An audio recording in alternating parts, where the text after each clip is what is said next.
of 2025 have already vanished. 75% of your year is gone. And those lofty goals you set in January, well, they're just that. All they are goals, and they're nowhere near becoming a reality. Now, I want to say, is that 100% your fault? No. Listen, I get it. Life gets in the way sometimes. Your priorities change. These things happen. Listen, whatever the case was, let's just face the reality. You are 8 months into another year where you promised yourself things would be different. But you know what? This time is different. You see, for the first time in human history, there is a force reshaping everything as we speak. Rise of generative AI has AI led is rapidly to reshaping AI. I'm talking about artificial intelligence. A Goldman Sachs research recently predicted that AI can disrupt over 300 million jobs, and McKinsey says that 70% of all work activities could be automated. Entire careers that took decades to build, worthless. Degrees that cost hundreds of thousands, obsolete. That safe job that you're counting on, disappearing. But while some are about to lose everything, others are building generational wealth at previously impossible speeds. Shopify took 6 years to hit $100 million in revenue.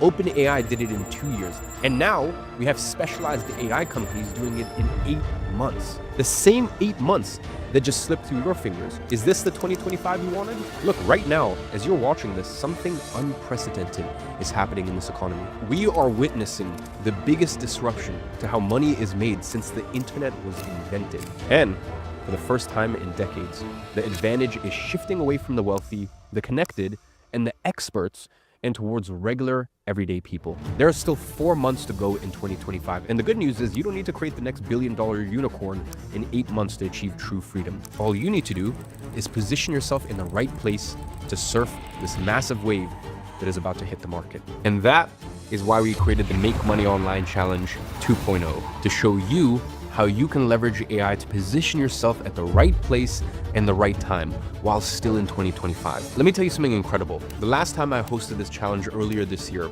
in the first 90 days, the people who took action generated over 8.9 million in tracked earnings. From making their first sale all the way up to buying a McLaren, these are regular everyday people, no special skills.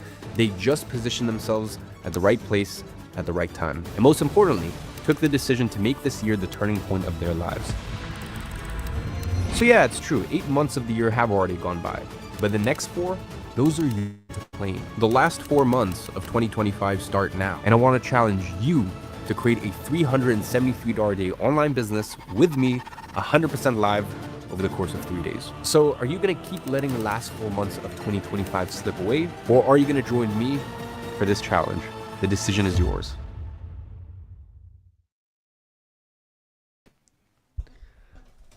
All right. We are live. Drop a 0.44 in the chat if you can hear me, if you can see me. 0.44. Love it. We are live. There we go. Amazing. Well, first of all, shout out to all of you guys for joining for this impromptu final bonus live session. We saved the best until last. We were chatting with the team over the weekend, and we're like, listen, I know that a lot of people want to make money in this industry, but for a lot of people, they don't want to create digital products. So for those that don't even want to create a digital product, but think that, or know that they want to profit and succeed in this industry, there's actually a strategy where if you just get one yes, that could be enough to basically fund and fuel your entire year. And that is exactly what we're going to be talking about in today's session. So as I said, for me personally, this is actually my favorite session. I think this is probably the most impactful session, just my unbiased opinion. But regardless, we're in for a fun ride and appreciate you guys joining in. So with that being said, I will pull up my presentation and let's get into it. This is our season finale of the Make Money Online Challenge. I don't know if you guys remember when we started this journey, we promised you 3 days of training. Then on day 3, you guys were so engaged, so committed that we just surprised you with 2 more days. And on Friday, we did it again and announced another bonus episode. The last episode, the final episode, the grand finale. You have earned this finale day through your dedication. And today's episode might be the most important one yet. Over the past 5 sessions, you've learned a bunch of remarkable things and lots of proof that this system not only works, but is the best one for any beginner to start making money online. On day 1, you learn about the AI revolution in digital products, how complete beginners are using AI to create and sell non-expert digital products without showing their face or having to create a personal brand. On day 2, I showed you exactly how to find profitable product ideas using synthesized AI to create entire digital products with artificial intelligence, even if you have zero expertise in the topic. Day 3, you discovered our monetization process to convert strangers into paying customers and how to put this entire machine together with Ghostwriter OS. Day 4, Jason dove deep into digital product strategies that separate winners from everyone else. Day 5, we worked on the mindset shifts necessary to actually execute. You have seen regular everyday people making real money with the system, people who started exactly where you are right now. Now today, my objective is to show you a completely different way to apply the strategies that you've learned over the last 5 days, a way where you don't even have to create your own digital product if you don't want to, where instead you become what I call a shadow operator. So let me ask you this. If I can show you a way that a few of our monetized users are exploiting this exact strategy to make 90 days worth of income from a single yes with zero pressure of having your name or face attached to a product, would that be something that would interest you guys in learning? Would not having to commit to developing your own product make it more comfortable for you to actually get started in this game? Well, that is exactly what we're going to do. Okay, so let me show you how I discovered this. After last Make Money Online challenge back in May, when we looked at the Monetize Mania leaderboard, our competition where users were competing for $250K in prizes at that time, we noticed something very interesting. A few people at the top of the revenue rankings were doing something completely different from everyone else. When I asked them what their product was about, a few of them actually said, well, I actually don't even have a product myself. And I instantly thought, okay, well, how's that possible? We have a track that they earn money, some of them a lot of money, yet they say that they don't have a product. And when I looked into it deeper, I realized what they were doing was so counterintuitive, yet so simple that my team and I just agreed that we had to teach this strategy to our users. They took everything that they learned and applied it in a way that generated 90 days of income from one sale. Yes, just one, okay? And when we dug deeper into the strategy, we discovered that they had become what we now call a shadow operator. And it turns out that this is actually the exact same strategy Jason uses to make his money from his digital products. He is a shadow operator. Now, before I reveal exactly how this shadow operator method works and how you can apply it starting today, I need you to understand this one concept I'm about to share, which is what creates this entire opportunity for people like you to come in and make money without actually having to create your own product. So let's dive into phase 1, the creator paradox. And to begin with this, I want to ask you something. What is the one thing that can set your business apart from all of the others and almost guarantee your success? Let me guess your answer. Okay, you're going to say the product, right? That is always the first answer. And it makes sense. After all, without a product, there is no business. But that is not the actual answer here. You see, this is actually quite counterintuitive. Of course, you need a good product. But have you ever stopped to consider the fact that maybe, just maybe, there's one thing that could be even more important than the product, which, if you have, makes success 10 times more achievable? You see, as a co-owner of WAP, I see all of the internal data on millions of digital product transactions a month. In August alone, we processed over 140 million in digital product sales. But here's the part that no one sees. Just like there are tens of thousands of people making sales every month, every single day, I also see some excellent products that never sell on the platform. Incredible content, high quality, high level quality, everything picture perfect. Sales, zero. Do you know the pattern that I notice? The people who make the most money have one thing that sets them apart from everyone else, and it's not the quality of their products. I mean, think about it. Why does McDonald's sell more than gourmet restaurants down the street? Is the burger better? No, of course not. Why does Coca-Cola dominate the market? Is it the best soda? Questionable. Why do some lawyers charge $10,000 an hour while others struggle to charge $500? Is their knowledge really 20x better? Rarely. The answer to all of these questions is the same, and this is the same principle that applies across all industries, including digital products. You know what's the one thing that sets yourself apart in any business and pretty much guarantees success? Having a competitive advantage. Now, if I gave you the power to choose any competitive advantage for your business, which one would you pick? I mean, think about it for a second.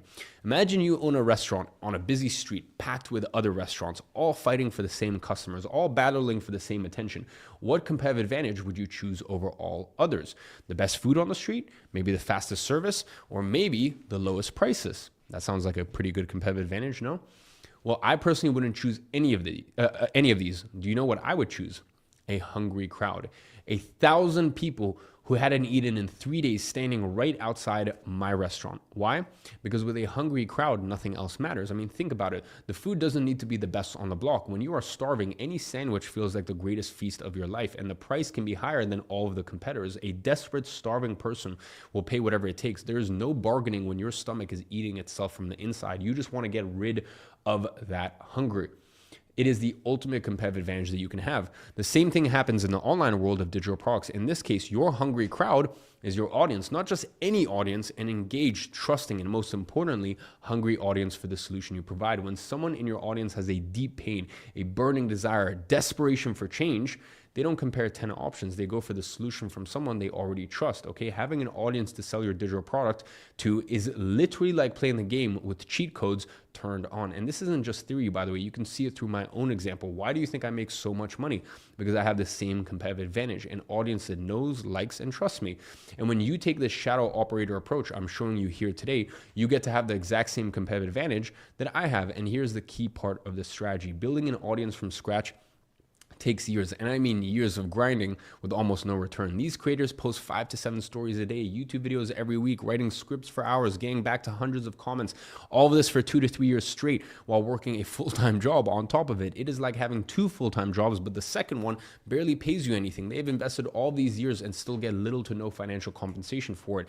And this is what I call the creator paradox. Okay, they just don't realize that they are sitting on a gold mine. They have a hungry crowd, but no restaurant. They have the dessert, they have the desert, but no water to sell. Okay, but you do. You know the system. You have the tools. And right now, there are tens of thousands of creators who have already put in 2 to 3 years of consistent hard work on your behalf. So why not just skip all those years of daily effort and go straight to monetizing the audiences that are already out there? Why build from zero when you can partner with someone who's already done it? They are literally sitting on top of a gold mine with zero clue on how to extract the gold. It is like having a vault full of money and not knowing the code. Frustrating for them, an insane amount of opportunity for you, because this is where you step in.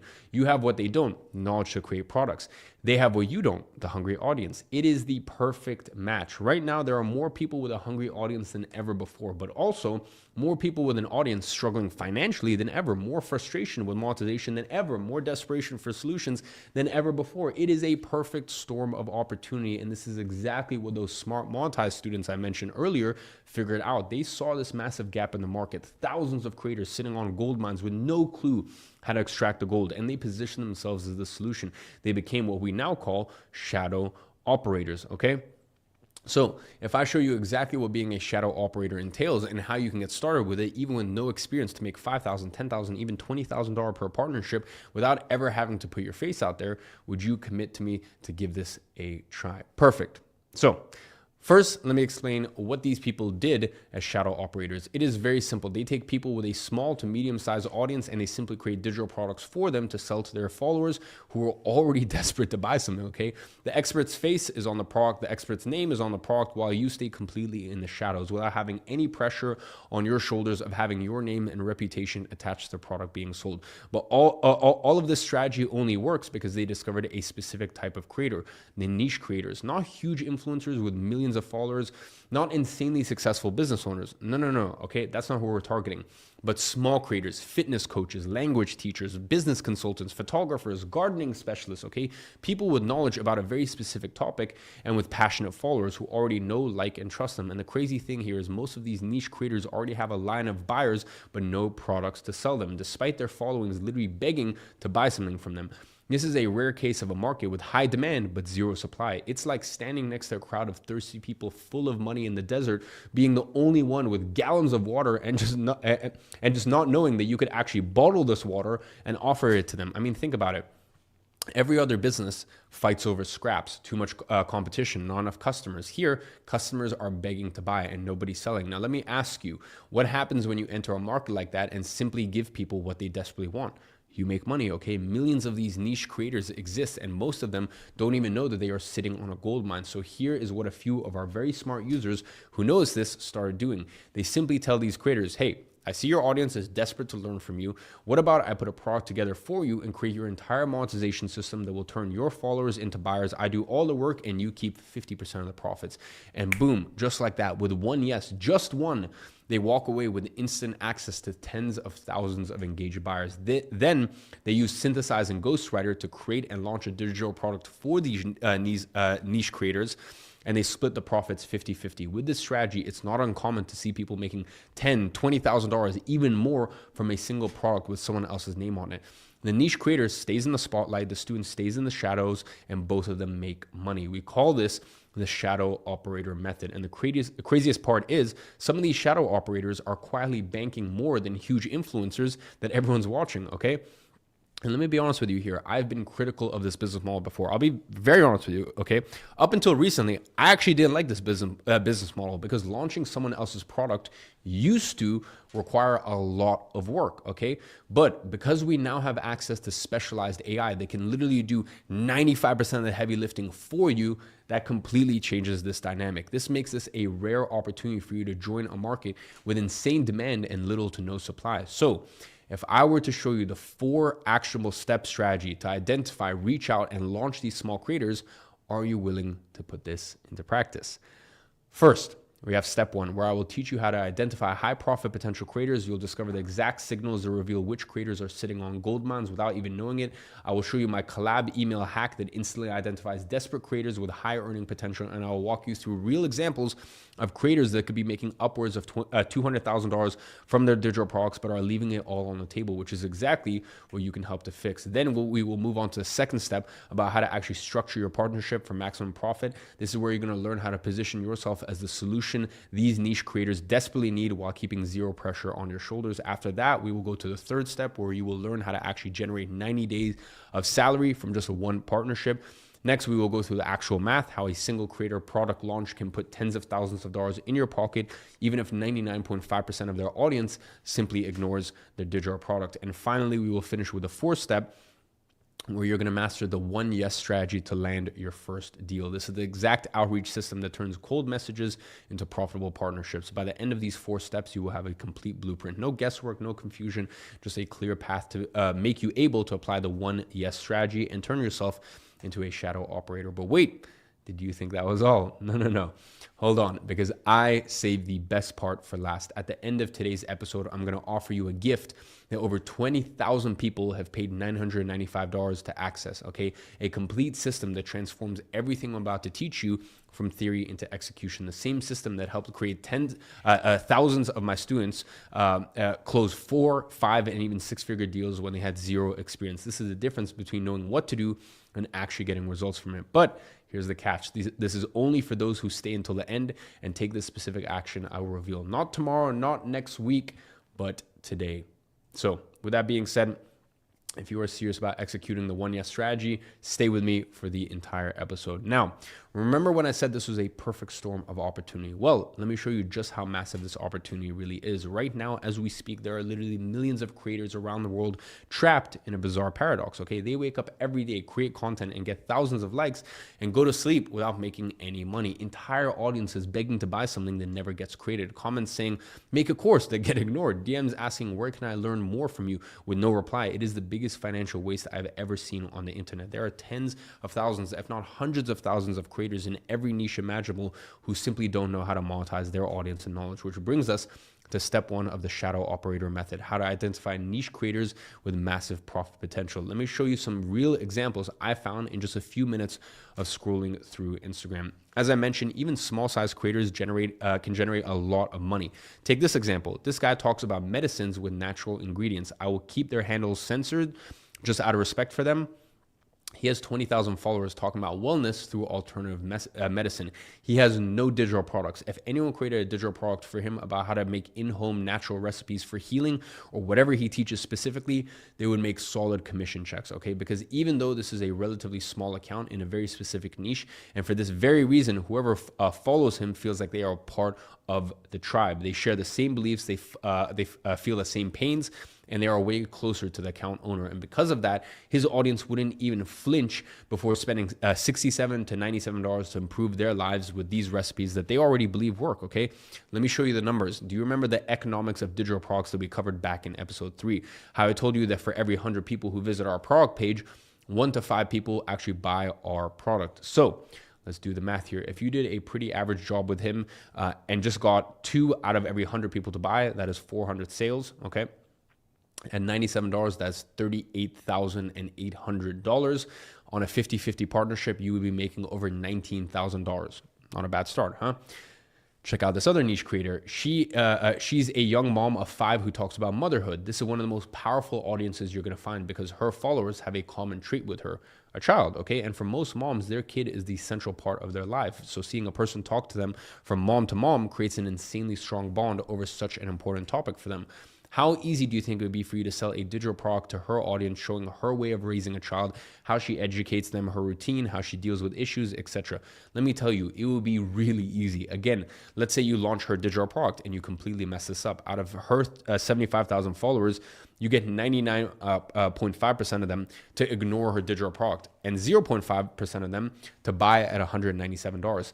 That would be 375 sales of $197, which equals $73,875. Now, let's say you weren't able to negotiate the best deal with her, which, by the way, is totally fine. These things happen, and you only got 30% of the revenue. That's still $22,162. Now, take a look at these examples. They will expose you to how 90% of creators, even big ones, have simply no idea how to monetize their audience, okay? And how much of an opportunity they're missing out on. Take a look at the Spanish chef with over 500,000 Instagram followers. Every week, she posts recipes that make people drool. And when you read the comments, you see everywhere, I need this recipe. Do you have classes? Where can I find your cookbook?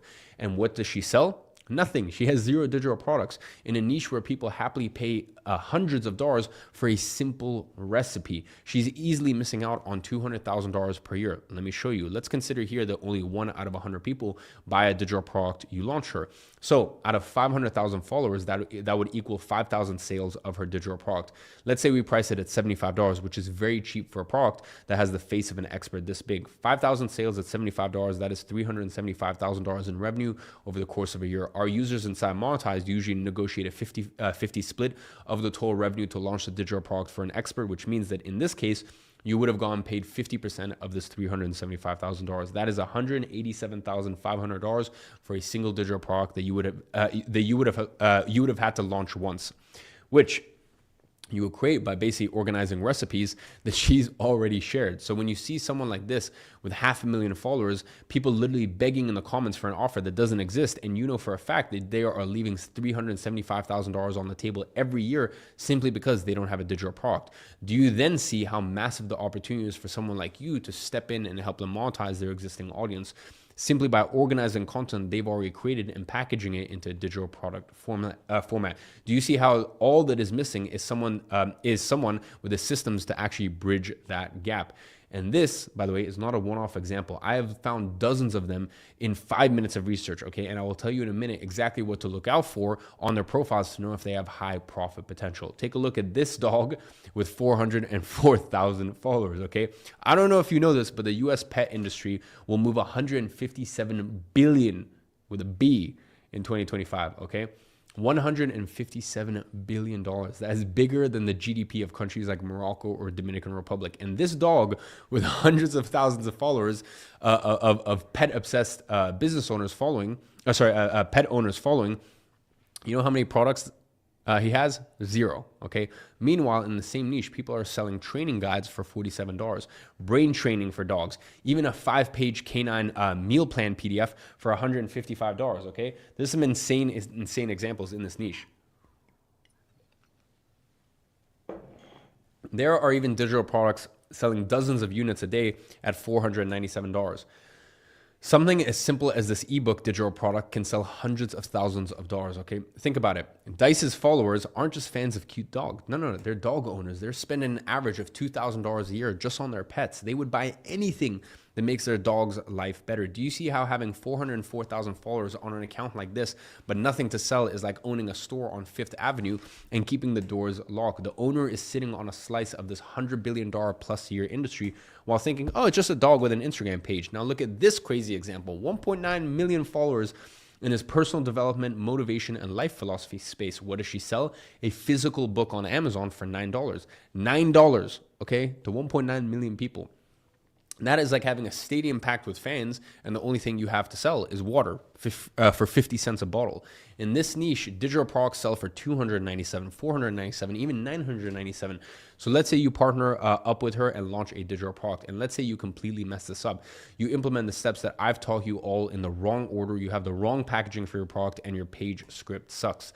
So instead of selling 1 out of every 100, you end up only selling 1 out of every 1,000, okay? 10x worse than average. That means that 99.9% of her followers can ignore your digital product. By selling to every 1 out of 1,000 in her followers, that's still 1,900 sales, which amounts to $570,000 in profit. Even if you take a 30% cut on that instead of our standard 50%, that is still $171,000 clean straight to your bank account. Again, for structuring the wisdom that she's already sharing. Do you see how insane this opportunity is for someone like you to step in and help them monetize their existing audience with a digital product? Can you imagine how many experts like this are out there right now sitting on gold mines of engaged audiences, just missing someone to help them turn that into a profitable digital product? Again, each type of creator you get to deal with has its advantages, okay? If you partner with a bigger creator, you make a lot of sales because there are more eyeballs towards them. But if you partner with smaller creators, you can also make a solid paycheck because they usually sell more for each 100 people in their followers due to their audience feeling more connected to them and them having this whole sense of tribe, okay? Now, here's a very pro tip for finding creators with high profit potential on Instagram. You simply start looking on Reels and clicking on profiles. You can even search for specific topics, gardening, philosophy, home repair, and take a look at the profiles from the first ones that pop up. What you're looking out for here is for profiles with either a contact email on their bio or any mention of collabs. That is the secret. If they have email for collabs or business inquiries in their bio, they're probably missing out on hundreds of thousands of dollars. Why? Because if they have that email there, it means that they don't have their own product to sell. They are surviving off brand collaborations, sponsorships, basically the crumbs. Another great tell is if they have links to products that are not theirs, like products on Amazon, for example. That is called an affiliate link, and they basically get a small 5 to 10% commission from the sales from people who buy through their link.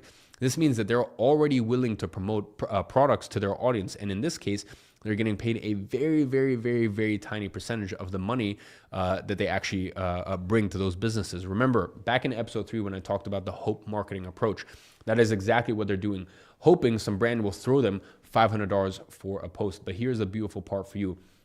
If they have their email there, they are expecting you to contact them about potential partnerships. They are literally advertising that they are open for business opportunities. So when you reach out about your shadow operator proposal, they're going to be very receptive. You are not cold messaging someone random. You are responding to their invitation to discuss partnerships. It's like them basically saying it's basically like them having a help wanted sign without even knowing it. And I know at this point, you're probably wondering, Eman, if all this opportunity is so obvious, why don't these creators just do it themselves? Why would they need me in order to do this for them? And the answer is very simple. Creating content and creating profitable digital products are completely different skill sets, okay? It's like knowing how to drive a car versus knowing how to build one, completely different. And do you know why? I see 4 main reasons that create this giant barrier for them. First, creators are masters of entertaining, okay? They know how to make you laugh and feel motivated. They know how to hold your attention for hours. They know how to create niche-specific content. But developing a product that sells, synthesizing knowledge into a digital product, putting together a monetization system, that is a whole different universe. A universe that you are now not only very familiar with after spending the last 5 days together on this challenge, but you're already in the top 1% of it just with the knowledge that you've acquired thus far. Now, the second reason is they're completely unaware of monetization strategies. The 3-step monetization process you learned in this challenge, the AI synthesization system I shared with you, tools like Ghostwriter OS that can create your entire page script on its own. To them, these don't even exist, okay? It's like trying to solve an equation without knowing there's a formula. And not only do we know the formula, but you also have a calculator to do all the hard work for you. That is the AI tools. Again, most of them don't even know it's possible to monetize beyond sponsorships and ads. They are doing their best. They just don't know any better. Now you might be saying, but Iman, surely some of these niche experts or influencers must have at least tried to sell something, right? Some have, but that's when we hit the third reason. And to be honest, it's very, very brutal. On the rare occasion when they try to create something, bam, they crash into technical complexity. How do you create a successful page script? They have no clue. How do you process payments? Not a chance. How do you deliver the product? Tool mystery. Automating this process, they don't even know it's possible. Tools like that are simple for tools that are simple for you, like WAP and Synthesize, sound like Egyptian hieroglyphics to them. Okay, it's like handing a smartphone to someone in the 1850s. They don't know where to even get started with this. You do. And now we get into the fourth reason, which I believe is the most important of all. Most creators, quite frankly, are broke. 90% of them don't even have the money you assume that they do when you look at their follower count. And I can talk about that with authority, okay? I'm a creator myself. I run my own agency helping creators monetize with digital products. And I've met and personally talked to and given advice to thousands of creators just like myself. I mean, just think about it. How do they make their money? It's the hope marketing approach that we mentioned, right? Praying that a new sponsor will contact them and offer them money this week. If no sponsors offer them money, they simply don't make any income, okay? The average creator with 100,000 followers, they make less than minimum wage. Can you understand how desperate these creators are for someone who actually knows how to turn their audience into sustainable revenue? They have mastered content creation, but they are completely lost when it comes to monetization, which is exactly where your knowledge becomes invaluable to them. So when we're faced with all those facts, we come to a natural conclusion. Why on earth would you spend years building an audience from scratch when there are thousands of people who have already done the work for you? Why compete when you can collaborate? I mean, think about the logic for a second. On one side, you have creators with massive audiences, but zero ability to monetize. On the other side, you have the exact knowledge of how to monetize, but no audience. It is like one has the lock and the other one has the key. Separated, both are stuck, but together they open the vault. And this is what we are proposing here. This is what being a shadow operator means. But here's the critical question. How do you structure this partnership so both sides win? Because this is where most people would mess up. They would either give away too much and resent it later, or they would ask for too much and get rejected instantly. And that is why step 2 of our method is crucial. How to structure this partnership in a way you can make truckloads of money while staying completely in the shadows.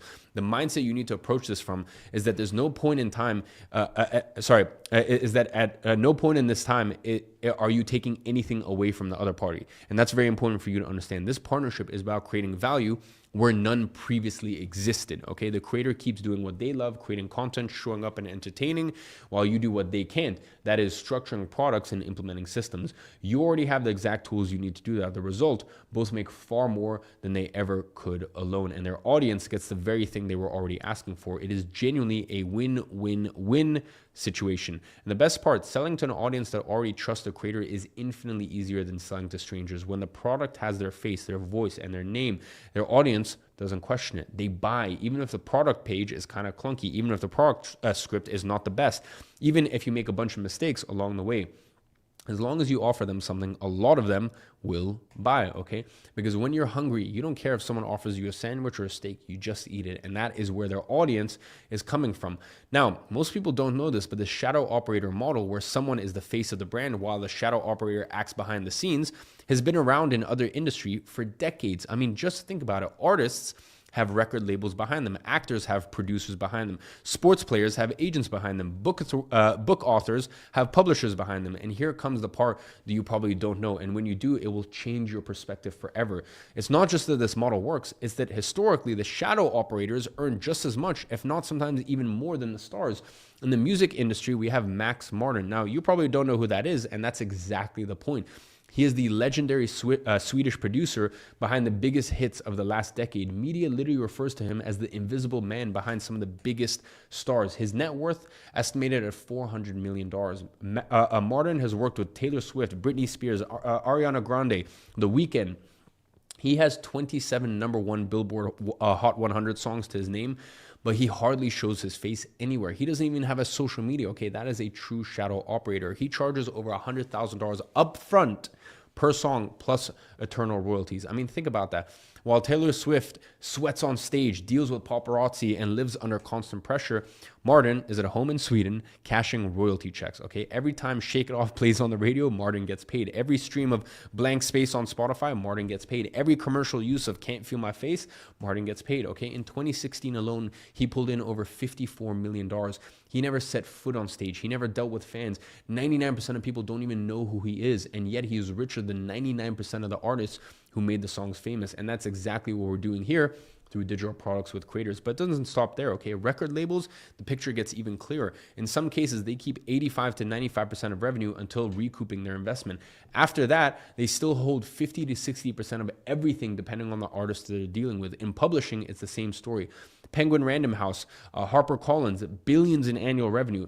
The publishers make more than the very authors that they publish. Do you see the pattern here? No matter the industry, music, literature, film, sports, like you've just seen, the shadow operator almost always makes as much as the visible star. And while this model has dominated traditional industries for decades, in the online world, people are just now starting to catch up, which means right now, today, you have the opportunity to be one of the first shadow operators in a market already worth hundreds of billions of dollars. In fact, the creator economy is already bigger than the music industry we were just talking about, by large amounts, by the way, okay? Let me paint the picture for you to understand how much money there is to make with creators. Let this circle represent $1 million. This is what $10 million would look like. This is what $100 million would look like. This is what $1 billion would look like. The creator economy is currently a $250 billion industry. Okay, that is 250 times this number, and is projected to double to $480 billion by 2028. Just for comparison, by the way, the film and television industry is at $250 billion, including TV and streaming platforms. The fashion retail industry is at $400 billion. Global sports industry is at $500 billion. So by 2028, creators will be making as much as the entire global sport industry. And right now, you have the chance to establish yourself as one of the pioneers in this digital creator space. Doesn't this look exactly like the kind of ground floor opportunity that creates a generational wealth for those who act early? So let me show you exactly how this works in the digital product world, and how you can sell products with someone else's face on the front while you stay behind your computer completely in the shadows, just getting paid the royalties. Remember Max Martin, the guy I mentioned? Taylor Swift goes on stage. She sings to 70,000 people, sweats for 3 hours. Max Martin, he's at home in Sweden, but every time Shake It Off plays, he gets paid. She takes the fame, he takes the fortune. In the world of digital products, it works exactly the same. The niche creator is Taylor Swift, the face, the voice, the brand. You are Max Martin, the product, the system, the money machine. Let me be specific about how this works. You create the product for the influencer with their name, their face, and they are and you are the invisible architect. Okay, they are the visible owner. To do that, you take everything you've learned in the past 5 days, the AI framework, the product structure, the delivery system, and instead of applying it to yourself, you apply it to a creator who already has 20, 30, 50, 100K, 500K, even 1 million followers. It works across the entire spectrum. But here is the twist that nobody realizes. In this partnership, you have more power than you think. Why? You see, the creator might have 500,000 followers, but without you, they're still broke. They need you to turn attention into money. You, on the other hand, you get to choose amongst thousands and thousands and thousands of creators desperate for monetization. It's like being the only doctor in a sick town. You decide who to treat. And the most liberating part, total anonymity if you want. While they reply to comments and maintain their public image, you are wherever you want without having any public pressure on your shoulders. It's like being a ghostwriter for digital products, okay? And by the way, guess why our software is called Ghostwriter? But instead of getting a one-time fee per project, you keep upwards of 50% of all sales forever. And this is exactly what my co-host Jason, okay, does and has been doing for almost 2 decades plus. He makes his money by partnering with creators and helping them launch their digital products. He is a shadow operator. This is the ultimate strategy for making money online without showing your face. But here's what everyone wants to know. How do you actually get started with this shadow operator model? And that brings us to step 3 of our method, how to profit 90 days of income from a single partnership. I'm about to show you the exact math that makes this possible and how one conversation can replace 3 months of your current salary. So let me cut straight to the chase and go straight to the math. Let's start with a conservative number, 50,000 in digital product sales. Sounds like a lot. Well, it's not really as unachievable as most people think. And let me show you. If you create a $97 product, low ticket, easy to sell, you just need 500 sales to make $48,500. If you partner up with a niche creator who has 100,000 followers, for example, that is only 0.5% of their audience, meaning 99.5% of people can completely ignore the product and you still make $50,000 in this example. Do you think that it's really that difficult to create something that 99.5% of people can ignore? Exactly. It's actually very simple. And in this case, even if 99.5% of people completely ignore the product, that is still $50,000 in sales split 50-50 with the creator, $25,000 for you, $25,000 from one partnership. If right now you make $8,000 a month today, that is 3 months of salary. If you make $5,000 a month, that's 5 months of work. If you make $2,000 a month, that's over a year worth of salary, all from work that takes around 30 days to execute. And it's not even 30 days of 8-hour shifts. It's 2 to 3 hours per day of focused work. Do you think you can find 2 to 3 hours a day to make an extra $25,000? I bet we can all move things around to make it work, even if it's on the weekends. Now, how can we do this in such little time? Because Synthesize AI turns the creator's content into a product for you. What would take weeks gets done in hours. Ghostwriter OS writes the entire script of your product page. Walt processes payments and delivers everything automatically with zero manual work. All you need to do is set up your product on Walt once, which takes around 30 to 40 minutes. The creator is the one recording the videos and promoting, or even simply just putting their name on the digital product if it's a PDF. You just orchestrate the process. You don't carry the weight. And by the way, this product doesn't stop selling after the first month, okay? The creator keeps promoting because it's making them more money than anything else that they could ever promote. Let me run you through a hypothetical situation here, okay? Month one, you launch $50,000, your cut is $25,000. Month two, another $5,000 in recurring sales, so your cut is $2,500. Month three, another $4,000, your cut is $2,000. Month six, still bringing in a respectable $2,000 to $3,000 a month, your cut is $1,000 to $1,500. Over a year, that initial $25,000 can easily turn into $40,000 or $50,000, okay? From one product, from one partnership, from 30 days of work. It is money that keeps coming in while you're already working on the next partnership. Now multiply that. Partnership 1 in January, $25K upfront plus recurring. Partnership 2 in March, $30K upfront plus recurring. Partnership 3 in May, $35K upfront plus recurring. By the year's end, you have $100K just from 3 partnerships when executed properly. But let's not get ahead of ourselves here, okay? I want to show you what's possible. The truth is, you don't need 3 partnerships. You just need one. You are just one partnership away from completely changing your financial situation and becoming an ungovernable individual. Which brings us to step 4 of our method, the 1 Yes strategy to close one partnership that can completely change your life. This is the simplest, most powerful strategy that you will learn today. Now, what I'm going to tell you to do next is a bit of a caveman approach, okay? And most people are simply not willing to do the work to get to that 1 Yes that could completely change their lives. So let me ask you something. If you want to get one creator partnership like these, would you be willing to reach out to 100 creators, okay? Because most people won't, and that's because most people would rather be right than rich. They would rather protect their ego from rejection than risk it all for wealth. But what about you, okay? If you had to choose right or rich, what would you pick? Here's the reality. You don't know what a creator will say until you ask. And if 9 of them say no for every one that says yes, congratulations. You're still going to be rich, okay? As you've seen, now 1 Yes can generate $50,000. Your cut is $25,000. And that is one of the most conservative examples that we've gone through today. From 100 messages, even 99 rejections, you still made $250 per message sent, okay? So are you willing to put in the work to get that 1 Yes, especially if we can arm you with proven scripts, vetted tools, and time-tested techniques to get you there more easily? Because if you aren't willing to do the outreach, your financial future will remain uncertain. You're going to stay exactly where you are right now. Same income, same frustration, same dreams deferred. But if you are willing to do the work, look at the ripple effect that you can create. 1 Yes, okay? After 100 messages, you close your first partnership and help them launch their first digital product. And now it becomes 10 times easier for you to partner up with the next creator because you now have a success case with real numbers and solid social proof. So you can now just message them saying, hey, I generated $50,000 for this person. I can do the same for you. How much easier do you think that would make it for you to get your next yes? At this point, it becomes like playing a video game with cheat codes on. And you eventually get to a point where you don't even need to reach out anymore. Creators come to you saying, I saw your results. Do you have time to talk? The 1 Yes strategy becomes an attraction machine. It's exactly how Max Martin built his empire. He applied the 1 Yes strategy with the Backstreet Boys, okay? That yes then led him to Britney Spears, which led to Taylor Swift, okay? Who today pays him $100,000 per song plus royalties, which makes this number go into the millions per song. And it all started with 1 Yes he fought to get. The genius of the 1 Yes strategy is its simplicity, okay? It's not about quantity, it's about quality. It's not about having many, it's about having the one that matters, okay? One partner, one product, one income stream that changes everything. And when you get that first yes, and when that becomes a case study, the second yes becomes 10 times easier. Then the third yes comes on its own. The 1 Yes strategy doesn't just build a business, it builds an unstoppable domino effect. Now, You might be saying, all right, Eman, you've convinced me, but how do I actually get started? Well, we already went through the 4 steps of the shadow operator method. So let's do a quick recap here. Step number 1 is identify creators with an audience but no products. This is easier than you think. 95% of creators with 50,000 followers don't even have their own product.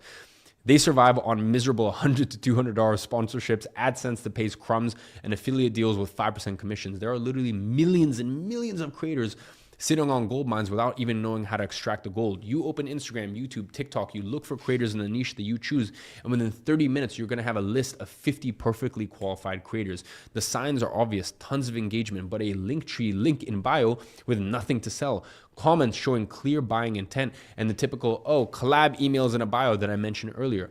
It's like seeing people dying of thirst next to a well, okay? You just need to show them where the water is. Step number 2, how to structure your partnerships to make truckloads of money. On this step, you discover the ultimate strategy to make money without showing your face, and structure your deals in a way where instead of getting a one-time fee per project, you keep 50% of all sales forever. You discovered how Max Martin took this exact same shadow operator approach in the music industry to accumulate a net worth of over $400 million.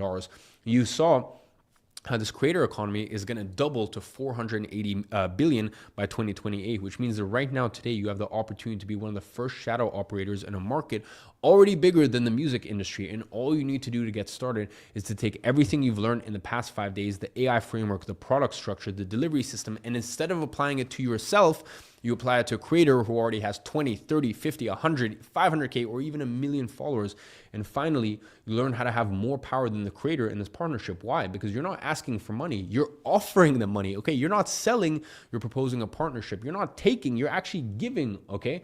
It is the difference between asking someone for a loan versus offering to split a treasure that you just found. You learn how to profit 90 days of income from a single partnership and discovered my 1 yes strategy to kick this off. And you now understand that you are only 1 yes away from living the life that you have always wanted and becoming an ungovernable individual. All you need to do is choose whether you want to be right or you want to be rich. Now, for you to succeed with this step, you need to know how to approach creators and niche experts the right way. And there are a few specific aspects you need to get right here so you come across as an authority who can help them rather than someone desperate for work. Get this wrong and the effectiveness of your outreach goes downhill. I just gave you the 5-minute overview of how to do it, but I could talk about outreach and approaching creators and experts for 12 hours on end because I've been on both sides of it in my career, okay? First, as a service provider who acts as a shadow operator. Now, if you guys don't know, that's actually how I started making significant amounts of money online. I had an agency for 6 years, which is kind of the less evolved version of this. This is the 2025, 2026, rest of this decade evolved version.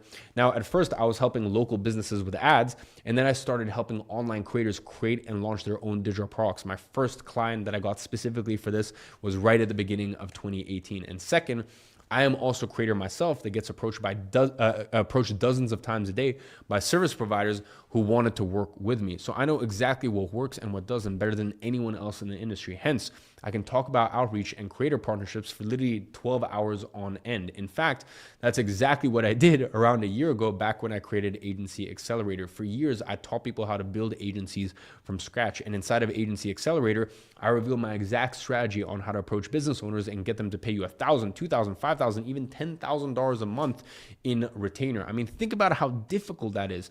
Convincing a complete stranger to pay you $5,000 every single month. And yet, my students did it consistently, not a few dozen, but thousands of them. Check out Miller here as an example, waking up to a $4,000 invoice getting paid using the 1 yes strategy. Or Sergio, who used our exact outreach method to close 7 new clients in a single month and break the 20K a month mark. What about Sung? Take him as an example of what I said about the ripple effect you can experience after getting your first yes. His first deal was closed at $700, but the second one, $3,300, almost 5 times bigger. This is literally the program with the most success cases in this industry, with lots of our students getting to 10, 20, 30, onwards, 1,000 a month, following the exact same yes strategy I've briefly walked you through today. Now, think about this. If this system worked to charge strangers $2,000, $5,000, $10,000 a month, imagine how much easier it is when you're offering them the chance to make $10,000, $25,000, even $50,000, okay? The psychology is the same, the approach is the same, and the techniques are the same. But instead of asking for money, hey, can you give me X amount of retainer a month? Now, obviously, you're giving me this retainer a month because I'm making you substantially more from that. But with this, you don't even need any money up front. You're offering them money, okay? You're offering to monetize them. The same scripts that convince people to pay now convince them to partner up, okay? The same framework that closed 5 and 6-figure clients now closes profitable partnerships. And here's where it gets very interesting. Over 20,000 people have paid $995 to get access to Agency Accelerator over the years. These exact scripts, these proven templates, this entire system, okay? Now I'm gonna talk more about this in detail in just a second. Now, here's the genius twist that closes the loop. Everything you learned in the past 5 days about creating products with AI, that's exactly what you're gonna use here. Same tools, same process, same framework. The only difference, instead of creating it for yourself, you create it for the creator, okay? Remember Synthesize AI I showed you on day 2? When I noticed that people were taking this approach of using Synthesize as a shadow operator to create digital products for other people, I asked my team to develop an exclusive module just for this use case, okay? The way it works is very simple. Instead of sorting through thousands of articles that are publicly available, you just link all of the content from the creator that you're working with, and Synthesize will develop the product from that content instead.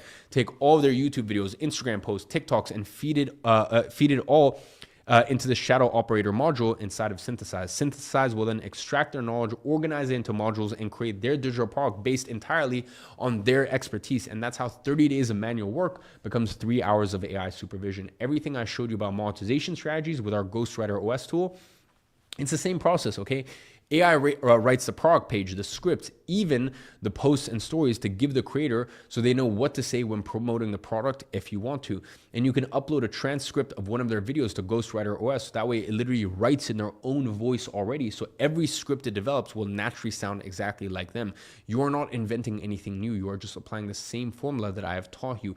And the WAP delivery tools, same thing. Okay, upload the product, payment system, and automatic delivery. The customer buys, gets access, and you and the creator get paid. It's like you spent the last 5 days learning how to cook, and now you realize you can cook in someone else's kitchen using their ingredients and make as much profit as a big chain restaurant. And the best part, the more you do it, the easier it gets. The first product might take you 3 days to create. The second product will then take you 2 days. The third product, you're doing it in less than a day. The way we teach our users is that they should complete the product development process in one sitting. You sit down, you go through the Synthesize AI flow, and you only get up when your product is done. Every successful product is proof. Every proof opens bigger doors. Every bigger door leads to bigger checks. And it all starts with the same framework from days 1 to 5, leveraging someone else's audience without ever showing your face.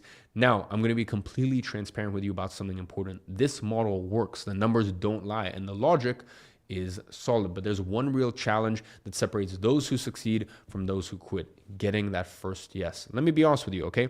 It's tough. You're going to send dozens of messages before you get that first positive reply, maybe 50, maybe 80, maybe more. Why? Simple. In the beginning, you're a stranger sliding into someone's DM with a proposal that sounds too good to be true. Hey, you don't know me, but I'm going to make you 50K. Even if it is true, which like it actually is, it might sound too good to be true, okay? That's the craziest part. You're just another message in their crowded inbox. And here's where most people make the fatal mistake. They send 20 generic messages, get 20 no's, and quit. Oh, it doesn't work. But it's not that it doesn't work. It's that they're shooting in the dark without a strategy. Okay, it's like trying to open a lock with the wrong key and concluding, oh, you know, the door just doesn't open. Okay, the difference between spending 6 months trying to land the first yes and getting in a few weeks isn't luck, it's method. It's knowing what to say in order to get a yes, okay? How to get the most responses, how to get them excited to want to work with you, when to follow up if you are really interested in working with a person. Details matter. The more you get them right, the more deals you get. So you can learn to do this through trial and error. You know, send 2,000 messages, test 50 different approaches, figure out what works after months, or you can skip that painful learning curve, use what's already been tested, refined, proven, because here's the truth. The first yes isn't about if it's going to happen. It's about when it's going to happen, and how fast that when depends entirely on whether or not you have the right strategy. And that is why I'm about to offer you, or what I'm about to offer you, is a huge unfair advantage that allows you to land that very first yes much sooner than you would have expected, and do exactly like Vaclav, who literally quit his job as an Uber Eats biker after applying our systems and started making $57,000 per month. Or Svetstin, who after signing 4 new clients in the previous month, closed an $8,000 deal using our sales scripts. We also have Callum, who closed his very first client in a matter of 2 short weeks. Now, to be clear with you, that's not normal, okay? For most people, it takes a few weeks to get that first yes, but that's fine because once you get it, everything starts becoming 10 times easier. Everything these guys applied, I reveal and break down in excruciating detail inside of Agency Accelerator. It is the difference between spending 6 months trying to get your first yes and risking potentially giving up before you ever get it, and getting it in a matter of weeks. Every single success case that I've shared during this session was from someone inside of Agency Accelerator who got that result following what we teach inside of the program. And today, for everyone who joins Monetize, before this session ends, and only before this session ends, you get the entire Agency Accelerator program absolutely free.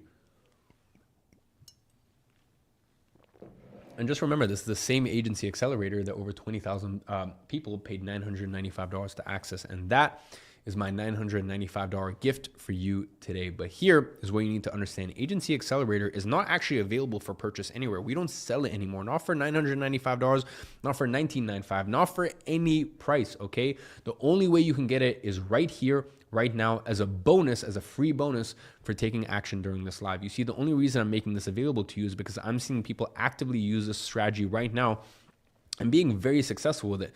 And I know that potentially the only thing stopping you from giving a shot at digital products is the fact that maybe you don't want to create your own product, and that's fine. Maybe you don't want to have that pressure on your shoulders of having to attach your name and your reputation to a product that's public facing. And I completely get that. So with this strategy that I shared with you today, you can still enjoy the insane potential of digital products while staying completely behind the scenes.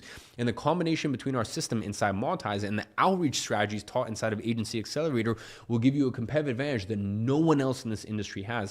However, Agency Accelerator is a very valuable program that I've taken out of the market to keep it restricted only for my legacy students who took action on it. Out of respect for them, I don't want to make this available publicly for too long. It is very, very, very valuable content, and they deserve insider access to it because they were the first ones to join. So I'm opening up a quick exception here for you today. And that is why if you try joining Monetize even 5 seconds after I end today's stream, you won't get it, okay?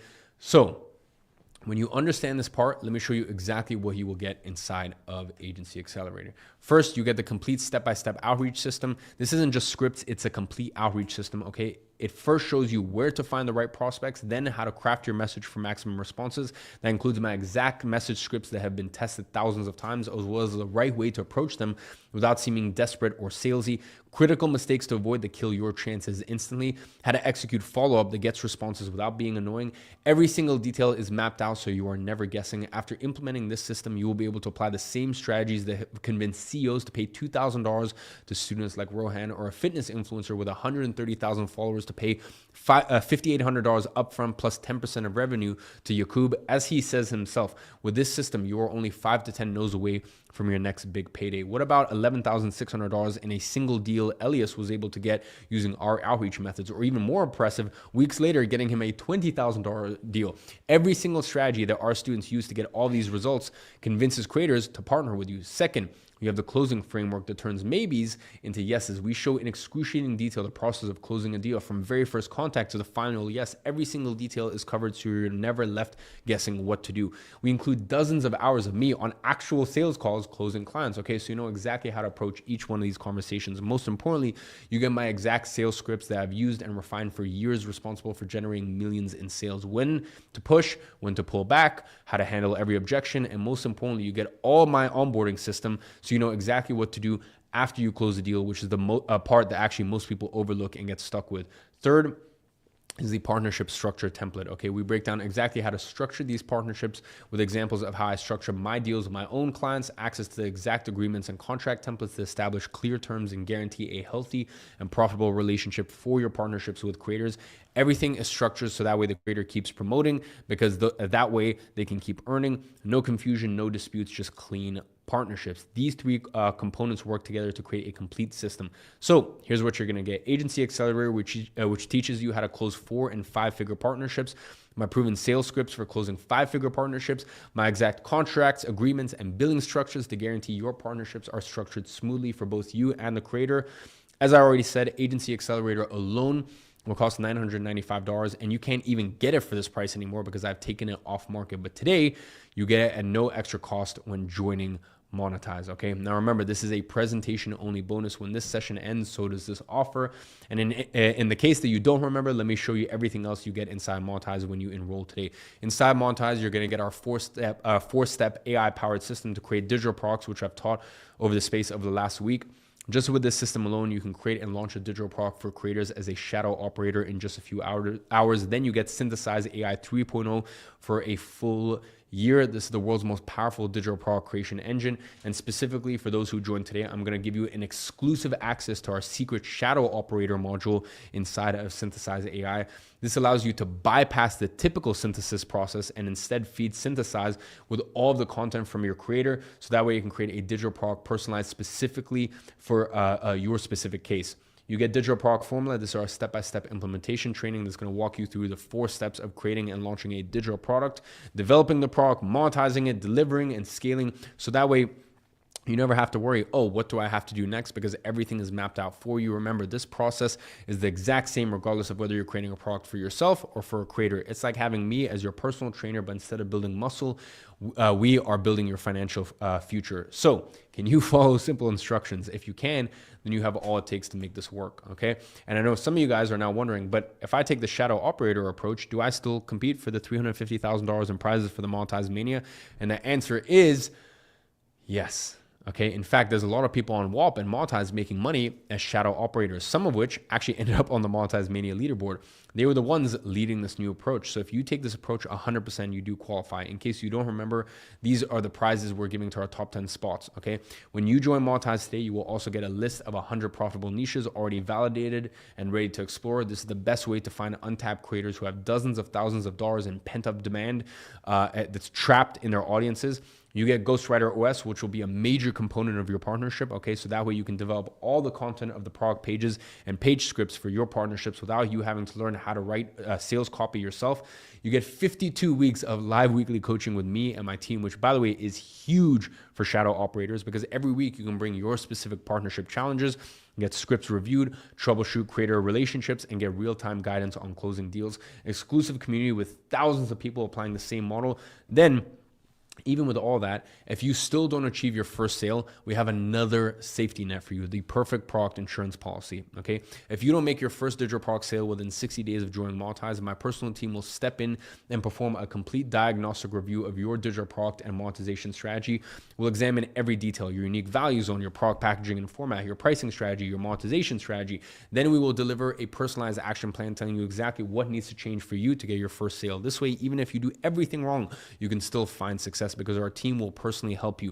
This way, you don't even need to trust yourself on getting things right. No. You just need to trust our team. The same team, by the way, that services our $25,000, $100,000, even $250,000 clients at consultant.com, our consulting firm. Don't you think that with a team like this, you are way more likely to achieve success, even if you do the wrong things? So if that's true, you don't have anything to worry about. They will be in the exact same place. They will be in the exact same place a year from now. Okay. Now, later today, we're going to have a very, very, very special guest joining us. He is someone who has used this exact same shadow operator model to make $426,000 in a month, okay? He took his very first creator partnership to $87,000 a month in just 60 days. So he is very experienced with this strategy. His name is Eddie Cumberbatch, and later he'll come in here and talk a little bit about his story and the way he operates. Now, he's also offering a very special bonus to all of you guys who join Monetize today. Okay, we can go over that a little bit more in detail later once you get to know Eddie. But just to give you a quick 30-second brief overview, Eddie has a program where he reveals the exact 50-50 partnership framework he used to generate $263,000 in his first year.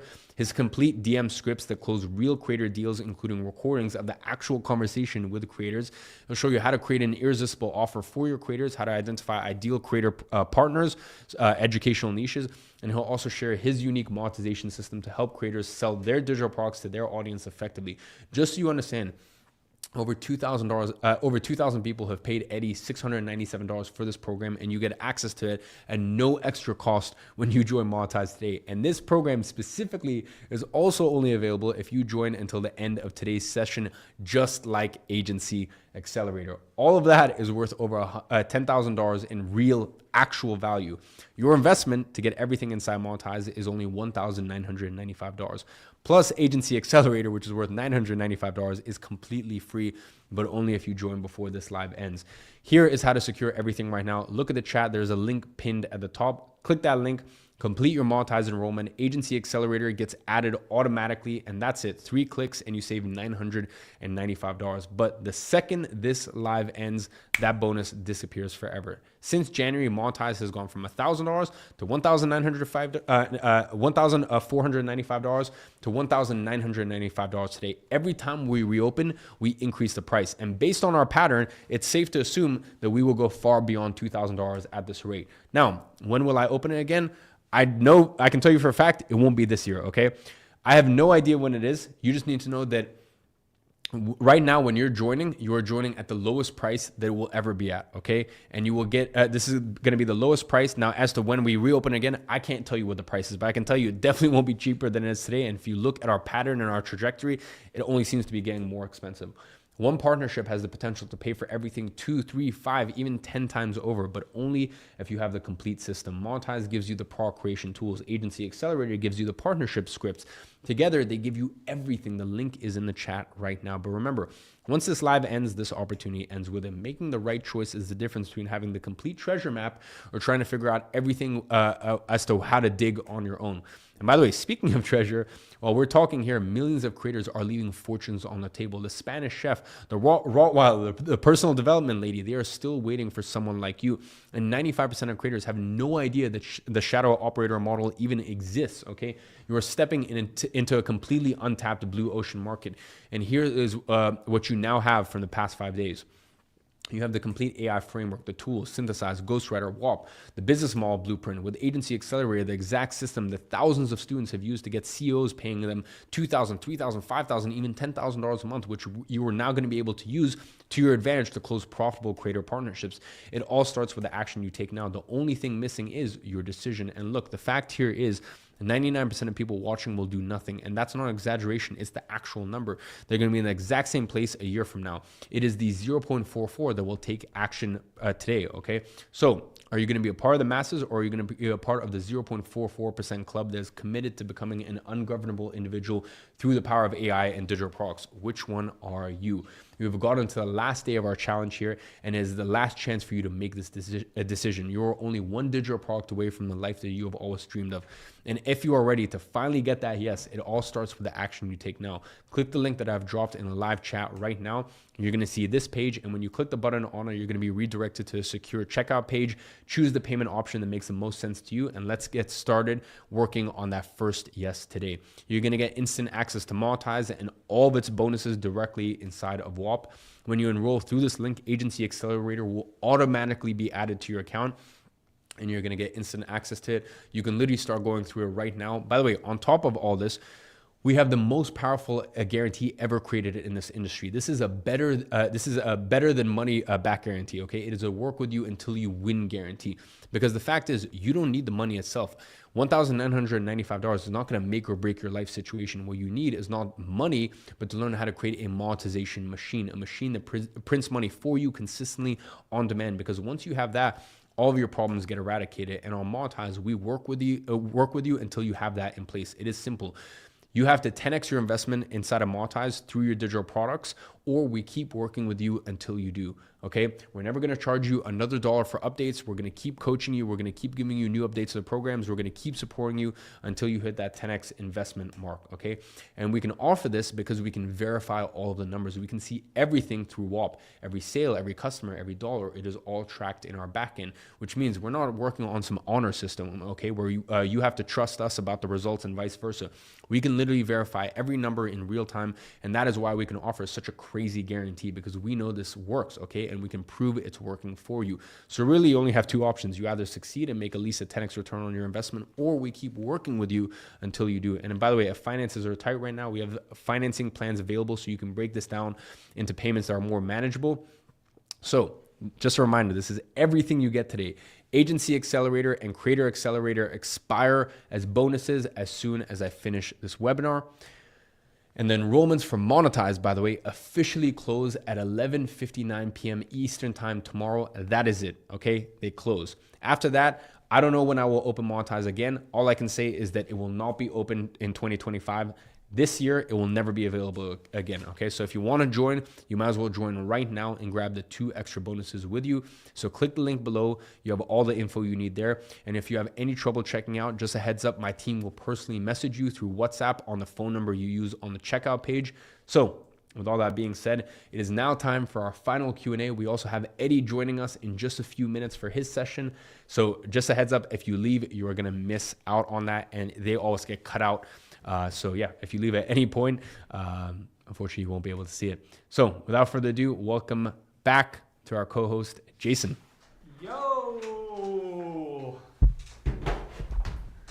Good stuff, Iman. Good job. Let's give it up for Iman. Just poured his heart and soul into this for the last 6 days here live at VIPs. I see you. A lot of you are still here rocking on the VIP as well. We did 7 sessions on VIPs. So next time, if we do one of these, you might want to consider being a VIP. We have 2 guests here today. We have Eddie, who we're going to bring on here very shortly.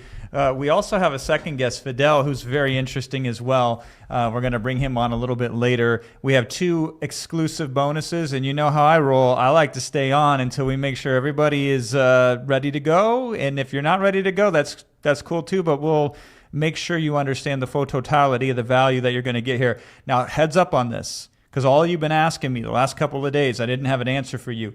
This goes offline completely tomorrow at 11:59 p.m. Eastern time. So the page, joiniman.com, it goes down. The ability for you to add this to a cart and check out goes away. It will not come back for the rest of the year. We have no scheduled time that we even have for next year where this will be open again.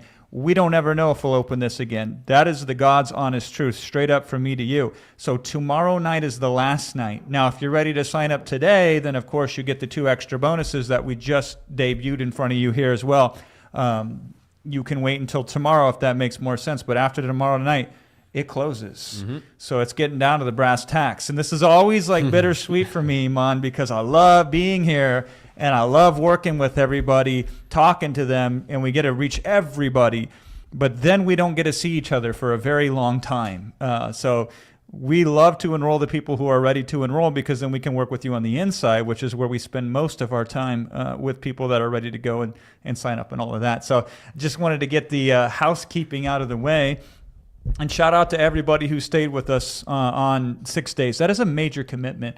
So let's take a second to honor that. You have invested in yourself with time to be here. And was it valuable? Like, just straight up, let me ask you right now, do you think you got a return on your time? Was this something that enlightened you of the last 6 days? Was there something in any day particular that resonated with you, that made you feel more confident, more competent, gave you possibility where maybe there wasn't before, gave you direction where perhaps you were lost previously? Was there something here that we gave freely and distributed to everybody on all 4 corners of the earth that you found that was useful to you? If so, let me know. Put it in the chat right there, because this is, we give it all for free. Like, we give you the whole plan for free and the map for free, and then if there's additional resources, which we invest significantly in to allow you to be able to also get access to at a fraction, a very big fraction of what we invested to be in, then there's that option as well. But regardless, the number one goal and the intent, and I just want to clear the air for everybody here, Iman, and I think everybody got it. The reception that I've saw, because I read all the chats, because it helps me then lock in and know what to communicate to you, overwhelmingly positive as you possibly could be. So service first, and I think we nailed that. We gave you the whole plan, the whole roadmap, and then we have some tools that can help get you there faster. So I really do appreciate that. And shout out to all the people that are inside of Monetize. Like Truth Devourer just said, the tools inside there are awesome. It's so funny because Fidel here, he was a Monetize 1.0 member. So we're gonna talk to him about that as well. And Eddie, of course, who we're gonna bring on too. He's running this exact same operator playbook that we discussed here today. And, we gave you the main plan A on the first 5 days, but we know some people also like to either have a backup plan or an alternative route. Because for whatever reason, if they have, the alternative route, they can feel more comfortable. And so this is how we try to figure out how do we get you to where you want to go and where we want you to go. And so we're going to bring up Eddie. So think about the questions you can ask him. We're going to bring up Fidel as well. Fidel, he's about to become a new father, which is great because I'm like, now I have somebody on my side. I'm like, all right, cool. We got another dad coming up here. So we're going to bring him in as well. Yeah. Amazing. Well, I appreciate all of you guys. It's funny, I was literally chatting with the team earlier. I think I have put together almost 4,000 slides. So guys, I tried every single moment. I genuinely tried my absolute best every single moment of this past week to try to give it 100% of everything. But I will be honest, this has taken everything out of me and more. And I can say that the same for Jason. I mean, you guys have seen Jason is stuck on for 4 or 5 hours a day at a time, while I'm like finishing up a presentation. I'm like, oh no, I want to add this thing, or I've been seeing this problem coming up in the chat, so let me add this thing to tomorrow's presentation. So I just want to say, especially just like looking at the chat now, I think you guys, especially here, are by far my favorite audience. Obviously, I don't get to look at the chat too much, while I'm presenting, but just looking at all the comments today and stuff like that, I just want to say that, yeah, you guys are absolute superstars. Like, I'm just seeing just like, when you can kind of like feel the energy of a room and feel the energy of like a chat, like I can tell you guys are,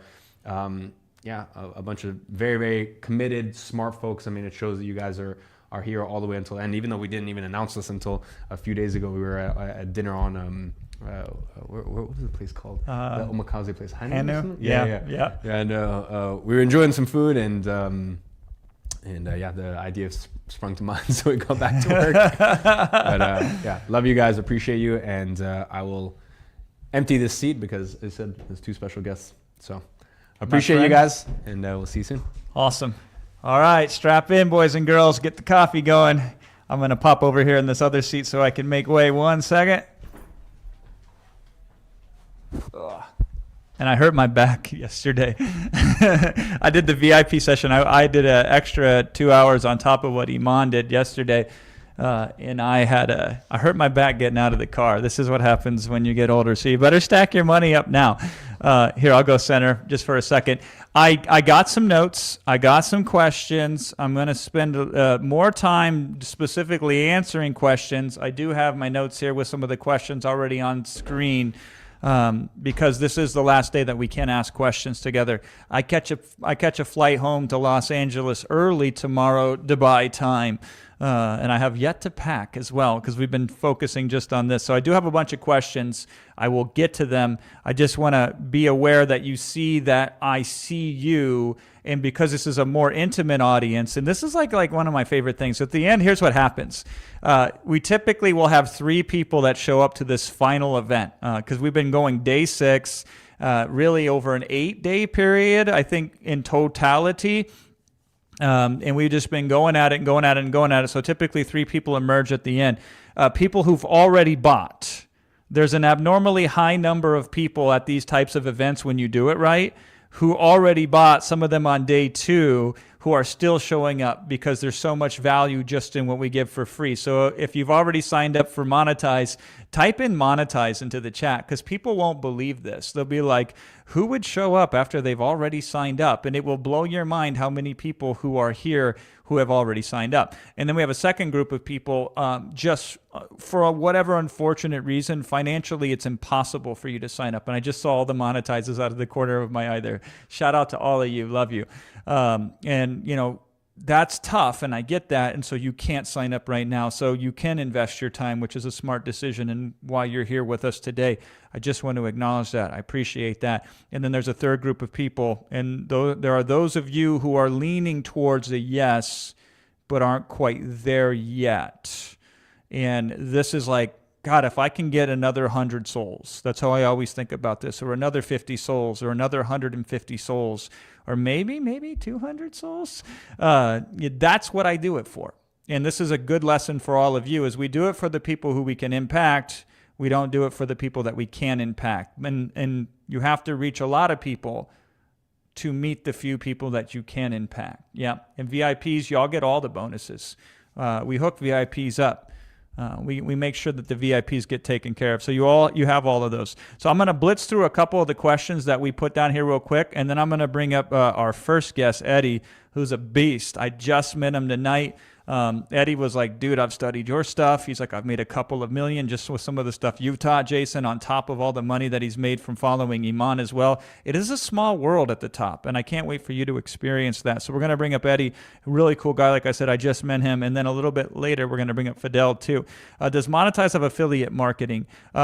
He says, I do affiliate marketing. Once I get monetized, will I get an affiliate link to send all my followers? No, because Monetize goes off the air tomorrow night, literally 11:59 p.m. Eastern, Tuesday, October the 7th. This thing goes away, so there's no way you could promote it as an affiliate even if you wanted to. I will tell you, though, you should get monetized 100% if you haven't even. I hope you've already signed up. Because if you've done affiliate marketing and adding digital products to the top of it, it is the game changer. I'm one of the most successful affiliate marketers on the planet. I still hold the record for biggest affiliate promotion. And the way we did that is with digital products. So I would highly recommend that for you here. Do existing customers receive these additional modules as I bought a few days ago? 100%. Here's the other thing that you need to know. Any new bonuses that we reveal that are presentation only bonuses, like the two that we have here today, if you've signed up the previous days, you already get those as well. So think about it. Those of you who signed up on day 2 of the challenge, you got the bonuses on day 2. And then guess what you found out? Day 3, you got extra bonuses that you weren't aware of. Day 4, you got extra bonuses you weren't aware of. Day 5, you got extra bonuses you weren't aware of. And now on day 6, you have extra bonuses that you weren't aware of. And these aren't like junky bonuses that were that were gathering dust in a corner somewhere that we pulled off and we put a little bit of lipstick on. These are really high value bonuses. If you added up the actual retail price on these bonuses, they would exceed what your investment is into Monetize at joiniman.com, which is one of the reasons why we have to make them limited, because they're so good they can't be made in perpetuity.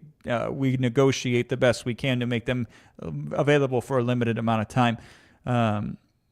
This is awesome as well. This is a comment for Iman specifically from Rod. He says, this is the most over delivery I have ever seen.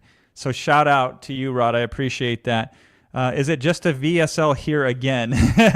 Y'all, if you're not convinced that this is us live at this point and this is actually going down in real time, like I'm looking at my watch here, it says 10:26. I know we're probably not going to get that on the screen for you to see. If you are not convinced that this isn't happening in real time right now, I don't know what to tell you. You got bigger problems, brother. No, we are here live and we answer the questions live. We get it for a year. What happens after a year? What happens after a year is if you want to renew it, then you can renew it at a normal rate. Same rate. And if that's cool and you are making money, fantastic. What we do with the work with you till you win guarantee is any updates that come out from here on out until you get the 10x return, then you also get that too. Can you make digital products through WAP without Monetize? 100%. Regardless of what you do after today and after we close tomorrow night, regardless, you can use WAP, and I encourage you to use WAP. The cat got in here. Shout out to Nala. The cat wants to listen in, as she should, right? She's getting value just like the rest of you. Aisha says, I have paid 5x this for only 25% of the value you have given. Appreciate you, Aisha. I appreciate that. How do you do a 50-50 partnership on WAP? I don't know the technical and the tutorial aspects of that, but we do break that down. It's relatively easy and straightforward, though. When you set it up, you can set up a product that can do splits automatically. How often does the AI get it wrong with creating products? I don't know exactly, and you should always check just to do a sanity check. But with specialized AI, what we have with Synthesize, it gets it pretty accurate mostly. Fidel will speak to this later as a guest because he has some experience using Synthesize and then tweaking it based on what he knows about the subject matter. What is the payment method between the creator and the shadow operator? You can do it anyway. And I got Eddie sitting here to the right, so I'm going to bring him on in a second. And he can tell you some of the ways that he does it. You can do it manually. You can do it on the honor system. You can collect the money and give it to them. Or you can use WAP, and a WAP allows it to be split automatically. Okay, I'm going to make a note here so I can get back to these questions. Keep asking them as they make sense. My team will keep putting them into the chat. But what I want to do next, I have a very special guest for you, and I am super excited to introduce Eddie Cumberbatch, which I'm going to bring on in a second. Wait. We got to give him his proper hype, right? So Eddie started in this business about 4 years ago, if I recall correctly. He did an operator model, meaning he partnered with somebody who was a content creator or a micro influencer or a digital influencer, whatever thing you want to call them. And he was able to get $263,000 in his first year with just one of these deals. At his peak, he was doing over $400,000 a month. I think $430,000 a month. I watched an interview with him and Iman was like, you already hit a number bigger than I hit at your age, right? So this dude is on the fast track of success. At one point in time, in a challenge that Iman did, and we'll speak to this many years ago, he sat where you sat, and he signed up and he joined a program then that Iman was publishing, put it to the task, and look at him now. Over $3 million in a short period of time that Eddie has been able to accumulate just with the operator model. So we're going to break that down. We're going to get the scoop from somebody who's done it, been there, wore the t-shirt, been successful with it. We're going to ask him some questions. We're going to get into it. So let's all give him some love right now. Eddie Cumberbatch, my man, welcome, welcome, welcome. Oh, thank you so much for being here. I appreciate you, man. All right, so did I get it right on the intro? Was I good? Yeah, you did a great job. I appreciate it. Okay, thank you, man. It's nice just to double check. So let's bring it back. So you were sitting here, I'm sitting over there. Now you're sitting here. Digital Renaissance, when Iman launched that a few years back. What was going through your head as you were watching that? So I was like in college. I was 18 years old, had just moved out, and I wanted to change my life. I knew I didn't want to go to school, and I was sitting like literally on the other side of this, which is crazy that I'm here now. Watching one of these events, just trying to figure out how to get started and start making some money online. And flash forward to today, and like things have gotten crazy. I mean, we're here in Iman's house, like doing this event, so it's crazy. It is wild. So you were like, all right, paint us a picture. So what were you doing professionally at the time before you joined? I mean, I was a student. I was like 18 years old. I was in college. I realized I didn't really like college or the people around me. I spent my first month or two like kind of distracted, just getting to know everyone, and I realized no one was as ambitious as I was. And so I was trying to find like a way to make it, and I also didn't have anyone around me that was ambitious as well until I actually joined. Got it. So, and where did you go to college? DePaul in Chicago. Oh, I know DePaul. Yeah. Yeah. I grew up in Iowa, so Oh, nice. I know that area. Interesting. So you're in DePaul. You're in college, young man, watching something like this, got inspired. You joined. You got surrounded by like-minded people. You dug into it, right? Yeah. When did you first see success? It took me about 90 days or so before things started really rolling. Like, I joined. Okay, so actually I started business when I was like 16, 17, and I was trying to like run a digital product, like reselling shoes. I started reselling shoes, and then I was like, oh, I can make money with a digital product. I saw the guy that was teaching me how to resell shoes was making money, and I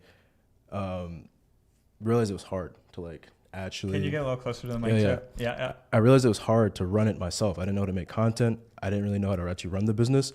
And so I ended up finding a creator like that was a reseller. He had a really small audience on Twitter, and he was like really obsessed with sneakers, and it was a niche audience. And I started working with him, and about 60 days into working with him, we started seeing a lot of results. And then it took like our first year, we did 263K working with him. Well, that's crazy. So reseller shoes, like sneakers, Yeah. or like a sneakerhead, right? Yeah, like Hypebeast stuff, Supreme, Nice. like just buying and selling any items really. But a lot of it was shoes back in the day. Oh yeah. I remember that. I remember those days. Yep. Yeah. So were you successful prior to reaching out to this influencer or this content creator or whatever you want to call him? I mean, I wouldn't say like successful. I had made a bit of money with my own digital product. I tried, but it was like not really going that good. And then I had made some money reselling, but other than that, like, no, I was still a complete beginner in business. I hadn't actually like ran any digital products myself successfully. And so this is like my first client as a complete beginner. That's great. So I want everybody to hear what you just said. Like, you weren't somebody who'd been there like with the digital product business and was crushing it. You were somebody who was still starting, but you understood the concept. And so you approached an influencer. By the way, how big was their following? I think like 40,000 across Okay. everything. Not too big. Perfect. That's a really sweet spot, right? Like, because we'll get into that. So you approached somebody with about a 40,000 person following. Did they already have a digital product or not? They did actually. Interesting. So we'll unpack that too, because this is really important, because you can work it both ways. So they had a digital product. You approached them. What did you say to them essentially? Well, I don't know. I think they actually kind of found me because I was running the digital product I had at first, and I was trying to sell it because I was like, oh, we're making like a couple grand. It's not doing that well. It's pretty good though, actually, and for a beginning product. yeah. And then he was like, hey, no one's going to buy this from you at this level, but I actually need someone to help me with what I'm doing. And so let's talk. And then we realized like, oh, it makes sense for me to help him run the back end while he just focused on making content because that's what he wanted to do. I love that. So there's a lot to pick apart there. So he wants to make content. He wants to focus on that. He also wants to make money, but he would like to make money while still doing the same thing that he's doing. So if you can help a content creator stay in their zone of genius, which is to create content, and then you create the product around it, fantastic. Now, here's a second thing, Eddie, that I want everybody to lock into as well. When you do one thing to create an asset, which is what we've been talking about, creating digital products is creating assets, the number of ways you increase your ability to be successful multiplies at a massive rate, because when you put something out there, people can interact with it. So sometimes people will buy it, and you saw a little bit of success there. And we always have to humble ourselves, because when you now have done over $3 million in sales, looking back, a couple $1,000s a month on a digital product feels like a failure. I will tell you, everybody in the audience right here today at Xero, if they can start their own digital product making a couple $1,000s a month, I'm going to be very happy for them. And I think they're going to be on track. So you put an asset out there, somebody responds to it, you do this deal. How quickly does it blow up? I mean, as soon as you launch it, I think you could realistically launch a product with the influencer within a couple days, maybe a week. And then as soon as they announce it to their audience, things take off pretty crazily. And so I like to think that like one client is all it takes to change your life, and things can turn around pretty fast once you get that first client. One client is all it takes to change your life. I like that. And because there's a pin-up demand from their audience. Yeah. And you're just, you've taken whatever months or years of this demand that's been built up there, and you're finally letting it out. How did you know how to create the product for them? We just asked their audience like what they would be interested in. I think it's as simple as like ask someone what they would want, and if they tell you what they want and you sell it to them, they'll buy it. And so that's what we did for the first one. He just was like polling his audience and asking them what more they want to learn from him, and like what format. And then when he sold it to them, they all bought. Nice. So polled the audience. They said, we want X. And then you took that feedback from the audience. Yeah. You created the digital product? He made it. He made it. So what's your role then in this operator relationship, what we call the shadow operator? Yeah. So, I mean, I guess I was the one doing the research. So I would go reach out to his audience, figure out what they want. Back then, AI wasn't really a thing with my first client. Now I'd be able to take all of the data that I got from his audience, put it into some AI, and then have it summarize and spit out like all of the audience's pain points, and then help model actually what to include in the product. And so I'm not the creator, so I can't make it, but I can outline it and tell him what to make, what the audience wants, and then he'll be the one to actually record it and make the product if it's like a video format.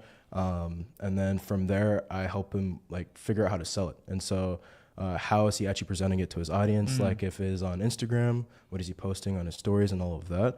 And so I basically just help him do everything except for be him. Like his job is to be the creator, make content and get views, and then deliver on the product, which is like if he's like making videos or whatever the digital product is, like he'll do that, and then you as an operator, you take care of everything else. I love that. And you have to learn to be a little flexible with these deals, right, Eddie? Because some people won't want to create the product and you'll create the product for them. Some people have no problem creating it, but they're like an actor who needs a script. Yeah, yeah. And you do the scripting essentially, or not even the full word for word, but the research. Talk about this, then talk about this, then talk about this, then talk about that, right? And then you manage the sales. So with Synthesize, just so everybody's listening, you can do the product creation just as Eddie described. And then with Ghostwriter, you can create the page that when you send the audience that the influencer has to, that will convert them into buyers. And then, of course, with WAP will let things run very smoothly. Now, you've had a lot of experience with WAP. Yeah. You I used still to use WAP actually every day. work for WAP, right? I did. Yeah. I think you still have some sort of a working relationship with WAP, but you were inside of the offices on site as an employee working with WAP. Is that right? I was, yeah. For 7 months, I worked at WAP and got to see the back end, which was really cool because I started using WAP in like 2021. And then just like last year, I started working with them closer in person. Were you there? I saw the footage when they crossed $1 billion. Yeah. You were there? Yeah. Oh, damn. Oh, that was crazy. Actually, I recorded this in like What was the atmosphere like in that? It's a buzz. Like everyone, like I think Iman's the one that said this. When you walk in and you feel like you just drank a ton of like caffeine and took some Adderall. Like everyone's so high energy. It's like a startup, and so it's a great vibe. Really, really high energy. Yeah, and then the $1 billion day. What was that like? It was honestly, it was a normal day for the office. Like right after it hit, it hit, and then everyone celebrated. They sprayed champagne. But right after, got back to work, yeah, right? literally just right back to work. Someone was like working throughout the entire time. Like he was on a call the entire time. He didn't even get up. It's cool. He was like $1 billion. Yeah, whatever. I got work to do, right? So when it comes to using WAP for these deals, especially for people getting started off, super easy. Really, really easy. Like super beginner friendly. Everything you need can be done through WAP pretty much. Nice. And so you have a product that is called Creator Accelerator. Yeah, correct. Yeah, everybody here, listen up. If you sign up at joiniman.com before the end of today's session, you will get this for free. This is a product you've put over 2,000 students through. You sell it retail $697, so you've collected $1.5 million just on this product itself. Tell me about this program, Creator Accelerator. Yeah, so basically it's what I wish I had when I first got into this. Like, it teaches you as a complete beginner how to go find a creator, someone that has an audience. It doesn't have to be a massive audience. It could be like 5,000 followers. We had someone work with his girlfriend who had 5,000 followers and like start making like $20,000 teaching people how to do nails. But it'll teach you how to go find a creator, partner with them, and then monetize their audience using digital products. And then you, as the operator, you just take a small cut of what they make. And then that's like the model that really got me on the path of success and made my first couple $100,000 doing that. So you break down this process exactly and specifically step by step. So anybody could follow it from point A to point B all the way to point Z in success. Is that right? 100%, start to finish. Nice, because I was going through it earlier here. You have exact scripts to use. So somebody could use your scripts, reach out to a content creator, and pretty much, and these have been tested? Yeah. The same DM script. One of the creators that we were able to launch a product for was a really big artist, Derulo. And so the same script that I was able to get him as a client. Dang. The script that closed Jason Derulo, right? That same approach is inside of the program Creator Accelerator that everybody here gets for free. Question on that. Why did you decide to let us give this away for free? Well, I feel like it was really hard for me to get it out to so many people. Iman does a good job of getting it out to people. He's got all of you guys in the chat here, and so I want to spread this to as many people as possible. I'm not like, I have no reason to gatekeep it. And so when Iman asked me if I wanted to be a part of this event and share it with his audience, like obviously I'm down. I was in this position 3-4 years ago on the other side where you guys are at right now. And so to be able to give back and help, I guess, the next wave of people, like obviously I'm going to do that. That's awesome. And Ambience earlier was saying, what accelerator is he talking about? Because we have a lot of things named accelerator. So the name of your product specifically is Creator Accelerator. Yeah. We also are giving away agency accelerator. Sorry. So growth operator, creator accelerator. It goes by both names, Yeah, right? So yeah. we call it growth operator, creator accelerator. That's Eddie's program. And then we have agency accelerator. So guess what? You get both. Both are free. The only catch is if you sign up by the end of the day. Everybody, if you have any questions for Eddie, put them in there right now, because why I have them here and there's a little bit of a delay, then we can circle back and answer these questions. Now, here's what's really cool too about this, Eddie. We've already loaded up your program into Monetize. Oh, wow. So when people sign up, they will get immediate access to your program. So you can start working this, what we call shadow operator system immediately. Wow. Yeah, That's yeah. awesome. You guys need to hop in. We run a tight ship here, man. We make sure, I mean, as much as we can when you're Yeah, dealing yeah. with, we reached over 1 million people on this this promotion, which is Wow. insane. Yeah. What advice would you give to somebody just starting out who wants to do the shadow operator model or digital products in general? Well, with this model, I think the biggest thing that matters is just choosing the right creator. That can really make or break how well things go with the shadow operator model. And so I would just, I mean, if you're going to join, you're going to get access to the program that I have. And so follow what we talk about on how to actually find the right creators. We'll walk you through exactly how to find that one creator. Like really, it's one client that can take to change your life. And so we walk you through how to find that client. And what are mistakes that people would make that would try to do this on their own without guidance?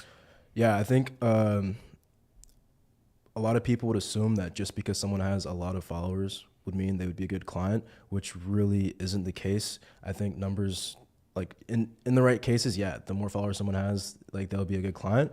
But it's really about like the value they provide to their audience and what product you can actually build off of that. And so the biggest mistake is just signing a bad client. Like you could sign a creator that doesn't actually worry about making content or actually promoting to his audience, so that'll make it hard to make money or make sales. And so the biggest thing is really just like the client. If you can just nail getting the right client, after that everything else is pretty much a breeze. Got it. So it's all about the client. That's like your biggest hurdle. Yeah. So it doesn't have to be big, preferably not big, small, and somebody who's posting on a regular basis, so that way they can continue to post when you create a product with them. Yeah. Now, do you find it's pretty easy to create these products with the influencer? Yeah, I mean, like, I have a funny story actually with WAP. I was at the office once, and one of the founders, we're building a digital product, and one of the founders was like, hey, you guys need to like do this by this weekend. Mm-hmm. And we ended up putting together a full product in 24 hours, which a few years ago I would have never believed was possible, but we created an entire program from start to finish in 24 hours. And we ended up staying up like all night at the office at WAP to do that. But it was only possible because of AI, which was not around a few years ago. And so putting together the product for the creator or for the client is like really easy nowadays. That's a great point. Canva asks, he says, how did you find potential partners? Do you have a specific process? I'm sure you walk through it in the product in detail that everybody gets as a bonus, but high level, how easy would you say it is to find these potential collaborators? Well, I mean, they're everywhere. Like, it could be someone you know that has a small audience. Like the first place I would think is like, okay, who do I know that I could potentially work with? Someone that came through our program, his girlfriend had like, I think it was like 8,000 followers about nails. And so he started working with her, and then they created a product teaching women how to do nails. And they did $20,000 within like 60 days, which was like insane. Wow. And it was like him working with his girlfriend. And so that's the first place. And then the second place is like, look on Instagram, look on YouTube, look on inside communities. There's all these places on the internet where you can find people that have small audiences, like 5, 10, 15,000 followers that are, I guess, niche experts. And I've had experience in this, and I find these smaller audiences tend to be incredibly what we call hyper responsive. Has that been your experience as well? 100%. Like the more specific the creator's content is about whatever it is they're talking about, even if the audience isn't that big, like the audience is going to be really engaged and be willing to join or buy whatever the creator has to offer. Yeah, they'll have a shorter life cycle to them, but you'll get a lot more money quicker and it'll be a lot easier. And this kind of leads to the next question because they're like, what is Eddie up to these days? And I want to frame this so all of you can understand the proper context. Once you start making deals as a shadow operator, a whole bunch of new opportunities will open up for you. So like I've been a shadow operator. I'm generally still in the shadows, but because of that, Iman was referred to me by a different client who knew him, opened that door. Iman and I sat down and we did a deal where I'm partially in the shadows and then I'm partially live. And you can decide to do that if that makes sense or not. So once you make deals with influential people and you make them money, like the easiest way to get rich is to help somebody who's already rich make more money. I mean, that's the secret to life, young boys and girls, is like make rich people more money and then they will pay you a lot of money to give them exactly what they want, which is more money. So in your particular case, now these partnership agreements, since you've gotten some use to it, you are now working with governments, right? That's what I'm trying to get into. So it's funny, I'm still shadow operating a bit. I have a client right now that does like clipping, video editing. And so I'm working with a client to build a digital product. He teaches people how to do that. And so we're operating for him to then fuel an agency that I'm running. And with that agency, we're trying to get into working with governments to do like marketing for them. And so I'm still doing some shadow operating. And then I'm also running an agency as well that's just fueled by the digital product that we're building with this creator. And I love that because they're very similar in a lot of ways. Yeah. And one of the other bonuses that we offer people here today is Iman's original flagship program, which is Agency Accelerator. Now that's up to you. You can go that way. Like Eddie is now talking about $1 million contracts that renew every 3 months or every 6 months. Well, it was just a trial where we want to ask for $1 million and then ask for like 10 or 20. So it's just like a test, but it took me 3 years to get here, but I'll say like shadow operating is a great place to start, and then you'll have the skills to do anything you want to put your mind to. Yeah, and I know people that stay shadow operating. I know people that then grow it to the next level, and I know people that do both, create their own digital products and also partner with other people. Yeah. This is a model of flexibility that you don't see elsewhere. And of course, again, I want to run it back, Eddie, so everybody can put it into context. You started with a digital product, just like we teach people how important and powerful digital products are. So you got that down, you saw some success. You also then did some shadow operating, worked with other people, and then because you got the experience of working with other people on a partnership level, that allowed you then to level up and also add an agency on top of that, right? And so, everybody wants to jump to the $1 million deals. Can't do that. You can't do that. It's taken a long time to get here. It's taken a long time, but by shadow operating, you now have opened up a whole new world that was previously inaccessible. Yeah. And it's not like you were slacking on the shadow operating. We're talking $3 million in deal flow in a couple of years. 2 years, I would say. 2 years. Yeah. So that's what that can do for you. Pretty incredible, right? And I just really wanted to bring that up. You have taught people inside of the program how to do it, and they have been successful. Can you share one or two of those success stories with us? Yeah, I think one of the biggest, his name is Pierre Corey.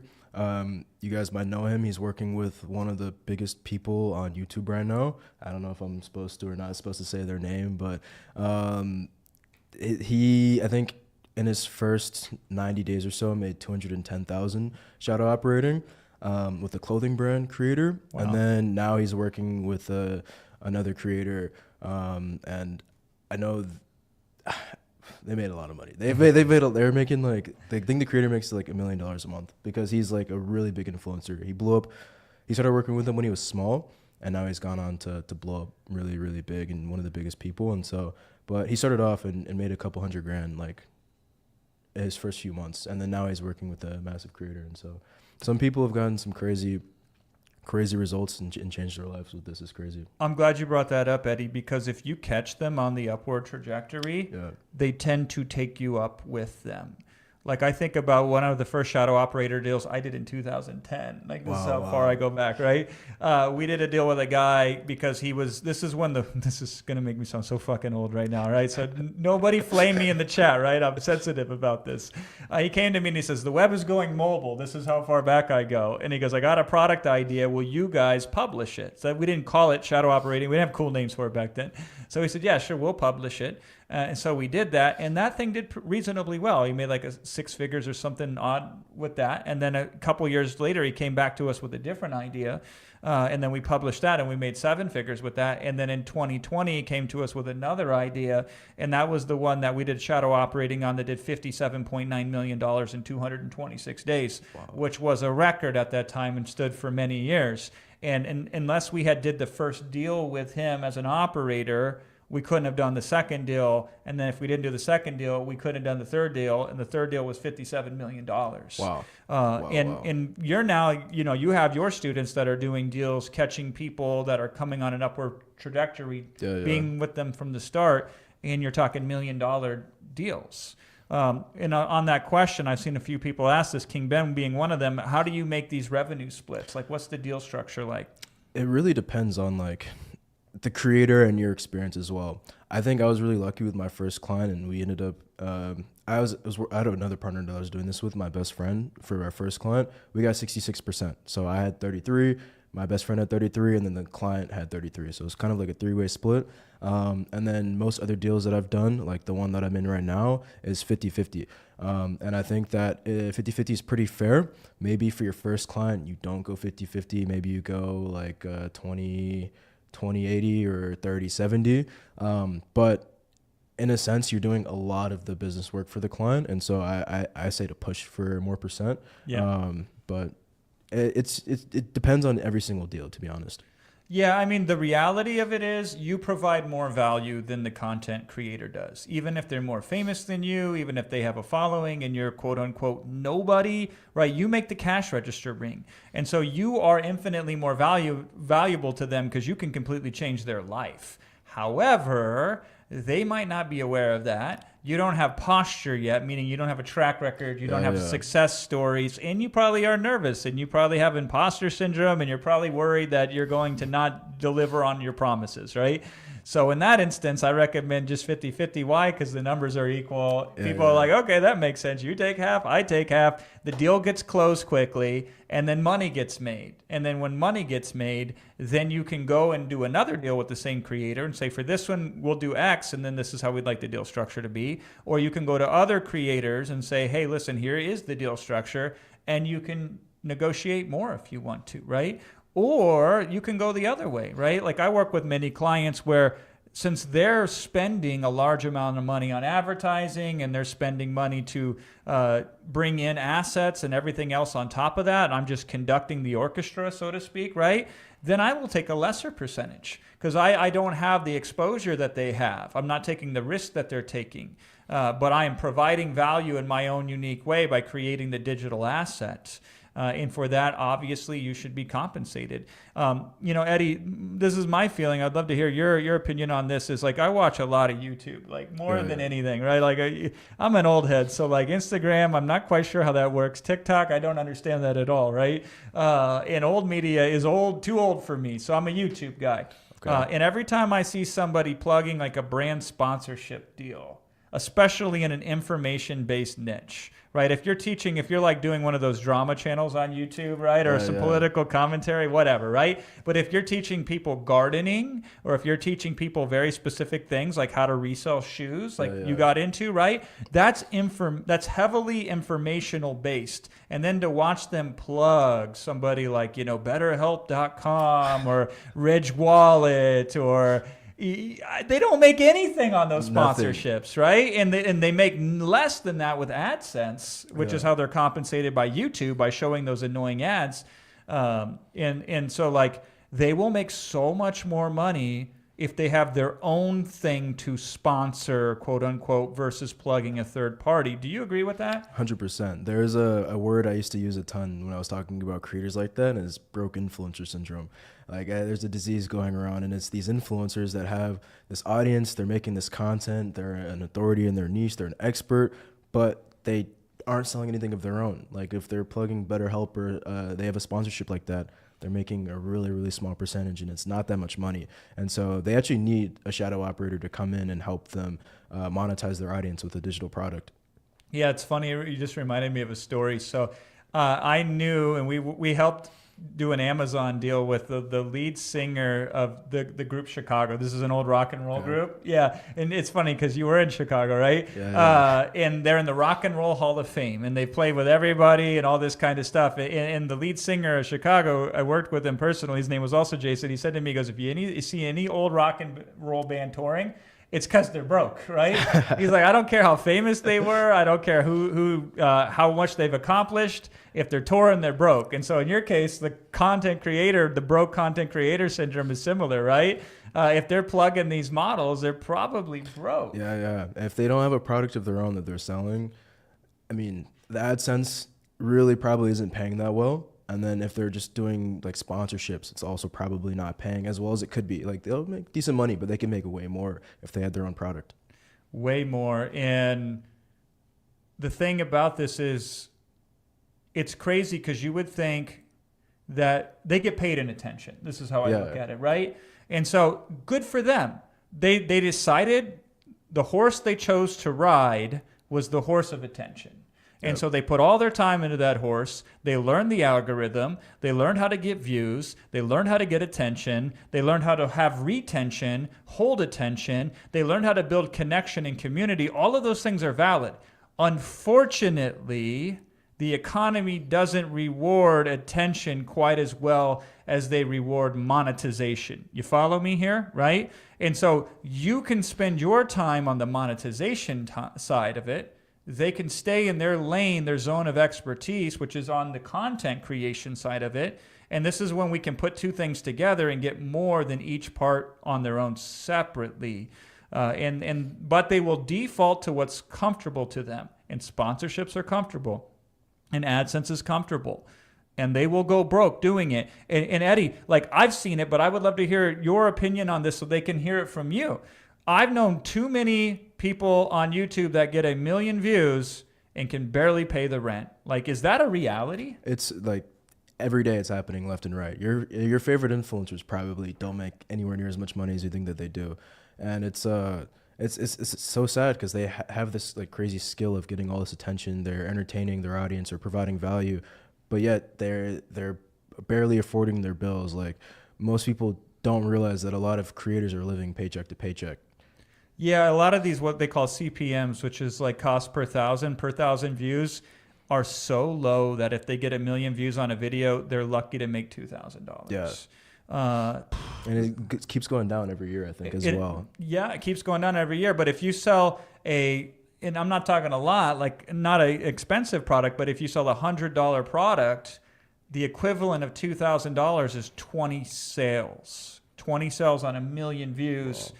Seems a lot easier than just relying on AdSense. And by the way, you can still get paid on the AdSense side. That doesn't go away. Yeah. We just add a income stream to their business model.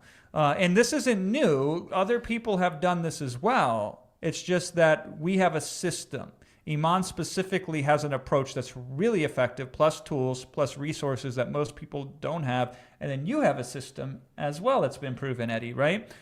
The system that they're getting access to. The system that they're getting access to. Not forever, because Eddie sells this. Eddie has made over $1 million selling his own digital product. So see the clues we're dropping here? And then you have a systematic process. Like you probably put a lot of effort into creating this product. Yeah, it took us, like months and months. I think we worked on it over the course of a year. And then after we made it live, excuse me, it took us about like 3 or 4 months of perfection, like actually working with people inside of the product to make sure it's like a path that anyone can come into as a complete beginner to then go get their first client, launch the product, and actually start making their first couple of $1,000s online as an operator. I love that. It's like, I call it the curse of expertise because you're creating an expert product. Like this is your product, your baby. You want to nail it. He toils and toils with it. You put all this work into it, right? It's also a $697 product too. So when you get to that higher price point, that's when you want to put in the extra work. Whereas what we teach in Monetize is to start with a lower price point with a non-expert product. But regardless, they get hooked up on this, and this shows the step-by-step system that you have used, that you have vetted to get deals where you can shadow operate, where you don't have to be out front. You can partner with these micro-influencers who have built-in audiences who will pay money as soon as they see a digital product put in front of them. 100%. Is there anything else that you would like to add or that I didn't ask? Not that I can think of. Honestly, it's insane that I'm here. Like knowing that I was on the other side, like 3-4 years ago, watching this. It's funny actually. I remember I was in class watching Iman's videos instead of like paying attention to my professor, and then I ended up leaving out of my college campus class to go drop out and just pursue this fully. And then within 3 months, things started taking off, and so it's really cool to be in this position and be able to say, like, it worked out for me, and that if you guys are considering to join, like, there's really like this, you need to, this is like the best thing you could do. I mean, you have all the resources that you need, and I mean, you're getting my program, you're getting the agency program as well, like everything that you need to whenever you join. And so like I think the answer is pretty simple on what you need to do, if it makes sense for you. That's so solid, Eddie. I appreciate you so much. Give you. love to Eddie in the chat there. Shout out to chat. Eddie on that. Yeah, give him some love. I'm gonna have you stay here till you can see it. So give him some fire emojis or give him something in the chat that will make all of us feel really good when we see it. And then we might be able to bring you back a little bit later on in the stream, Eddie, if you're going to be around. Yeah. Sometimes we don't know how these things go. I kind of just sit here and beg people to do what they should do anyway. So there you go. Look at that, Eddie. We got the fires. We got Czech the hearts. Republic. I don't even know what that emoji is, but it looks pretty cool. Is that someone, the flowers? someone had joined, I believe. Oh, nice. Yeah, that's so sick. Hell yeah. Yeah, you got your flowers today. Thank you, I saw chat. that. Yeah. W chat. Big W for Eddie. W to the chat. Hell yeah. You're the man, Eddie. That's what they say. That's what they say. Awesome. Thank you guys, and thank you. Thank you so Appreciate it. much. Awesome. Appreciate that. So Eddie's program goes away when we end the stream here tonight. I have to end the stream at some point. Unfortunately, the latest I can go is till about 6 a.m. tomorrow morning, Dubai time. I could go for a maximum 7 more hours because then I have to catch a flight. But no, I've got to wrap it up obviously before then. But his program, Iman's program called Agency Accelerator, which has sold for roughly $1,000-ish. And then Eddie's program, which has sold for $697. That is almost equal to the investment at joiniman.com for Monetize itself. And these are 2 bonuses that are available. Now, the whole deal, just so you know, goes away. It goes away tomorrow at 11:59 p.m. Eastern Time, Tuesday, October 7th, New York time, 11:59 p.m., right before midnight. Whole offer goes off the market, and it stays off the market, okay? So this is, we got time, but not a lot of time. But I would love to see you in tonight if that makes sense. I'll answer a couple other questions that came in from Eddie that I was just holding back because I'm just going to rapid fire them really quickly. One thing I will suggest to you is don't let the little things cheat you out of the big thing, okay? So it's like a lot of you are like, well, how do you do the splitting specifically? How do you do, what buttons do you click? That kind of granularity. Don't worry about that. That is in the program. That'll be taught to you step by step. That's an easy answer to an easy question, and that shouldn't stop you from moving forward. The technology today to handle these splits is incredibly easy. Shastragan asks, I have an influencer who makes paper bags. Will that be good? Perhaps. You can always test these things out. The worst thing that occurs is you learn something. So you could go to them and say, hey, I would like to try to create a digital product with you. Let's see how it goes. I would always recommend that if you can get in front of an audience of people that have a similar like or interest that is shared amongst them and try a digital product in front of them because of the AI now makes it so easy, I'm always pro putting a product in front of somebody that can help them 100%. I will tell you, I will recommend WAP till I'm blue in the face for the shadow operator model. You could technically do it with other platforms. We support WAP inside of Monetize, so you're going to get all that support that goes with that. And WAP is designed really, really particularly well, better than any other platform that I know, to do the shadow operator model. So I'd recommend that to you also, but the specifics will be taken care of. Don't worry about the splits. It is 100% okay to make a deal that is more favorable in the other person's favor at first, right? You know what happens if you make a deal so good that the other person makes a lot of money and you only make some of it? Two things happen. First thing is you learn to negotiate better the next time. That's a valuable skill. Second thing that happens, you get a lot of goodwill in the marketplace. They will talk to you. They will talk about you. This person did this for me. This person made me this much money. I love this person. And that goodwill will transfer over into actual money because you've over-delivered. So the worst thing that could happen is you make a deal that is more one-sided in their favor, and then you can adjust that in the future with future deals, and you also get a great reputation as somebody who over-delivers. So that's a fantastic situation. And then if you ever want to look up Eddie, I mean, obviously the best way is to get into the program itself, but Eddie Cumberbatch, you can look him up if you want to know more about his story, but he's crushing it. $3 million with the shadow operator model in the span of about 2 years. Now, keep in mind, just a couple years ago, he was sitting where you're sitting right now, watching a presentation similar to this by Iman for what Iman was finding at the time to be the best thing to recommend based upon the resources that he could collect and publish together all at once, and he joined. I don't recommend you drop out of university. I recommend that you stay in there and work this on the side. That's just my personal opinion. I have a daughter who's going to go to university in a couple of years. I don't think you need to make such rash decisions immediately, but you do you. I dropped out of school as well. Sometimes when you know, right? So in general, my general advice is kids stay in school if you're in school. My specific advice, though, is if you know yourself and you know your capabilities and you know your path and you find something that finally allows you to unlock that path, then you embrace it by whatever means makes the most sense to you and you move forward with it. So there you go. I'm going to answer a couple more questions here and then we're going to loop back into it. I made a note here. Can we have a module to create an AI character so that when we want to communicate with our audience, we can do so without showing our face? Dan asked. 100%, right? I will tell you, there are some AI out there that once you get the output from Synthesize and once you get the output from Ghostwriter, they can translate that into video content and they can translate that into spoken audio content. And they're very cost effective. All of these AI companies out there right now, they're all losing tremendous amounts of money because they're fighting for market share. They're trying to get you to use their app, and then once you do it, you will use it forever. That's their thinking.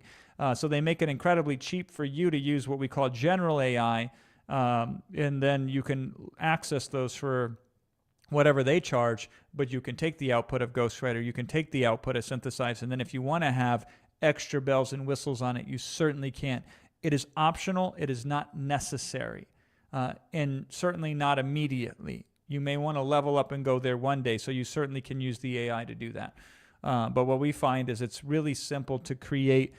My favorite video programs, by the way, and the ones I first created. Now, by the way, the first things I ever sold online were digital products that were delivered as PDFs. Keep it simple. Least moving amount of parts to solve somebody's problem that I can do as quickly and efficiently and as fast as possible. So easy peasy lemon squeezy, right? Let's start with minimum viable digital product. And then after I nailed that, the second thing that I did was create an audio program. I didn't even go straight to video. I went to audio. I took the digital product that I created and I read it. Guess what you don't have to do these days? You don't have to read it anymore. You can take that same product and you can put it into a system like 11 Labs and it will automatically read it for you. It's incredible. It sounds really good and it's very, very cost effective in order to build a whole audio program out of it. So fantastic. Now you have your audio program. Then if you wish to, you can level it up to a video program. You want to know how you would do that? I don't recommend you do that with a face. I recommend you create slides. Now, we have really fancy slides. I'm really proud of the slides that we do inside of this 5-day, well, with plus bonus day 6 here, challenge at Monetize. That is a whole team of professionally trained slide designers for a challenge where we're reaching over 1 million people in total in one way, shape, or form. That is levels. That is the highest level. The base level, the way that I started is I created really basic slides in PowerPoint. And then I'd set the audio to those basic slides in PowerPoint. and now we have a video program. So you can take originally a PDF, turn it into an audio program, and then turn it into a video program. Then you can actually, if you wish to, if it makes some money, you can hire somebody else to speak the program for you. Or I prefer with the shadow operator model, you create the product or the structure of the product and they deliver the product in their voice, in their face. You just given them the ingredients to cook with. They didn't have to create the ingredients themselves. Well, what is the best niche to reach influencers? The best niche is the first one that you find that shows promise. Now, if you are already a consumer in these niches and you already know where to look because you are passionate inside of that niche, then you want to start there, right? So like Eddie was a sneakerhead, I think, right? He knew about the sneaker reseller market. And so as a consumer, he lived it. So he knew the ins and outs of that market. He knew was influential in that market. He knew the A players, the B players, and the C players, and the D players. And so he could go after a C player initially, or a D player, or even a B player. He could go after all of them. Hey, listen, if you put out a couple proposals, you only need one of them to say yes. That's all you need to do. Let me put a note here. That's all you need to do. You need to get one yes initially. So if you are in an industry that you're already familiar with and you already know how to shortcut the outreach because you know who's who in that market, then you can go that route.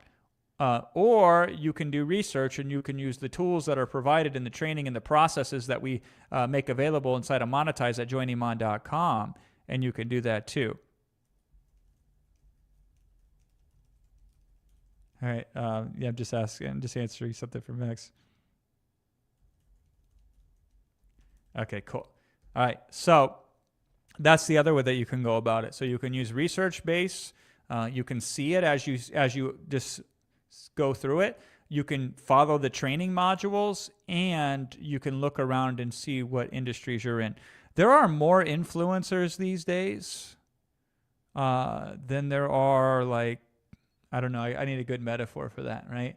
I could open the window here, throw a rock out the window, and hit 3 influencers, and they probably each have 50,000 followers or more. It's insane, right? You want to know what the number one thing little kids want to be when they grow up?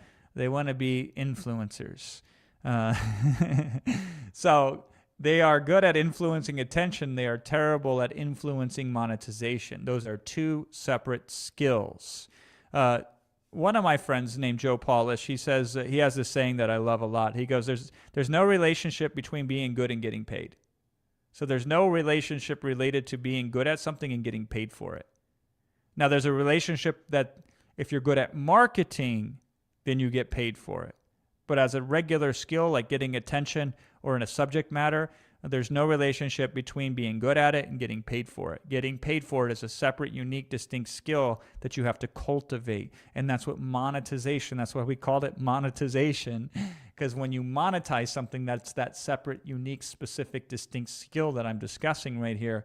That's where the cash register rings, right? That's where the money, I should say, that's an outdated reference. That's when the Stripe account blows up or whatever. That's when the payment notifications from WAP hits your phone and goes just like that, right?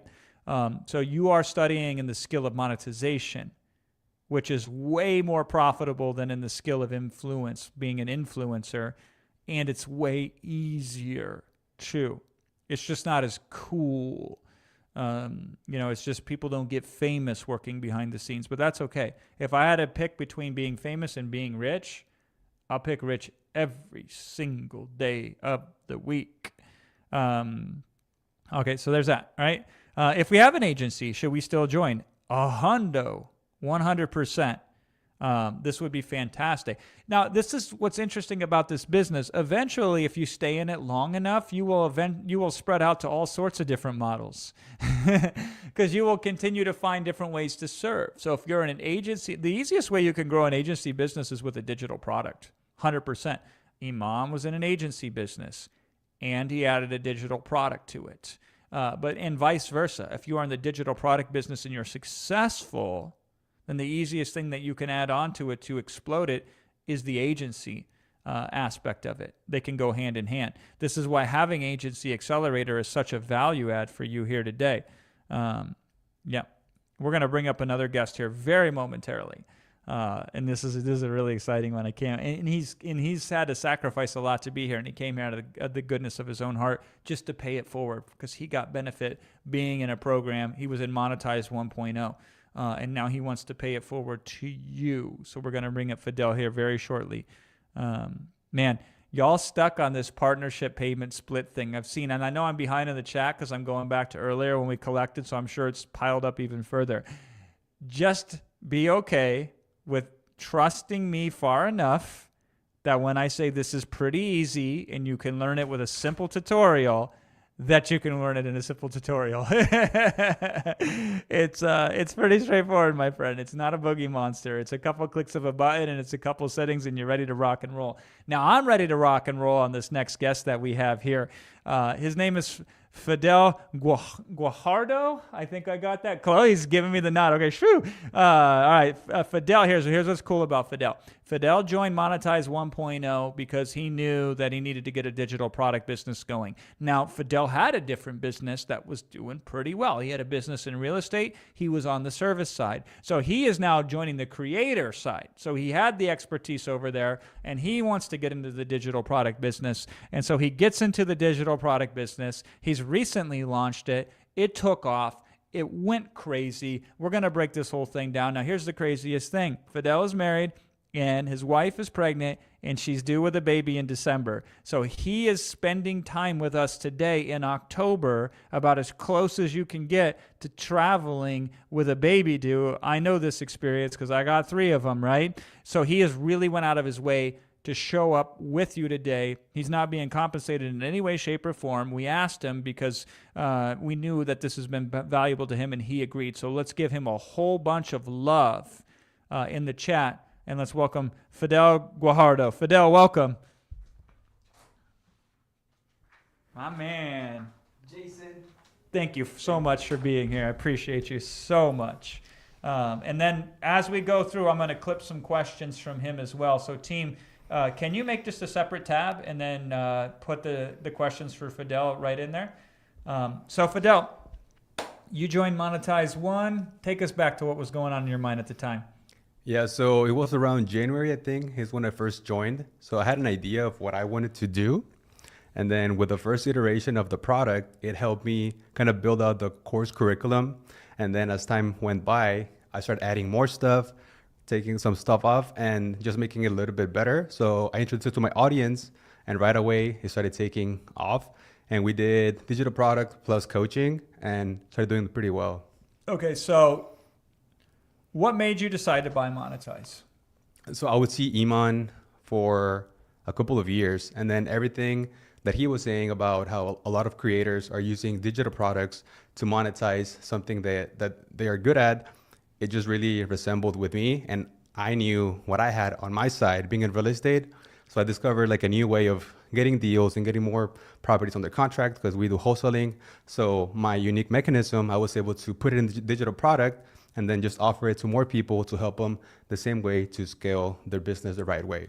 Brilliant. So Fidel is one of those people that we keep talking about who, if you have a different business or if you have something already going for you or have an audience, adding a digital product to it will help significantly, right? So how did you create your first digital product then? So I had an iteration of what I wanted to do. So what we do very well in wholesaling is doing Facebook ads that specifically target motivated sellers. So I discovered how to do it the best way. So I used the Synthesize to kind of go over the course curriculum. So I did the first iteration of the product, just doing the screen recordings on how to set up everything, how to do the ads and how to do all those things.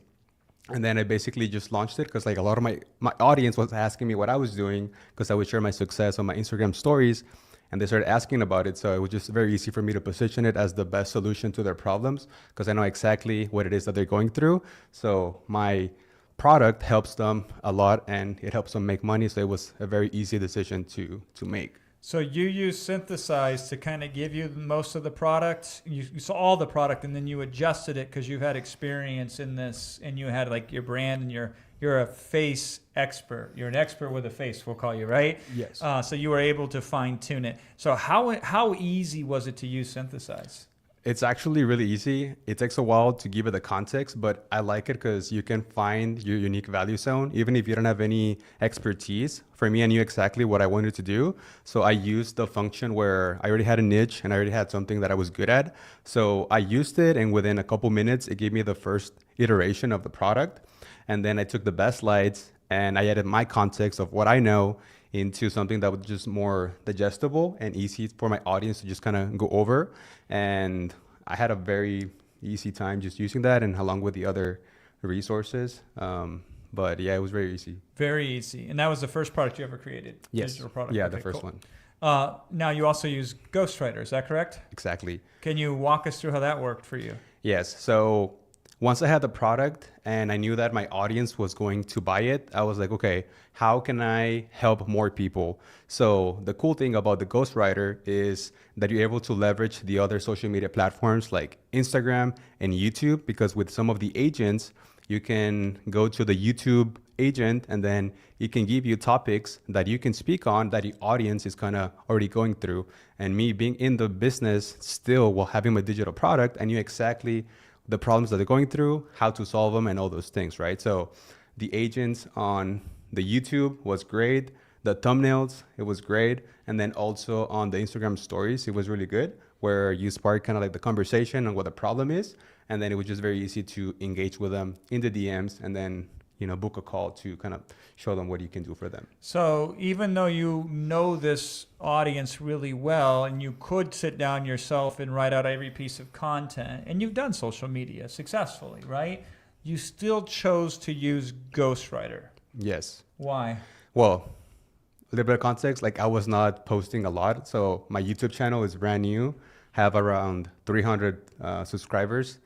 And it just came like very recent after using the resources. So you don't need to have like a huge audience to be able to make money.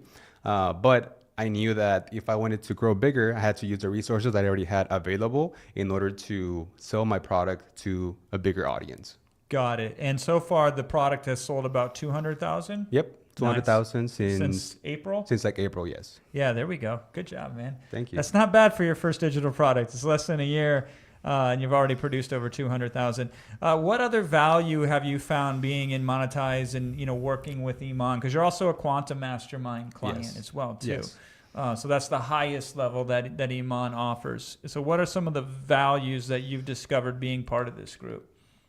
I would say number one, the team, but besides that, I would say the blueprint, because when you are in a room with other people that are already having success, I mean, you realize that everyone is the same. So all of us, we put on our pants the same way. So once you have the blueprint and you know exactly how everyone is having success, once you have the blueprint, it's very easy to just follow it, put in the work, and just lock in and do it. So that was very valuable. And apart from that, just using all of the resources that we have available, I think at this point, I think I've only used like 10, 15%, and there's still like a lot of stuff that I have not used. But I feel like all the resources, the community, and just being able to be in a group with other people and having access to the team has been super valuable. Yeah, and inside of Monetize, it's just incredible the support that you get, right? They show up professional. They're there to help you. Lots of valuable community mentorship. Has that been your experience? Yep.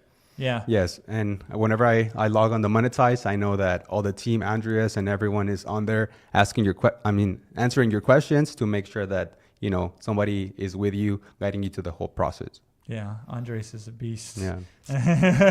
Shout out to Andres. We got a lot of Guajardos in how do you say it? Sorry. Guajardo. Guajardo. My Iowa accent gets in the way here. We got a lot of Guajardos here that are coming out of the workbooks. We got one from Monterey there as well.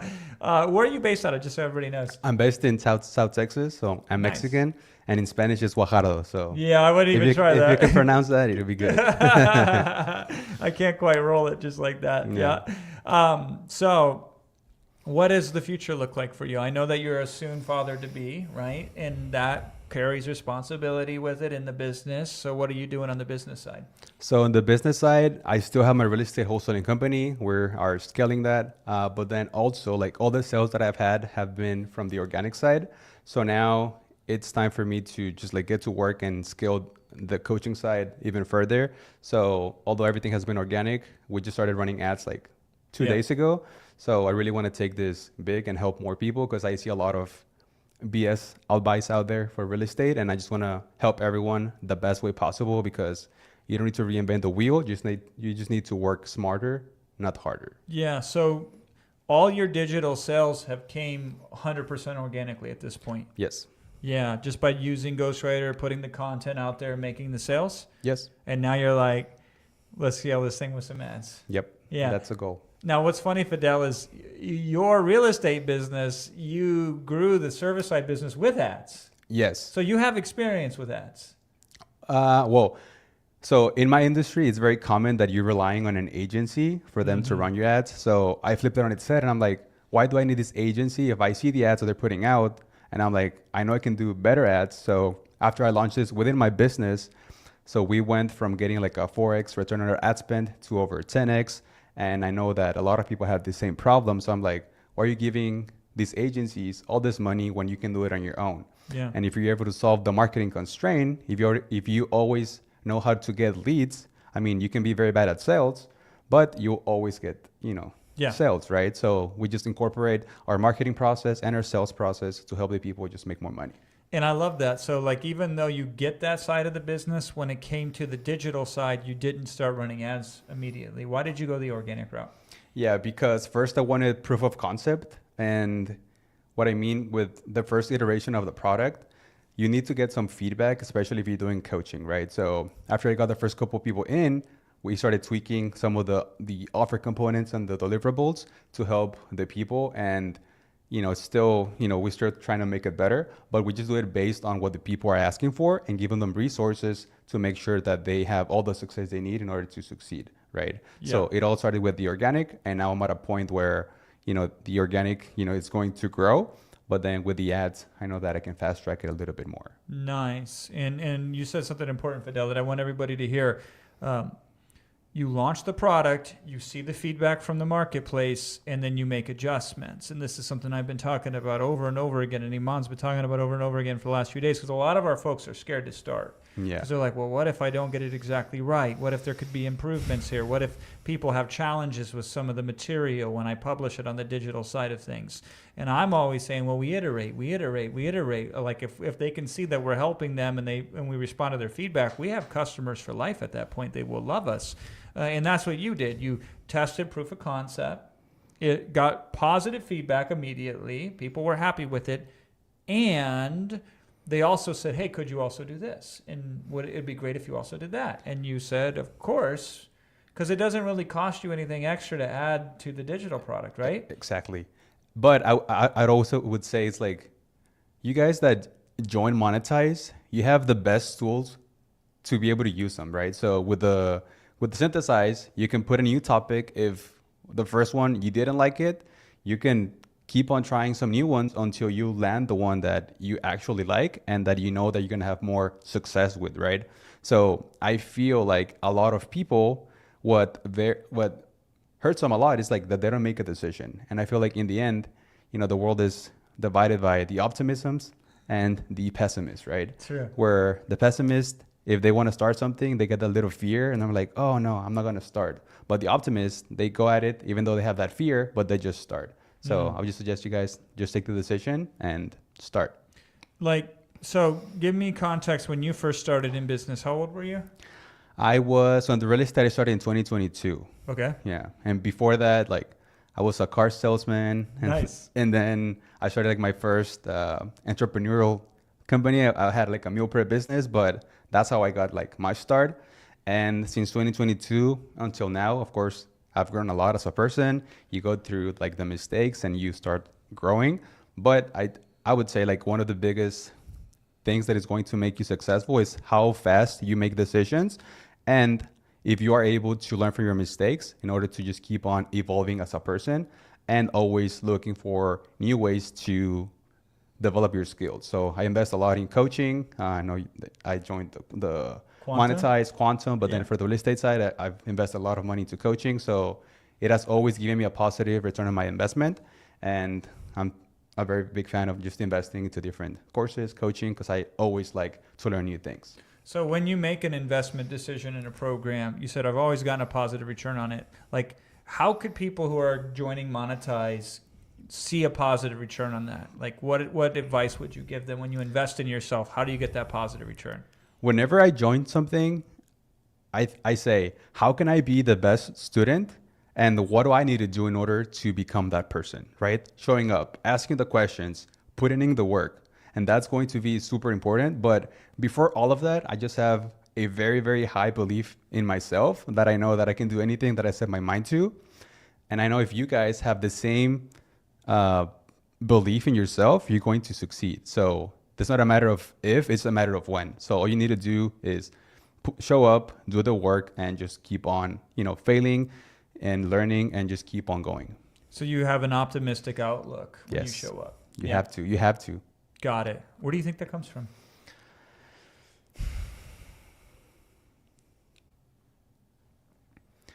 I think it just in me that I always want to better myself. And even though things are going okay, I always see myself in the future. And not that I compare myself, but I see myself as like a top player, right? So I'm always going to keep on leveling up, and it's hard for me to be satisfied. So I just feel it's in our nature as human beings to always just keep on learning and progressing so that we reach our next self. And anytime that your previous self is not serving you, you got to be willing to kill that old version of yourself and do that as many times as it takes in order for you to, just keep on progressing and learning. So you're driven for more for yourself, your wife, and now your son. Do you know? Yes. Yeah, your son. Yes, that's son. Yeah. Yeah, oh, nice. Yeah. Yeah. Tiago. Tiago. Yes. I was going to ask if you picked a name out yet. Yes. Man, it's going to be fun times for you, Fidel. I wish I could be a first-time father yeah. again. It's one of the most I'm excited. amazing feelings in the world. Yeah. It's gonna be hard, but we're gonna put in the work and do what we have to. I appreciate that. Anything else for anybody listening right now? Guys, just make the decision. I mean, it's been a couple of days, and if you are one of those that is getting the little feeling that you have that belief in yourself and you see this is possible, I mean, that's the universe telling you that you can do it, right? So just make the decision. I mean, you have all the resources, all the bonuses, Iman's team. If you put in the work and you have all of that, next to you, how can you not, succeed? So, guys, just take the decision and just go for it. Fidel, thank you so much. Thank you, Jason. I appreciate you, brother. Awesome. Everybody give up some love in the chat for Fidel being here. Going through what he had to go to be here is incredible. And I'm so absolutely grateful for him. And I'm grateful for every one of you, too. Here, we have 2,347 folks still on, still jamming with us. Just to make sure I'm not already preaching to the choir here. Maybe all of you have already invested in Monetize, and I can't get anybody else to enroll because everybody has already paid for it, right? Which is fine. I'll still hang out with you too. But if you are not yet a member of Monetize, but think tonight might be the night, if you see a high degree of confidence that you are going to sign up before we sign off here tonight, type me into the chat if you could, please. And then I think I lost the comments here. Okay, yeah, just type in me if you can, just so I get an idea here, right? I got to see to what intensity I need to work and operate here over the next hour and a half. Okay, I see some Jake, I see Angelina, I see Jay, I see my name, I see people already in. Okay, cool, Maryam, good to see you. I think I've seen Maryam. I wonder if you were the Maryam that won last night or the other night in VIP. Okay, cool. And some people are like, what? You're selling a product here today, Jason? I am, actually. It's at joinimon.com. And you can go to that page and you can see everything there. No, I know. For those of you, man, my heart goes out to you. If the finances are way too above your capabilities to invest right now, I get it. I love you for being here. There will be a time in the future. I just suggest you do what you can. I'll tell you a quick story, okay? It was the summer of 1997. And I was 14 years old. And I got introduced to the internet. in 1997, nobody really had the internet, especially in Iowa. You were strange and weird, and you were very abnormal if you had an internet connection. And I had a 14.4 modem connection. That was the first time I connected to the internet. So 14 kilobits at a single second was the maximum that I could download. You plugged it into a telephone, and if somebody needed to use the telephone, you were booted off the internet. It was a wonderful, interesting, pioneering time to be on the internet. And I got enamored by the internet because I saw a way to start producing music online in 1997, and I wanted to build my music so badly. But there was a problem. I did not have a computer. So what could I do? I could buy a computer. That was the only way that I could get online and start working on the internet. So I begged my dad. I said, Dad, if I earn enough money to buy my own computer, then will you pay for the internet? Now, internet was like $10 a month back then.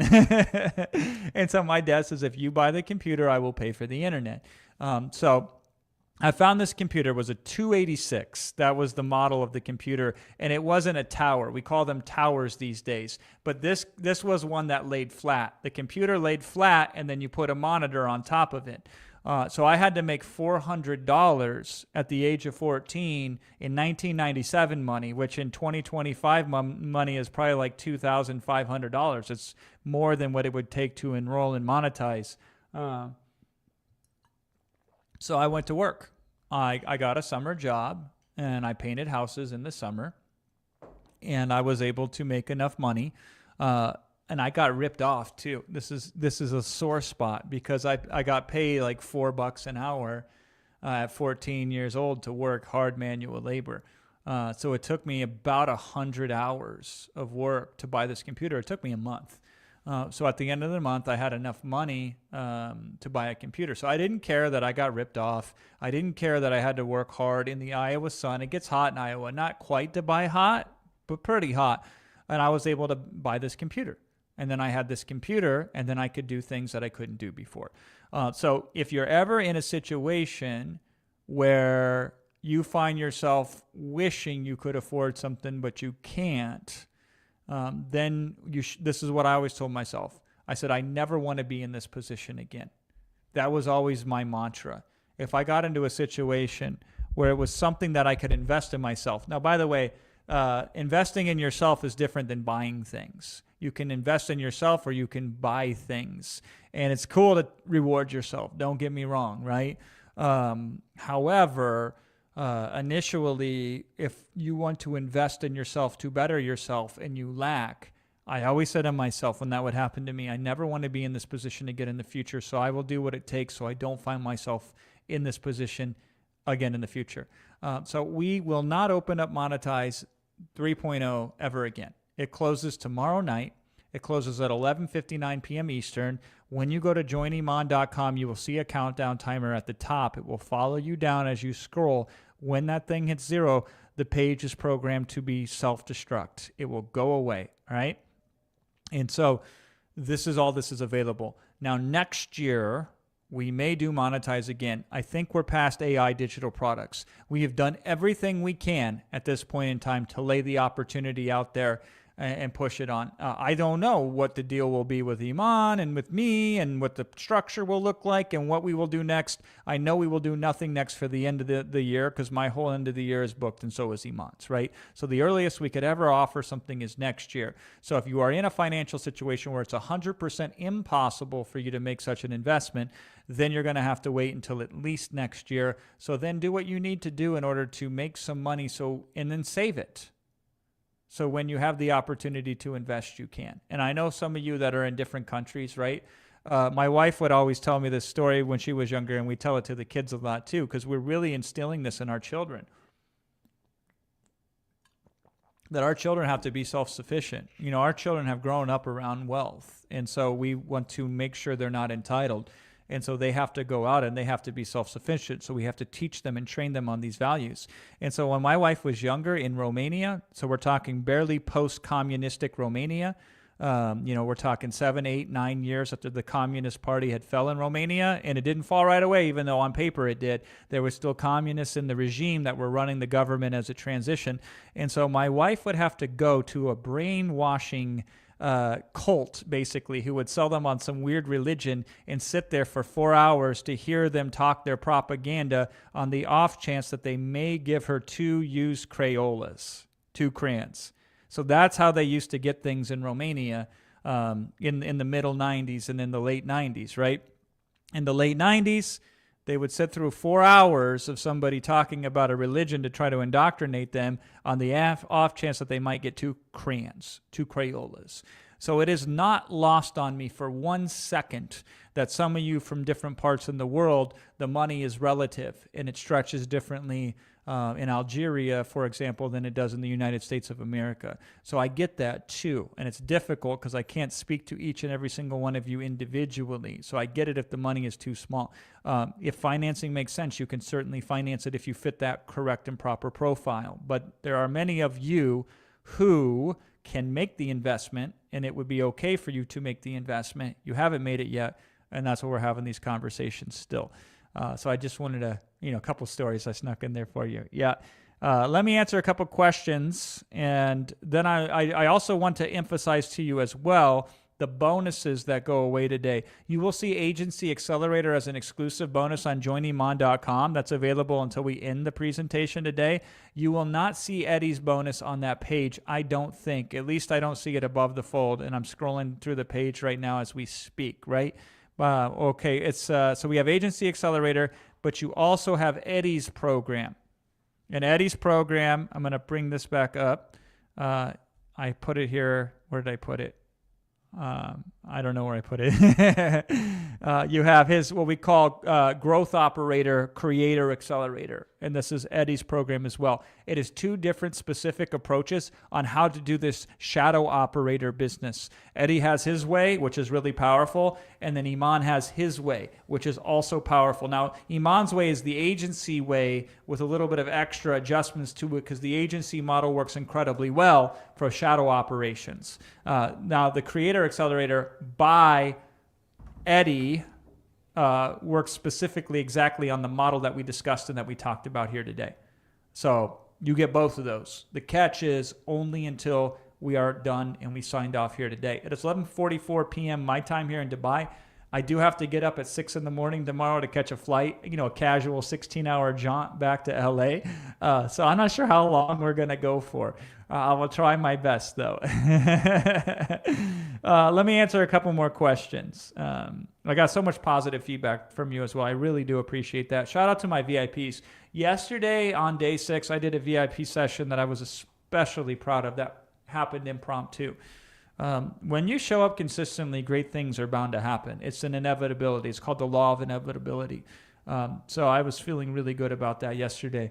And I appreciate all of you who give me the love on that. Let me give you some love here today, too. I'm going to spit some game for you. We're going to help tell maybe a couple more stories as well. Okay, would I get all the bonuses if I still have and use the episode 2 link to buy? It doesn't matter what link you use.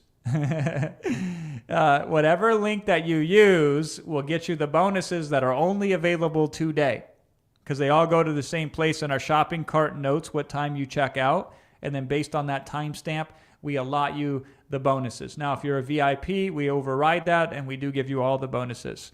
Yep. You will always be able to log in and get access to the material. The software has a year limitation of access and usage to it, and then you can renew at a similar rate to the rate that you did with joiniman.com, but you'll have to actively do that, right? Yeah. Yeah. Now Joseph says, and this is a tough one, right? But I'll read it as is because this is the color of life. Joseph says, I don't like to show my face. I have cancer, and sometimes it turns people off if you are not looking well. Well, first thing on that, fuck those people. I don't, people are crazy, right? Some people are looking to get upset, and that's the value you might provide to them, right? Second, I get it. We live in the real world, not the ideal world. And sometimes in the real world, there are limitations that normally would get in the way that now because of technology like AI and because of the program of Monetize, we can sidestep those issues. So Joseph, we welcome you with open arms if this sounds good to you, brother. Obviously, your health has to be in good order. If you don't have your health, here's the saying, he who has his health has 1,000,000 wishes. He who does not has one. So you do need to have your health. So if it's a benign form of cancer that doesn't deplete your energy and doesn't stop you from moving forward in taking the necessary action, then we welcome you. Obviously, everyone just listen to me right now. Health comes first.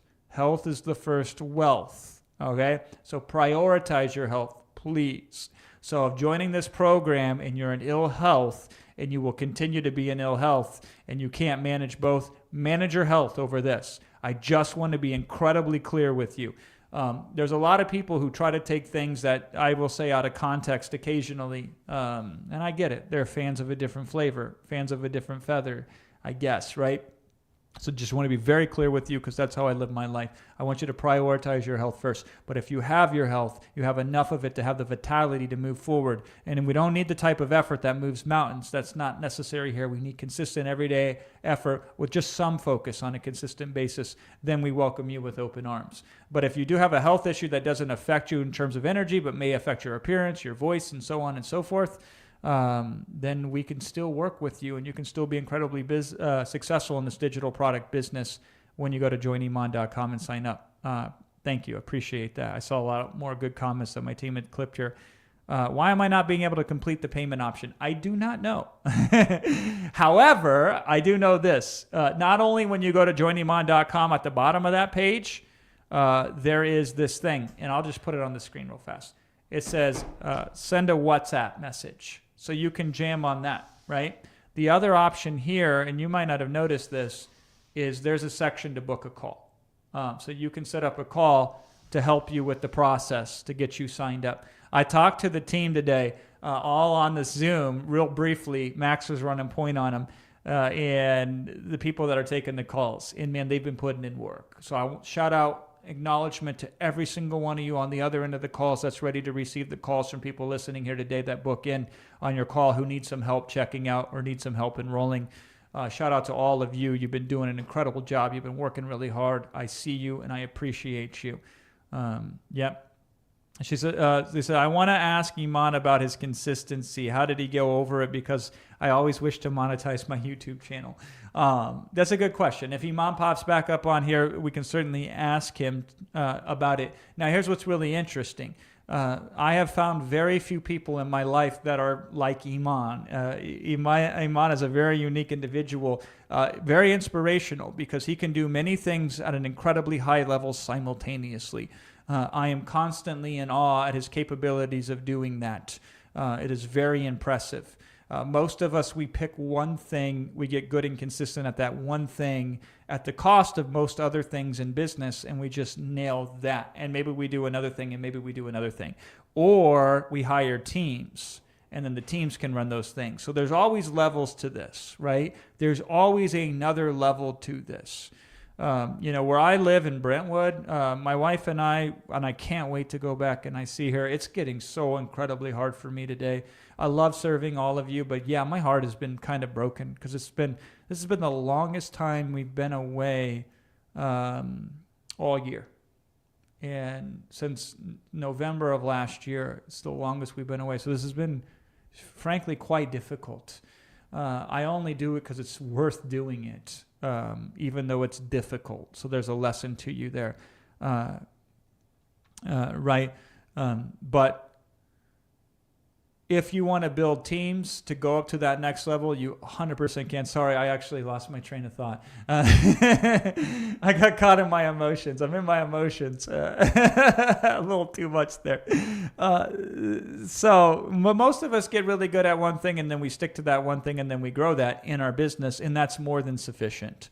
And then if you want to go to that next level, you can go to that next level. And if you want to go to that next level, you can go to that next level. So I don't have a social media presence. Not really. I wish I did. I say one day, someday I want to go and do that. But I prioritize what I'm really good at in my business. And I'm essentially a shadow operator. That's what I do. Now, it's a hybrid model. So the more you get better at this stuff, the more you can adjust the process and make it unique. So what you do is you follow the plan, and then once you know the plan, then you can deviate from the plan strategically in ways that make sense to you. But first we follow the plan. And so I've been on the outside, I've been on the inside, I've been a partner. So like with Iman, it's a hybrid model. I am here working with him, and I'm also in front of a camera. In other instances, as a shadow operator, I am 100% behind the scene. There is a high likelihood chance that you have bought in, invested in, if you buy products, which really successful people invest in themselves consistently. If you're one of those types of people, there's a 100% chance that you have invested in something that I have been a shadow influencer behind. I've been a shadow operator, right? I always think about this. I've never been able to put this out there because nobody would understand the context, but I'm an old rap head, right? Like I used to be a rapper ever since I was 7, and I still listen to hip hop on an ongoing basis. And there's in rap, ghostwriting is where you write raps for other people. So like Jay-Z wrote Still Dre. He's not Dr. Dre, he's not Snoop Dogg, but he wrote the lyrics for Dr. Dre and for Snoop Dogg. And then there's a rapper, the old famous rapper back in the day, Mad Skills, that was his name. He was a ghostwriter for really popular rappers. And he had this line, and I think about this all the time when I do my shadow operations. It goes like this. He goes, I'm a ghostwriter, and for the right price, I could even make your shit tighter. And that's, shout out to any old heads who listen to any of that stuff, right? That's an obscure reference. And that's how I always think about it. Like I can sit with anybody, no matter who they are, because I'm a third party. I'm more objective than they are about their very own thing. I bring in a different skill set, a different lens, a different perspective. I have a model. I have a structure that I can install into their business. And so it is inevitable. It is inevitable that I will level that business up. It is a guarantee that I will bring immense value to that business. And that's because I can focus on one thing that adds leverage to every other thing. So write that down. Be the one thing that adds leverage to every other thing. And that's what makes the shadow operator business so incredibly valuable. And yeah, I can jam on that stuff for a long time. Like, it's almost too much, right? Because I am the highest level really in this industry of what shadow operations look like. But I started the same way. I would make very simple deals on very small scales, and then if they net it out, then I would get behind them, right? Yep. Thank you so much. I appreciate all these comments here. Yeah. Yeah. Consistency. Yeah. Importance of synthesize AI. Is synthesize AI really important? Can't we use custom GPTs, Cloud, or Notebook LM or something like that to make money with digital products? Here's my opinion on this for what it's worth. Because I have, now keep in mind, little Jason Fladlin has created over 200 digital products in his career. Last I counted, okay? Once I saw Claude and once I saw ChatGPT and Gemini and Notebook LM, once I saw all these, I got super excited. I was like, this is going to be a complete game changer when it comes to digital products. And then I tried them. And it didn't work. And then I thought, well, maybe I didn't do it right. So then I studied a whole bunch. I paid for some programs. I watched a lot of free content. I hired a couple coaches, and I tried it again, and it didn't work. And then I said, maybe the technology isn't there. So every couple months, I would come back and I would try it again, and it didn't work. And then I just realized these GPTs, they're good at certain things. You want to know the number one thing that I use what I call generic GPTs for, or generic AI for? You want to know what the number one thing is? I wonder if my kids are listening right now. The number one thing that I use GPTs for is for writing contracts for the kids, right? So for screen time, we write out these contracts and we make these agreements. And for other types of code of conduct, like when we go out on a vacation, before we go on that vacation, we say, this is what an ideal vacation looks like, and here's how we can get the most out of it. Here's what you can expect from us. Here's the behavior, and here's the code of conduct that we will follow as your parents. And then here's the code of conduct that if you model and follow will give you the best time possible and make it easy, as fun, and as smooth as you possibly can. And then we sign these agreements together and other things like that. This is the number one thing that I use generic GPTs for. When we have to respond to teachers at the school, good and bad, right? We had this tennis teacher who was a complete asshole to our youngest daughter, just a fucking curmudgeon-y old son of a bitch, right? And he really ruined her whole day. He really soured her on this idea of tennis, and she loves tennis. We would write these very fired up emails, and then we'd have ChatGPT translate them so they would be at least somewhat civil. So they're really good at what we call short context use cases. So a short context use case would be like an email. A short context use case could be like a simple communication from one party to another. But they fail consistently. My assistant James just said busted Jason contract gate. Yeah. They fail consistently when it comes to long context windows. And a long context window is a digital product. What to speak of, they're also not trained specifically on digital products. So here's the example I always give. I should come up with multiple examples so it really lands this point, right? Many people think more is more, but in the digital product business, more is less is more. So if I sold you a 1 million volume set on everything about digital products from the beginning first ever digital product ever created until current times, and we went over every esoteric and every pedantic point about digital products, and we said, hey, listen, in order to create digital products, you need to know the alphabet. And we're going to talk to you about the etymological root of every letter and every word of the alphabet and of the English language. And now that you understand this, then we're going to go back through grammar lessons on how to construct grammatically correct sentences for your digital products. And we gave you everything, and I mean everything. And it took truckloads of data for you to download all of this information so that way you can have a digital product.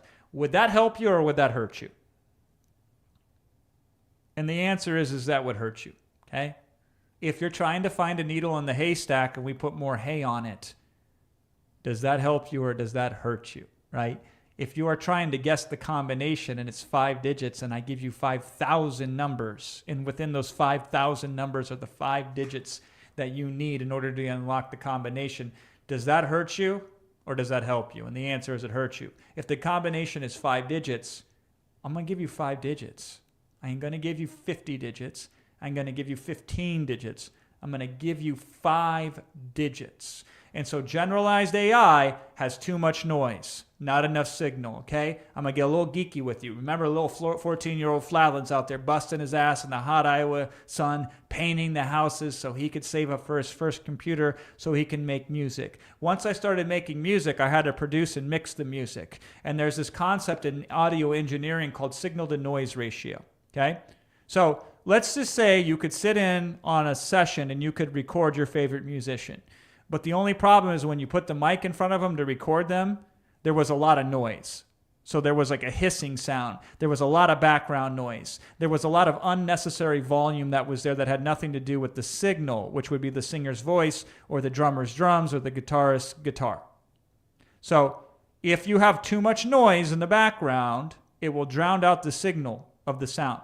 And you could record the most beautiful voice that ever existed, but the noise will drown it out, and you can't remove the noise from the signal. So our goal is to have the strongest signal with the least amount of noise. And so general AI, the signal's in there somewhere, maybe, although I will argue it's not there for digital products like what we have because we put proprietary information that the AI does not have access to it. Because if the AI doesn't have access to it, it can't create models around it, right? So we have proprietary knowledge. But let's assume it had total access to everything that Iman knew and I knew, and it was available in ChatGPT or Gemini or Claude or whatever, right? It still wouldn't matter because all the other noise, what an isosceles triangle is added to the data set, right? All the other noise that's out there will drown out the signal anyway. And you will get a digital product that's not worth selling because it has too much noise and not enough signal. It's not especially trained. What to speak of the limited context window that a generic AI has. So what we want is specialized AI, and we want it to be able to connect together for a long context, and we want it to have nothing but signal and remove all the noise. And that's what Synthesize AI does for the product side. And then Ghostwriter OS does that for the content side to attract people to your products, right? And I know this. And nobody else truly, really understands this. This is why Iman brings me in, right? I am a hell of a salesman. I agree. I can sell ice to Eskimos because you still need ice to build igloos. You like that? Clip that. That's pretty fucking good, isn't it? So I can sell ice to Eskimos for sure, right? I'm a really good salesman. More than that, though. More than that. I understand these concepts at a deeper level. So I can communicate these to you, whether you invest or don't invest. I can communicate these to you at this very deep level that you've probably never heard before. And as soon as you hear it, you say, well, holy cow, that makes sense. And I can do this right off the top of this demented little brain that I have between these two ears. Like, because I go in on this stuff, because this is so important to me. And because I work with clients that are on the cutting edge in this space, I know this. This is why Iman brings me in.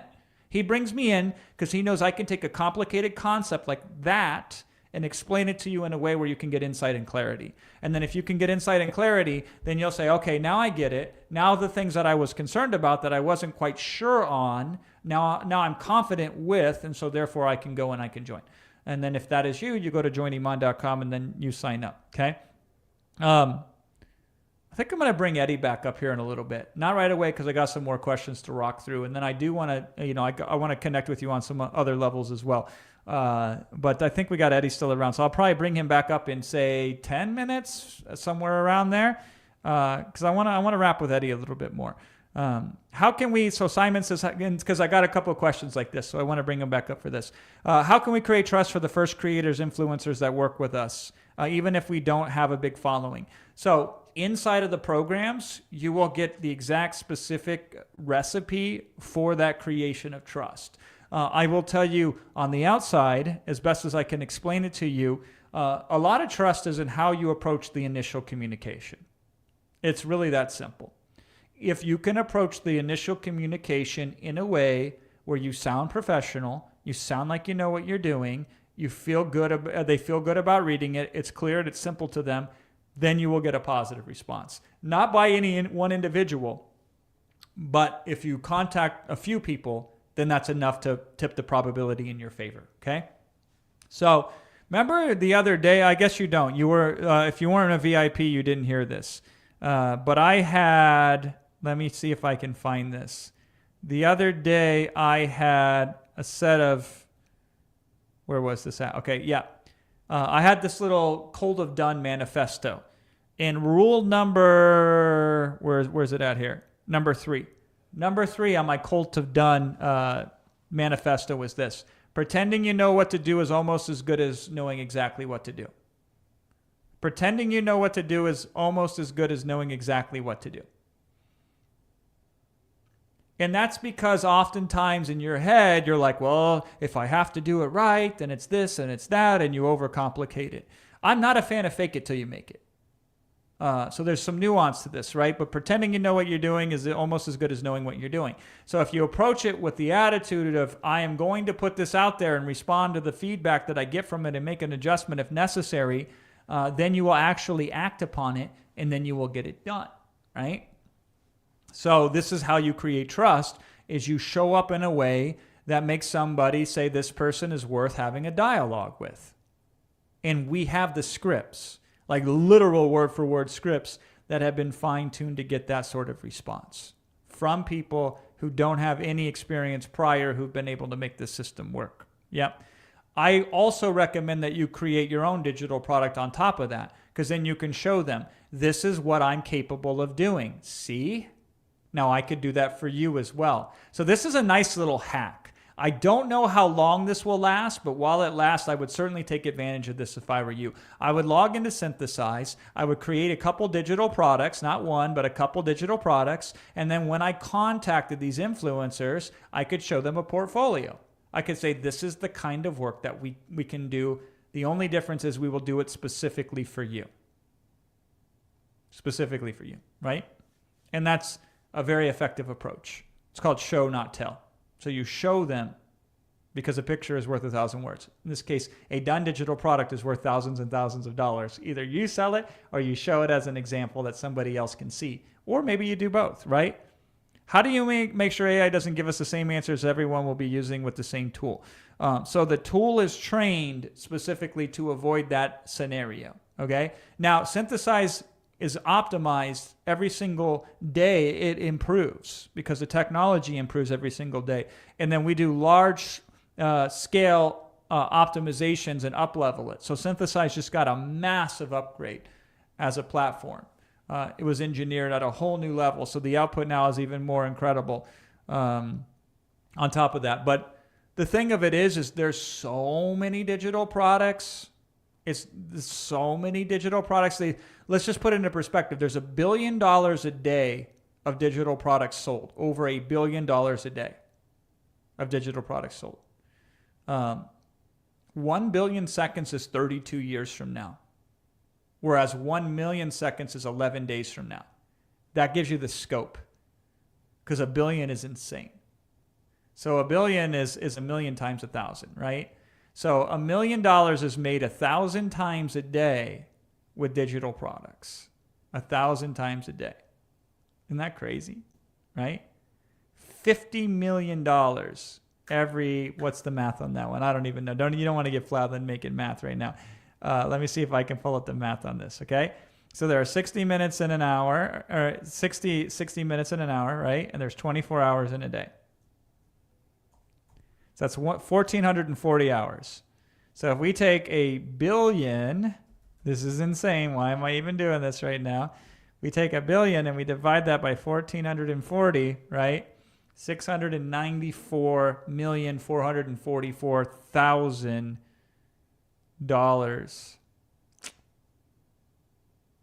Damn. Isn't that crazy? Every single, I don't know if I got that math right. Somebody correct me if I'm right. It's a whole bunch. It's a ridiculous amount of money that's being made every single minute with digital products. Millions of dollars are being printed. And this is why it's so vast that you don't have to concern yourself with bumping into somebody else. And by the way, even in the same industry, people will buy multiple products on the exact same subject, right? I have bought so many cookbooks in my day, especially when I was learning to cook initially, dozens of them. In the business world, I have bought thousands of books. I just bought a book, a digital product, right before I came up here. Yeah. So even if you have similar products, somebody who needs the problem solved will buy multiple different versions of the same product from multiple different people publishing it. I can't even begin to describe the depth of possibility that comes with digital products. Do I need to have a laptop for this hustle, or a phone can get the job done? A phone can get the job done. I would prefer that you had a laptop because it will be easier to manage, but you certainly can do this with a phone and an internet connection. You absolutely can. We have actually had success stories who started without a laptop, who either worked it on a phone or on a tablet and made this work. Now, I would recommend once you start making money, and if you can, get yourself a device that is easier to work off of. But the device doesn't set the destiny. The device doesn't equal the destiny. So you can get there even if you have the phone and an internet connection. And it doesn't even have to be a super stable internet connection. It just has to be somewhat stable. When I was working in the south of France earlier this year running this business, in fact, when I first started working with Iman, I was in the south of France, and we would do these calls working together to plan Monetize 2.0.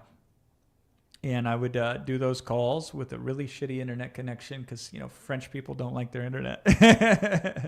It was stable enough to work most of the time, and it was good. Yeah. Who handles the payments from the shadow cells? So I would suggest that you use WAP, and you have WAP set up to distribute the payments for you automatically. So that way, whoever, whenever money comes in, it automatically gets split to the parties involved. That's what I would recommend. Although there are other ways to do it too. That seems to be the cleanest and the simplest. How long will all the bonuses be on Monetize for? So the core bonuses, and I'll run them through you here really quick because I have them on the screen. So Synthesize AI, Digital Product Formula, Monetize Mania, 100 plus profitable non-expert products, Ghostwriter OS, 12 months of coaching, that's 7 sessions per week, the perfect product insurance policy, All of those are available to you until tomorrow night at 11:59 p.m. Eastern time, not Pacific time. Until that page goes down at joinimon.com, all those bonuses are available to you. There are 2 bonuses that are available to you, but only until we're done with the presentation here today. Once we end this YouTube live, these bonuses go away. And these bonuses are Agency Accelerator and then the Growth Operator Creator Accelerator. It has 2 names here, so I don't know which one to call Eddie's. Growth Operator, Creator Accelerator, both of those are names for Eddie's offering up. So those 2 expire when we close the gate today on the YouTube live. How do we get past bonuses? If you are a VIP, you get past bonuses. Otherwise, you can't get them. It's just the nature of the business. When we make a bonus available on a presentation and we say it's only available until the end of that presentation, guess what? It's only available to the end of that presentation. And that's it. So you can get the bonuses that are offered today when you join today.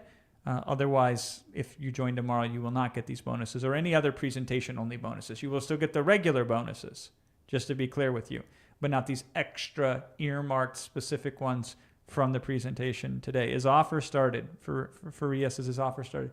Offer is started and offer is almost complete. It will be complete tomorrow night, 11:59 p.m. Eastern time.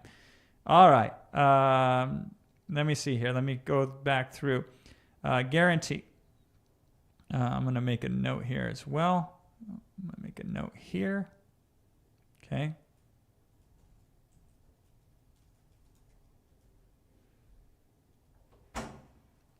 Oh, nice. I think I just send up to Max. I said, go ahead and send Eddie up.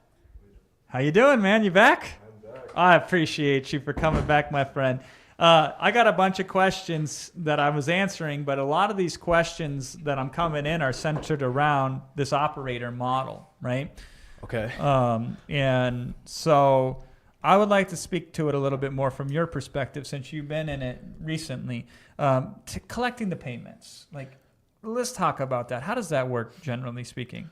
So WAP you can use to process like every single payment.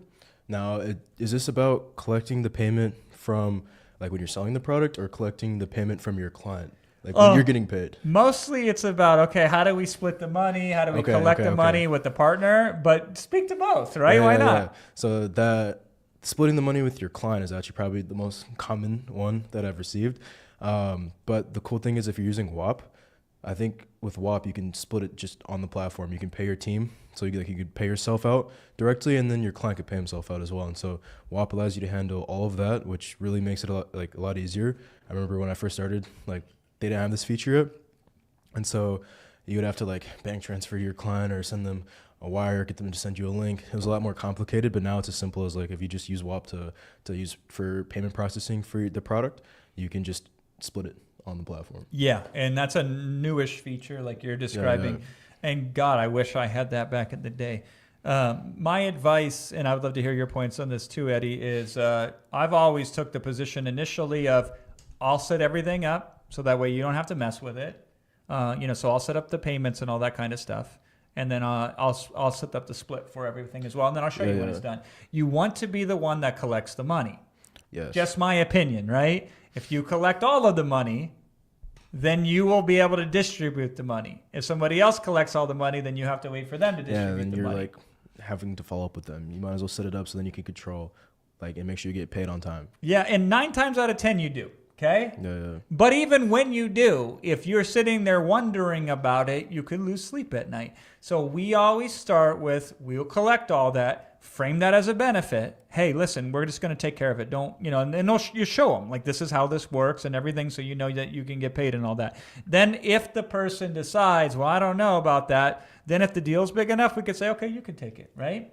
100%. Yeah, this 9 times out of 10 at least, if not more, you will get paid. Most people are good people, and most people have a reputation that they want to maintain. But in the real weird scenario where you don't collect the money and somehow or another you don't get paid, it's a cost of doing business. There's one way I can guarantee you that you'll never get paid. You know what that is? Not getting started. Not getting started. That's exactly right. Jay wants to know your nationality, Eddie. What nationality are you? I'm Kenyan American. My Kenyan. mom was born in Kenya. I grew up in the States, but Kenyan American. That's really cool. Nice. And then also Jennifer says, your story is so inspiring. And I agree. I'm glad that you're here sharing this with us. Thank you, Jennifer. Appreciate that. Yeah, this is really, really important. So if you have any other questions for Eddie, you can put them in here as well. What attracted you to the operator model in the first place? Well, it started off with me just being interested in shoes. And then that led into me being interested in like, okay, how can I make some money? And then I saw that the community that I was learning how to resell shoes in was ran by someone that was selling a digital product who was like 17, making 20 times the amount of money as me. And then I realized like, oh, getting into digital products on my own as a beginner, especially back when I started like 3-4 years ago, was a lot harder as a beginner. And so my solution, and like if AI was around, that would have also been a solution. But back then it made the most sense to just partner with someone who had an audience instead of going and trying to build up my own audience while building a digital product. I also had no expertise as well. And so like I had nothing to even like talk about. If I wanted to make a product on reselling, I didn't really even know that much about reselling myself. And so it was just the solution to every problem I had. Like I sucked at content back then. So partnering with a creator just was a solution to that. I had no expertise. So partnering with the expert in reselling was a solution to that. So you were passionate about reselling sneakers. Yes, but I was still learning. Like I had joined a community to learn. I'm wearing some Travis Scotts right now. I would say I'm a hype beast. And it was cool to be able to like flip like this type of stuff and make money from it. But then I realized I could make more money because I was in a community. It was a digital product the dude was selling on reselling, and I was like, wait, this guy's making way more money doing that. I should probably get into this. Yeah, it's a good point. And it's like everybody's got to be comfortable with this. Teaching people how to do the thing is way more profitable usually than doing the thing itself, right? 100%. So you could flip some sneakers, you might make some money, but most sneakerheads I know, they just flip them so that way they can wear the newest pair of shoes, and then this is how they can always have a different pair of shoes. They're not making money flipping shoes. Yeah. But they want to, and they're trying to. And so they will invest in a little bit of, digital product if they can create a better experience on the flipping the shoes. But you say yourself, you're still at the beginner stage of it. Yeah. You are passionate about it. You find it incredibly interesting. You know a lot about it, but you weren't like walking out there saying like, I'm the shoe flipping god. Like, look at all these things I've ever done in my life with, flipping these sneakers. You were at the beginning stage of that. And then you saw somebody who had an audience, who had the desire to do something with the audience, but it wasn't quite hitting, and you felt comfortable enough approaching them and starting a conversation. Exactly. What's your tech skill level like? Like, are you like a tech wizard? I wouldn't say I'm like a tech wizard. I mean, I'm 21, so I grew up like with the phone and on a computer. I played a lot of video games growing up, but like I don't think you need that much tech skills to get into this. I've seen many people who have really low tech skills be able to make it work, and so it's not really that necessary. If you can like navigate onto YouTube to watch this, I think you probably have enough tech skills to make it work. Yeah, I was just going to ask you, like, what's the most difficult technical thing you had to overcome when you were starting in this business? Honestly, it's just like learning a different platform like WAP, like learning how to navigate WAP, which you're going to learn. I think if you join like, or if you just like, you can go on WAP and just like figure it out. There's tutorials, there's YouTube videos. And so it's like, the hardest part is just like getting familiar with a new platform, but that doesn't take too long. It's like getting familiar with a new phone interface. Exactly. So like when you had the iPhone initially, or when you had the Android or whatever you had to learn it. It wasn't incredibly difficult, but you just had to become familiar with the platform. It was so funny, Eddie, because so many people the other day was asking about WAP and WAP and WAP. I don't know how to say WAP. So I'm like, is it really like that difficult? It's not. I went and I watched one single YouTube video on it, and it was not the greatest YouTube video either, if I could be honest. And then I went and set it up, and I'm like, okay, this is an issue of people making mountains out of molehills. because they don't have experience doing with it. So they assume it had to be incredibly hard, difficult, challenging, etc. And then when you get through it, it's actually incredibly easy and simple and straightforward, right? Yeah. You just got to learn, where's the button at? Oh, it's over here. Okay, now I push it over here. Okay, where's this menu item at? It's over here. I don't call that a technical skill. I just call that following simple directions. And you can find that for free. That's easy. That's on YouTube. Obviously, we also train you, and we have coaching and everything else inside of Monetize that can help you as well. And then inside of your program, Eddie, it also shows people how to find these influencers. I know we asked that earlier, but I just want to emphasize that again. Yeah, so to walk you through exactly how to find them and also what makes up a good client, because there's millions and millions of creators, but like not all of them are the best to work with. And so we go through how to find them, where to find them, what makes a good client, what to say to them, and there's like even full scripts on how to close them. Everything you'll need from like start to finish, and then even after you close them, like how to set up the product, how to sell the product, everything you need. Nice. Killmonger, here is his name on YouTube. He says, "Hey Eddie, thanks to you, I got my first client for Growth Operating 1 year ago. You're amazing, and you changed my life." Yeah, that's really sick. That's congrats, bro. I mean, all I did was lay out like the path for you. You actually did the work, and so congrats, bro. That's amazing to hear. That's awesome. How do you feel when you hear something like that? I mean, so fulfilled. There's no other like feeling that hits like that. It's the greatest thing to see like people, like real people come through something that I've made and like change their life. It's cool because like I went through a transformation like that when I joined Iman's program like 3 years ago, and to see like some people going through programs of mine and having that happen is really cool. Yeah, that is really cool. And every one of you have the ability to do that. Even if you're in the shadows operating and you don't get the direct attribution, just know that when you put product out there, you will have such a positive, profound impact on somebody's life. And they will say thank you to that person who created that or made that be the game changer in my life. Like, this is a perk, and it pays really, really well too. And you get this perk.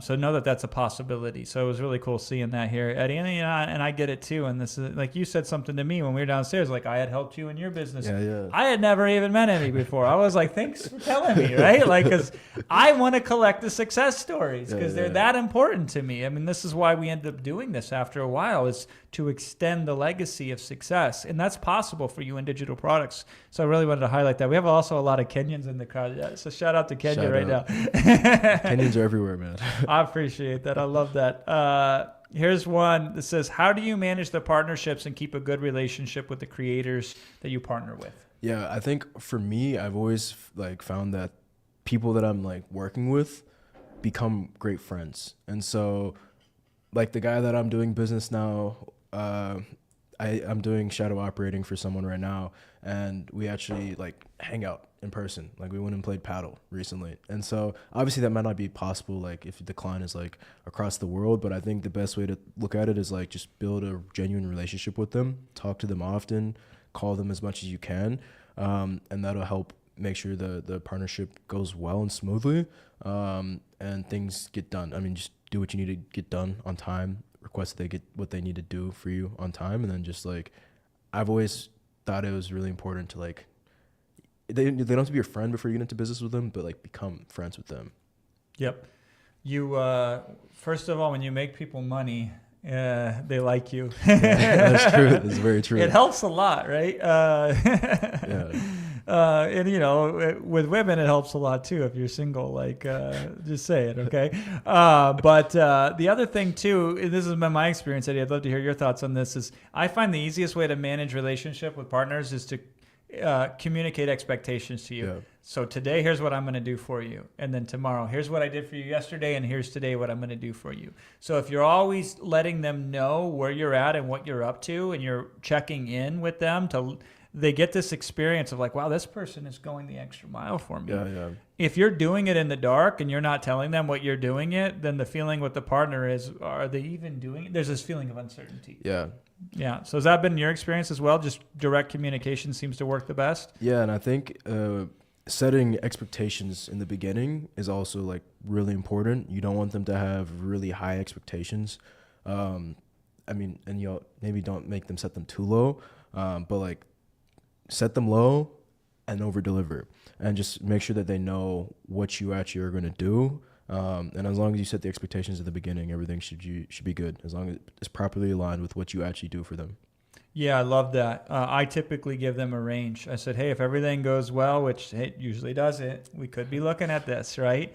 If everything goes terribly for whatever reason, meaning the audience isn't just interested, then it could be as little as this, right? But it will probably be somewhere in the middle. Yeah. And the littlest number that we give them is better than what they're making right now. Yeah. Right? So worst Way case better. scenario, you've made more money than you would normally make. Best case scenario, you've made a lot more money than you would normally make. Yeah. And it usually falls somewhere in between. So I like that. Set the right expectation and then communicate with them. And it doesn't have to be a lot of communication. It just has to be like, here's what we're working on now. And then give it to them. Here's what we're working on now. You're just giving them updates. If you just keep people in the loop, they'll think you're like a genius. And they'll be like, look at everything that they're doing. Even though what you're doing is maybe not a lot, but if you're reporting to them that it's a lot, then they love that as well. But we're getting into the weeds, just so everybody knows. Like, this is dissecting the frog at this point in time. Most of these things are not nearly as complicated in practice as they are to explain on a presentation like this one, right? They just run pretty smoothly. Is that your experience? Everything, it's actually surprising. Like, to most people, when they get into it, it's like, oh, it's actually this simple. I thought you were just oversimplifying it, but it in reality is like this simple.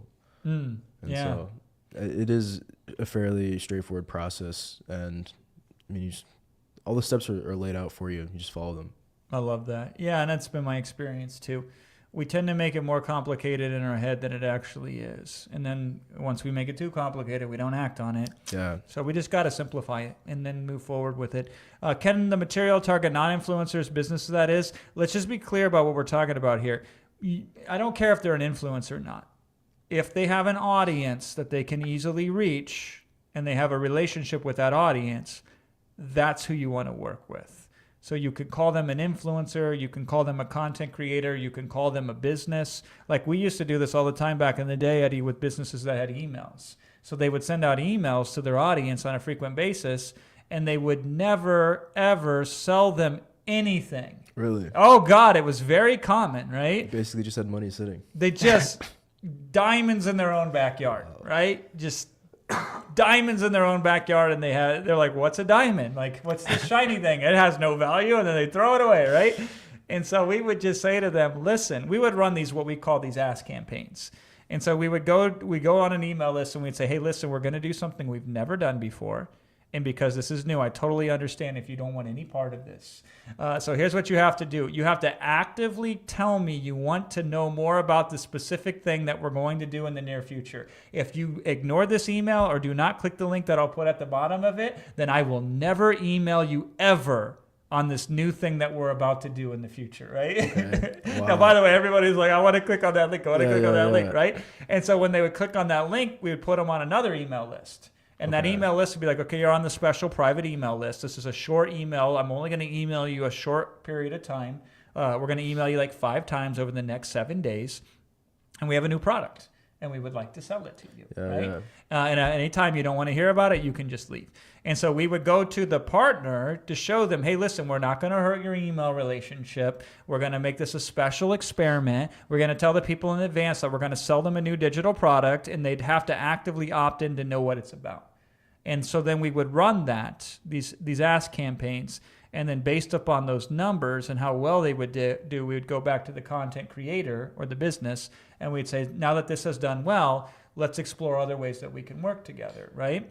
And that's the old days with email. But I'm sure, like with you, Eddie, a lot of it is probably risk-free initial engagements. Yeah. It's actually interesting you say that. Like, I feel like we kind of do that. Like, whenever we would sign a client for this, like, if they have an audience on Instagram, you just like make a story post and ask their audience, like, if I were to make something, would you be interested in it? What format would you want it in? And the audience will just tell them, like, if they actually are interested. And so, like, if I think the reason was they're like skeptical to sell to their email list. And so now if you have a client, you can use a very similar principle and just like use like polls or some type of way to interact with the creator's audience to like get feedback. Yeah, I love that. So there's a principle I've learned early on in this business, Eddie, where people are afraid to try something new that they've never done before. Yeah. Sounds like everybody here who's wondering about signing up for Monetize who hasn't done it yet, right? You're like, I like digital products, but I ain't never done one of those things before, right? So I deal with it with these folks every single day for the last 5 days, and now we're on day 6, right? But the same is true even for successful influencers, people who've amassed audiences, who have following, and they have positive feedback, and they have tens of thousands, if not hundreds of thousands of people positively responding to them. To ask them to do something that's far outside of their comfort zone, even if it's in their best interest, will often be met with resistance, right? And so we make things as risk-free and as easy for the creator to say yes to as humanly possible. And so in your case, I love what you're talking about here. You just pull the audience. If the audience says, hell no, I will hate you for the rest of your life if you ever dare try to help me in any commercial capacity, right? Then you say, okay, we won't do it, right? Yeah. But the usual experience is like, thank God you're finally going to put this together, because I've been wanting to pay you money for something that has some effort put behind it, that is done in a specific way. Like, do you find this with these audiences, that they're actually excited to be able to have the opportunity to invest? A lot of people are like begging their favorite creators to sell them something. They were like just dying for them to sell them something, especially if it's a creator that will teach them something. Like, it's funny, my friend was telling me about the first digital product he bought, and it was from this dude who teaches you how to like maximize how high you can jump. Nice. Because he wanted to go pro in basketball, and the dude didn't sell a program for the longest time, and he told me how excited he was whenever the dude actually launched the program. He's very successful with this digital product, the guy that's selling that. But like, a lot of people really want to learn from their favorite creators, and so you'd be surprised at like how many people would beg a creator to actually sell them something. Yeah, so it's like an itch. Most YouTube content is like an itch that the more you scratch it, the more it itches. Yeah. And here's why: because they create videos on very specific topics that they know will get a lot of clicks. And then they have to present them in certain ways to maximize retention. This is, by the way, why when we do these challenges and we put these videos on YouTube, we yank them. So we will remove these tomorrow night.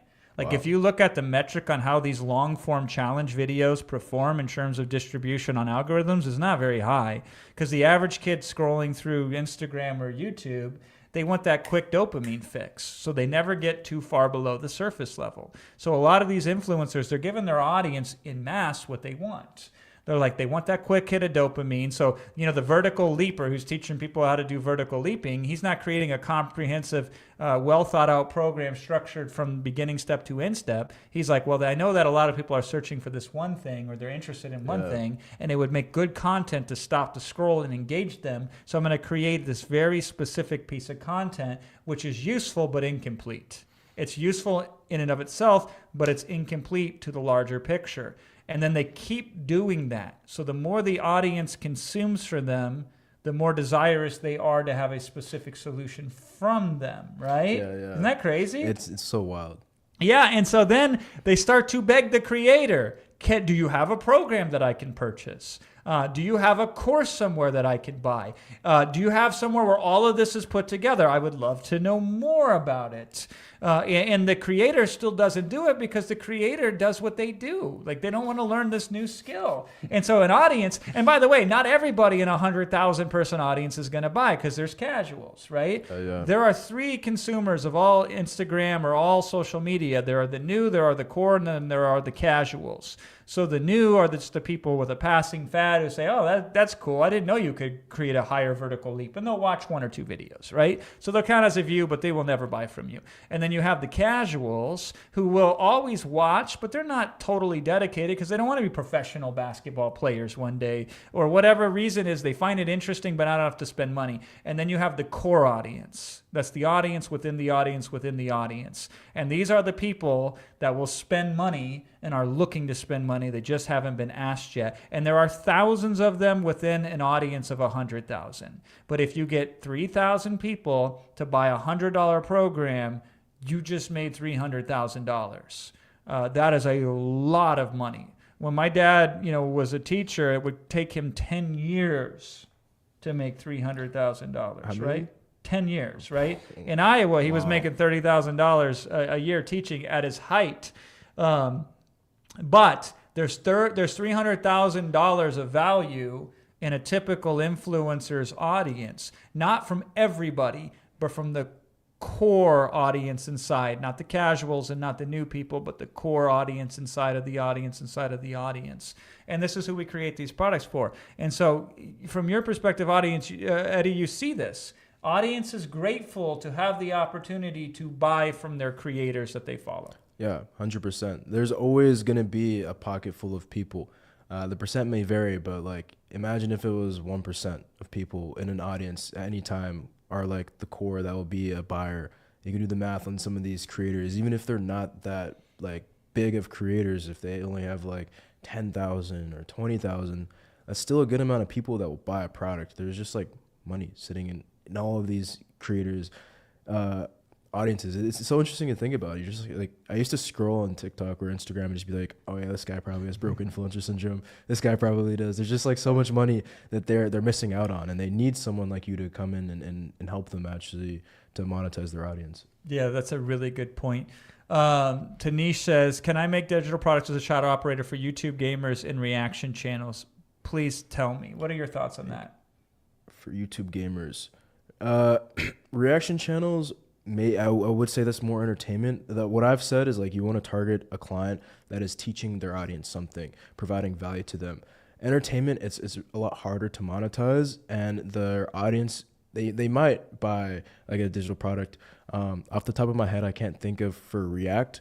For gamers, I've seen a few like community type digital products for gamers, and so I think it's possible.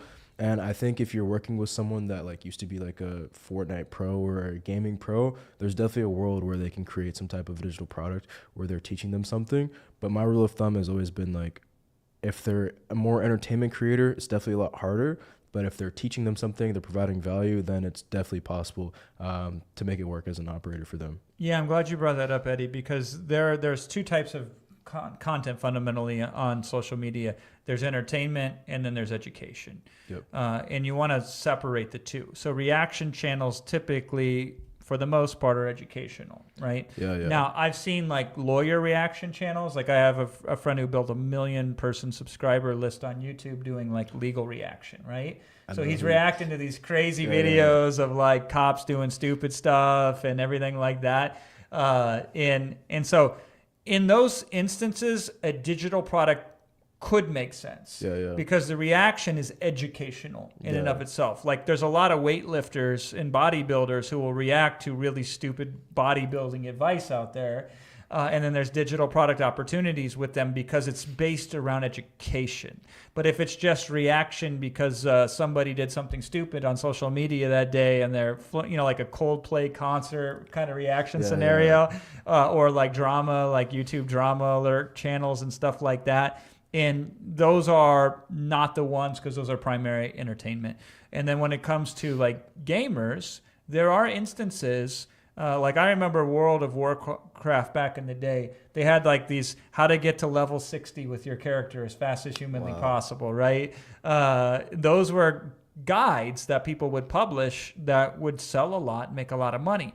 And so if you see gamers and they're in an industry where other people are selling digital products, that's a great sign. You may want to move forward with it from that. But if they're playing games just for entertainment, then that is probably not an area you want to touch. My personal opinion on this is go really black and white. Go into industries where people are fully informative on things where people in the comments are saying, I would like to buy a product from you. That's just me. A smart way to do it. It's a very smart way to do it. We want to keep it as simple as possible when we're starting off, right? And in your case, what do you see your students and yourself with these shadow operators? Is there any trends that you notice for certain types of products and that you notice work better than others? Well, I mean, I feel like one common one that a lot of people go into is just like the making money online. Like different people that have had experience with some type of business model and teaching others how to get into that is, I would say, the most common that people want to default to, but that's probably the one you should stay away from. You don't need to stay away from it, but like there's so many just like niches and different types of creators you can work with. And everyone probably is going to think, oh, I should go work with the make money people, but you should just go work with the people that everyone else isn't going and hitting up. Yeah. Yeah, you don't want to work with the make money people because they're already trying to do this on their own, right? Yeah. You want to work with the people who see the merit in it but have no desire in and of themselves to ever do it. There's so many industries where that's the case. Where you say, wow, and you can look at WAP, you can actually go to WAP, look in the marketplace, and you can see the products that are doing really well, that are selling really well outside the make money industry, and then do a reverse search. Say, who are the influencers in that space on social media who could sell their version of that digital product? That's And really then- smart. Yeah, and then you create a digital product on this. It's like, how many ways do we have to show you how this is possible for you, yes, you, to be able to take advantage of this and move forward at joiniman.com and get these two incredible bonuses, one from Eddie and then one from Iman himself. Contracts, like especially starting off, what's your opinion on how tight do we make these operating agreements and these contracts and all this statement of work, letter of agreements, LOAs, like how crazy do you go into that? Honestly, I mean, inside of the program that they get, for me, there is a template in there that they can use. And I don't think that it's super necessary in the beginning. Like, I mean, especially if they're a creator that has an audience, they have a reputation. If they end up screwing you over, they're going to ruin their reputation. Most people are smart enough not to do that. And so I don't think it's too necessary. And then if you are going to use one, you can just use a template or, AI. AI makes a lot of my agreements still to this day. And so I don't think you need to worry about it too much. A lot of people, that stops them from getting started when that's just like a really, really small piece of the equation that doesn't even really matter. 100%. Even to this day, we initially make deals on handshakes. We make small deals. Scope is small.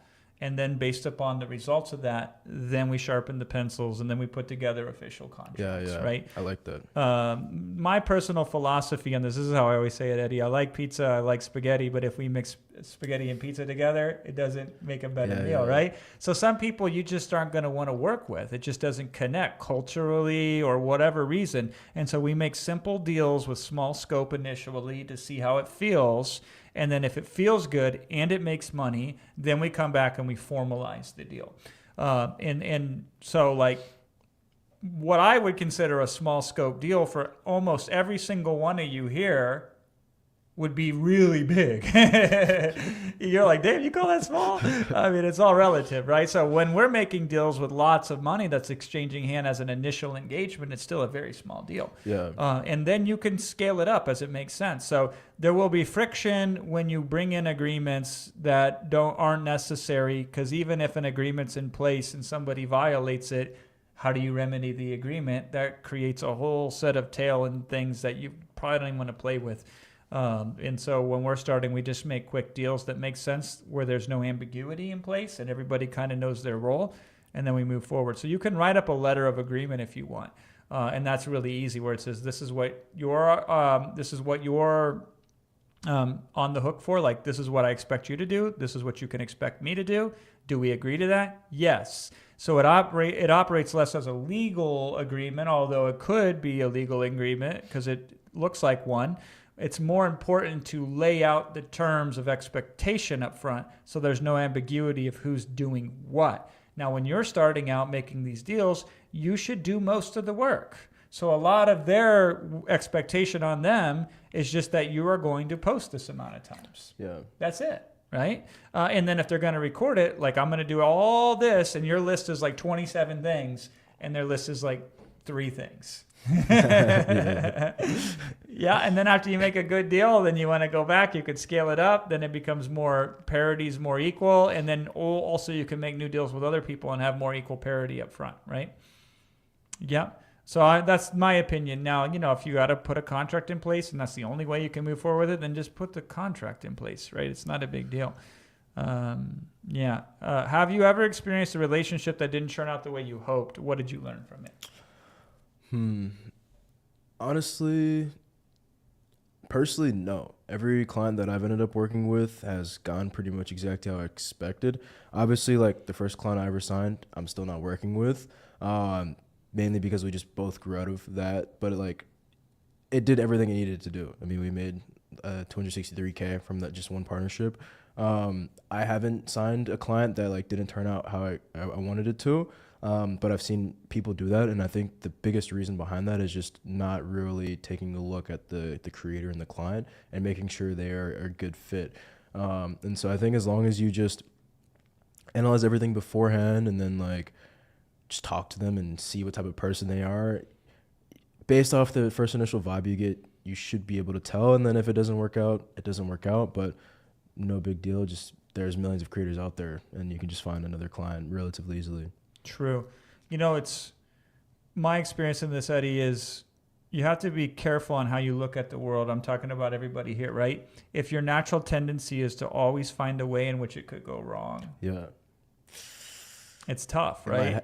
You just force yourself into making that happen. You will actually show up in a way that will make somebody want to rip you off, right? You will, like, and then you will wonder, how did that happen? How did I find the one person out of 100 that did a bad deal? Because most of the time it does a really good deal.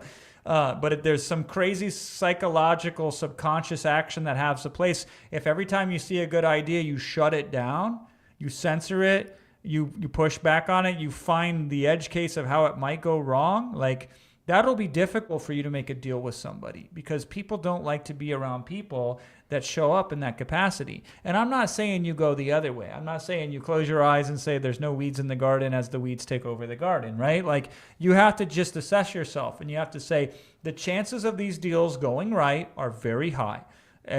All of his deals have went good. Most of my deals have went good, not all of them. And the ones that went wrong were for two reasons. One is I rushed in too fast and I didn't take stock. And the second reason is I made them too complicated, or the other person made them too complicated. But I had a series of a dozen deals or more go right in succession before I ever ran into a deal that went sideways. And the number one thing that caused a deal to go sideways in my instance is hubris.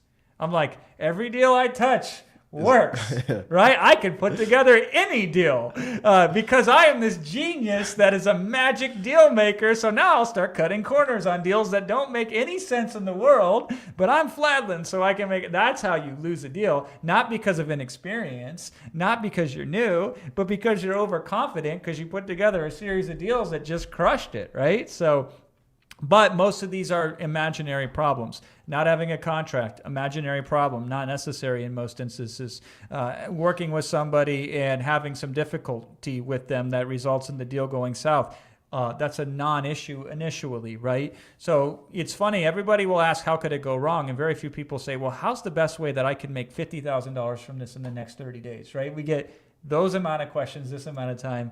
We get, here's all the ways it could go wrong this amount of time, right? Nobody says, what if everything goes exactly as planned and even better? Like I get that question once out of a million times, Eddie. And the other 999 times they're like, what if I meet the Grim Reaper and do a deal with him? You know, so yeah. You know, how to convince the creator. Is a demo version helpful? So talk about, especially from a beginner mindset, how do we make that person feel like we're legit enough to do a deal with? The way that I would go about it is by creating like a example product on WAP for them. It doesn't have to actually be a real or live product, but you can just set it up really easily. It would take 10, 15 minutes to set up, and just show them, hey, I put this together. This is exactly what it could look like that we would sell to your audience. And then just by them seeing that, they assume you're an expert and you know what you're doing, even though this could be the first product you've ever made. I love that. I'm always a big fan of show versus tell, right? 100%. So if you show up and it's done and they can look at it, then there's a confidence to your competence. 100%. And so you don't have to be confident, you have to be competent. That's what they pay you for. That's why they want to do deals with you. You know, Killmonger has a follow-up question here. It's a more technical one. He's like, for whatever reason with these people that I partner, WAP won't work for whatever. It doesn't even matter. Then you go somewhere else, right? Like, ideally, I prefer you to be on WAP. I think that's the easiest. I think that's the best. I think that's the primary source. But if that doesn't work, then you can go elsewhere. Let me tell you a little secret of how I work with Iman. He's probably listening, or this will get back to him, so I don't know how much of a secret this will be. But when I work with Iman, I will suggest to him what I think is best practice. Okay. And then I'll say to him, this is what I recommend. And then I allow him to accept it or reject it. If he accepts it and he likes it, then we move forward with it. If he doesn't like it, then I say, okay, because he's the boss. And then I say, that strategy won't work. I'll cross it off, and then I'll suggest a different strategy. We'll find a different way to accomplish the goal, right? So the one thing that will work really well in partnership relationships, every one of you listening, when you do these shadow operator deals, is this. It's not about being right. It's about working together in a collaborative fashion.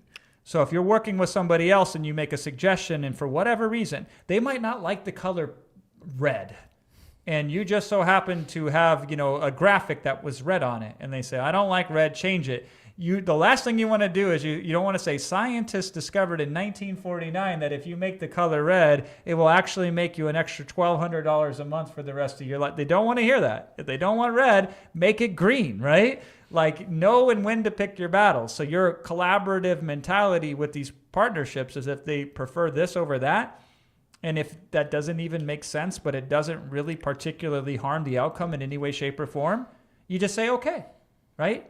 If you like it this way versus that way, and there's no, and that's what's going to take to get the deal done, we'll do it your way. Because you're the creator, you have the audience, like you have the thing that we're going to put the product in front of. And then over time, as you work and you suggest things to them that they're unsure of, and they listen to you and take your advice on it, or trust you and don't even ask you and let you move forward with it, you stack more chips in your favor. So when you suggest things in the future for the collaboration of the partnership, they're more open to them. And you will suggest things that don't work out the way that's planned. And then you just accept the responsibility for it. You just say, listen, I thought it was going to go that way and it didn't. That's it, right? And then you keep trying. You try other ways. And eventually, in a collaborative effort, it is amazing what you can accomplish. Because no matter how smart any individual is, two people working together are smarter. They're more effective, and they can get more of an outcome. Anything else that you would like to add, Eddie, or anything that you saw in the chat, or anything that triggered in this conversation? I think that a lot of people, one of the biggest things that I saw with like working with people in my program was people would be scared to reach out to creators. Everyone's a normal human at the end of the day, is the way to look at it. And so they're in the same exact position as you also. Like, we're going back to what we were talking about earlier with broke influencer syndrome. A lot of these creators probably have just as much money or even less money than you do. They're not making any money. And so they need you as a shadow operator. And it's really, sometimes it could be really fulfilling because you will partner with a creator who's in a bad situation financially, help them launch this product. You both make a bunch of money and you both are improving your lives together. And the relationships that can come out of that are really fulfilling. Like, one of the guys that went through my program now, it's really cool to see how he's taken off. He ended up working with a creator that is blown up. I think his client now has like 300K subs on YouTube, and that's like all in the last year. They're making a lot of money together now, but they both were like in not the best financial situation. They started working together. Now they've really risen up, and they're like great friends through it all.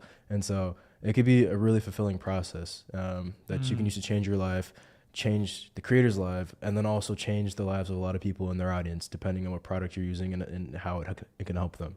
I love that. God, that was so good. You really do create really powerful relationships in this business when you help people that are struggling, and you can be the person to get them over that struggle. Like the bonds and the friendships that can evolve from that. 100%. That's as good as the money. Like, it has its own value, and it won't allow you to buy something from the store, but it will fill up the spiritual bank account.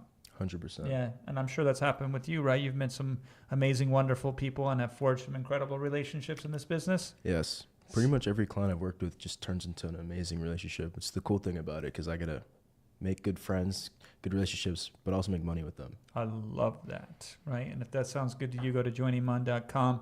They get your program as part of this if they sign up before the end of the call here today. Eddie, again, Thank you. I appreciate you so Jason. much. I appreciate you too. I'm glad we got to connect, man. 100%. I feel that connection with you. Yeah. All right. Listen, I was in your shoes. it's so crazy that I'm sitting here like on the other side of this because in 2021 I was watching Iman in my college dorm, like college class, college dorm. I have pictures on my camera of me like taking notes, watching his videos, watching this event like from 3-4 years ago, and I'm on the other side now. Trust me, if you just like take action and put in the work, like you can make it happen. And so it's just so cool to be here and appreciate you guys. Appreciate you. Awesome. Thanks, friend. Oh, give it up for Eddie. Put it in the chat. Give him some love. We answered a lot of shadow operator questions. I will certainly. I saw Real Soma in here. I'm in, Jason. I'm in, Eddie. Shout out to Real Soma for signing up. I will get back to even more of those questions because I know you have some. But I do want to also answer some other questions as well. And I do want to show you something, right? This is not a joke. This is very, very serious. I'm going to zoom in a little bit so it's easier to see. But if you look at the screen right now, at the very top, this is a countdown timer. And this is legit. This will tell you when it hits 0 that the offer does expire. So there are 2 levels of expiration. There's the overall, monetize goes off the market completely. And then on top of that, today, if we sign off, I'm not going to be here forever. When we sign off, then the 2 special bonuses, Eddie's program on Ghost Operators, plus also Iman's Agency Accelerator, which a lot of people have paid retail price for in the past, and it's worth every penny. Both of those are free until the remainder of joiniman.com, or to the remainder of the session today at joiniman.com. I am going to see if I can have the boys send me up some water, because I don't have anything to drink, right? I should break out the champagne and we should celebrate. Maybe I'll do that. All right, boys and girls, we're going to get back into some questions. Before we do, I just have a question for you. I just want to get an idea. Who has not signed up yet but can see themselves signing up before the end of the session today? If you feel a strong tendency, if you are leaning towards a yes and you're very confident that you're going to sign up before the end of the day, thank you, sir. Just put 100 in the chat for me, if you could, please. I think Jake already put in me, but go ahead and just put 100 in the chat, if you could. Yeah, I'm going to 100%. Excellent. Yeah. I cannot extend it, and I cannot extend the Agency Accelerator bonus until tomorrow night. This is the agreement that we came up with. Okay, so we got Ricardo at 100% or 100. We got Jake, we got Carrie, we got Nicholas, we got Fallen with a W, already monetized pro. Shout out to K Fox out there. Strong tendency tomorrow. I like that. Fallen, Karim as well. If you've already signed up, put monetize into the chat. If you're already a monetized customer. Charlie says that. Jabeen, Ian at 100. Rawan signed up on the first day. Shout out to Rawan. Rayhan, 100. David at 100. Ying at 100. Worth already got it. Serge, monetize. Cap, monetize. Look at all the monetizers that just hit the chat. Shout out to all of you. Thrive Beyond 50. I like that name. That's me soon. Look at all the monetize. Y'all check out the monetize members, right? Ask them if they're happy with their investment. Ask them if they've already dived in, how exciting and incredible it is so far. Ask them about their experience. Yeah. First one, 888. Shout out to 888s. Hell yeah. I need to pack more shirts next time. I'm like, I can't wear the same shirt over and over again, but I wanted to rock my .44 shirt again today. Yeah.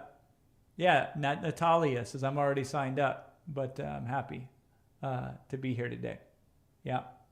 No, I know the locks in India. India's tough. I get it for right now.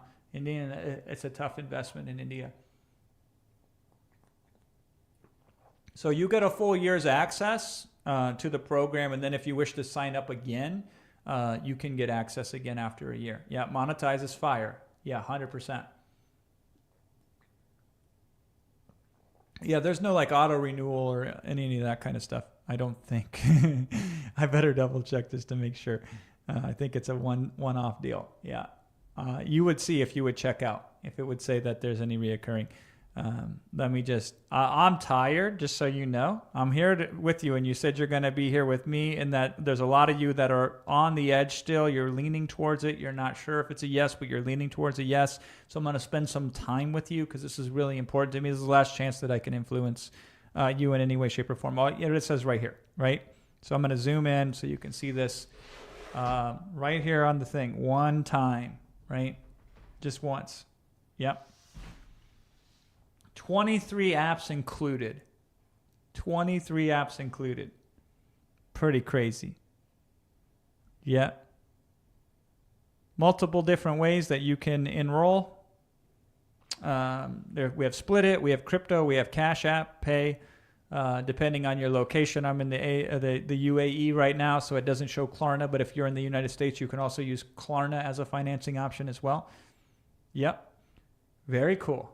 Very cool. Signed up on the first day. Shout out to you. Ungovernable hashtags. Hell yeah. Auto renewal only for the software, Iman said. Got it. Thank you for the qualification on that. No, monetize is insane value for the price. 100%. 100%. Shout out to 4 hours. We just crossed the 4-hour mark. Yep.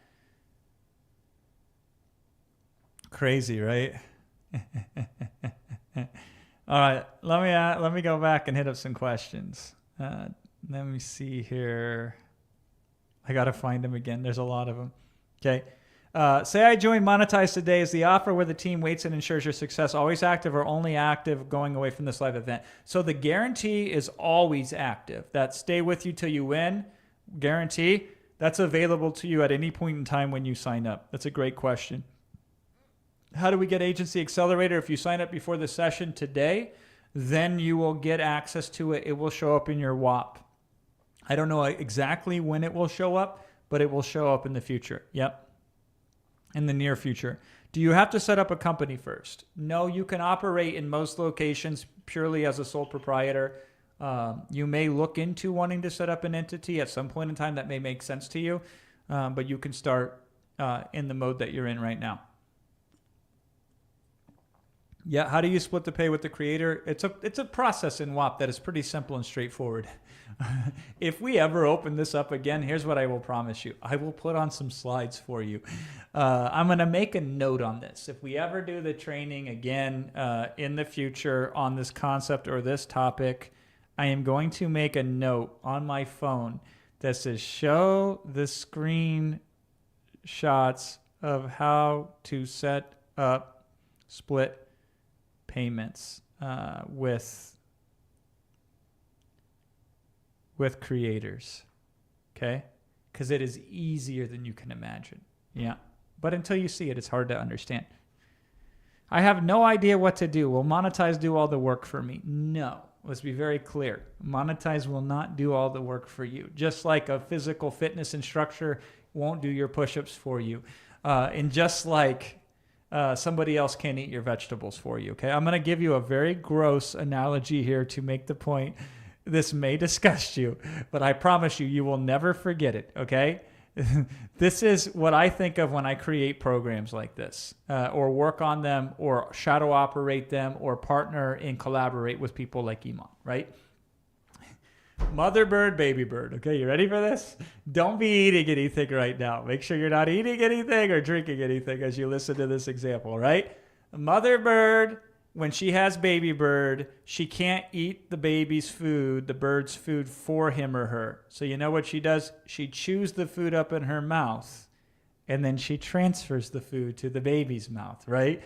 So she does everything as close to possible to eating the food for the baby. So the baby doesn't have to chew it. The baby just has to swallow. That's how I think of programs like this. We can't swallow the food for you, but we can chew it up. It's gross. I told you it was gross, right? If it wasn't 1:05 a.m. Dubai time, I wouldn't even be telling you that story, right? But that's essentially what we do. We get you as close to as possible to the threshold, but you have to take the step over it, okay? You have to be the one that crosses the threshold. So Monetize does everything they can to get you to take that step, and they make that step as easy and as comfortable as possible, and they make it cover the most amount of ground as possible when you take that step.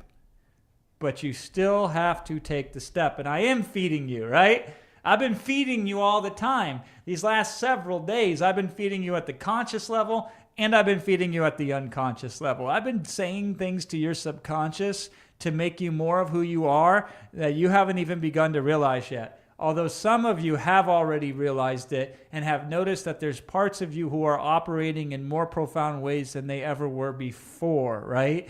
And that is an example of me serving you and showing up for you, right? And then when you get resources on the inside, that takes it to a whole nother level. What advice can you give to me as a young teenager trying to make $1 million in the next year, right? The advice I will give to you is chunking it down, okay? $1 million in a year is on 365 days is $2,739 if I did the math right. Let me just check that. 1, 2, 3, 4, 5, 6. Yep. So you don't make $1 million. You make on average $2,739 in a day. And then you would take 200, what was that number again? All right, let me run it back. $1 million over 365 days is 2,739. Then we take that number and we divide that by 24 hours, okay? You have to make on average $114 an hour for 365 days straight. Hare Krishna. Appreciate you, Surya. Now, here is the counter argument to that, because I already know what you're going to say. Nobody works 24/7, 365. Thank God. Well, except for AI. AI can work 24/7, 365. But no, nobody will work that much. But at least it puts it into perspective. Doesn't $1 million now seem more obtainable if you realize it's just $114 an hour consecutively for the next year straight?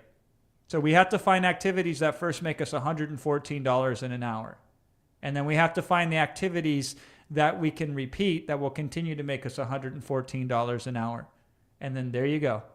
There's your $1 million, okay? Now, I would consider, if I were you, if you sold one product that was $114 an hour, every hour, you would have $1 million in gross. You don't get to keep all of that, right? So then if you want to factor in the operating margins and all that other kind of stuff, you get it, right? But at least we can reach $1 million. Shout out to my wife. She just commented in the chat. I see you, baby. Smiley face or the heart emojis and the goats. Shout out to my wife. That's what $114 an hour looks like. Now let me run you another math. If you can get 1,000 people to spend $1,000 with you in the next year, you have now just generated $1 million. And in Reynos, if you can't get access, just hit up support at monetize.com. They'll take care of you. Yeah, or hit them up on WhatsApp for sure. Yeah. So if you can get 1,000 people to pay you $1,000, now $1,000 might mean 10 times they pay you $100. But if they pay you $100 10 times, and you do that with 1,000 people, that's $1 million. Okay? Do you suppose that on the planet of 8 billion some odd souls, there are 1,000 souls mixed in who, under the right circumstances, would pay you $1,000? Just tell me. If you think that's true, put 1,000 in the chat. Do you suppose out of the 8 point whatever billion people that are on this planet, there are 1,000 souls out there that, under the right circumstances, would pay you $1,000?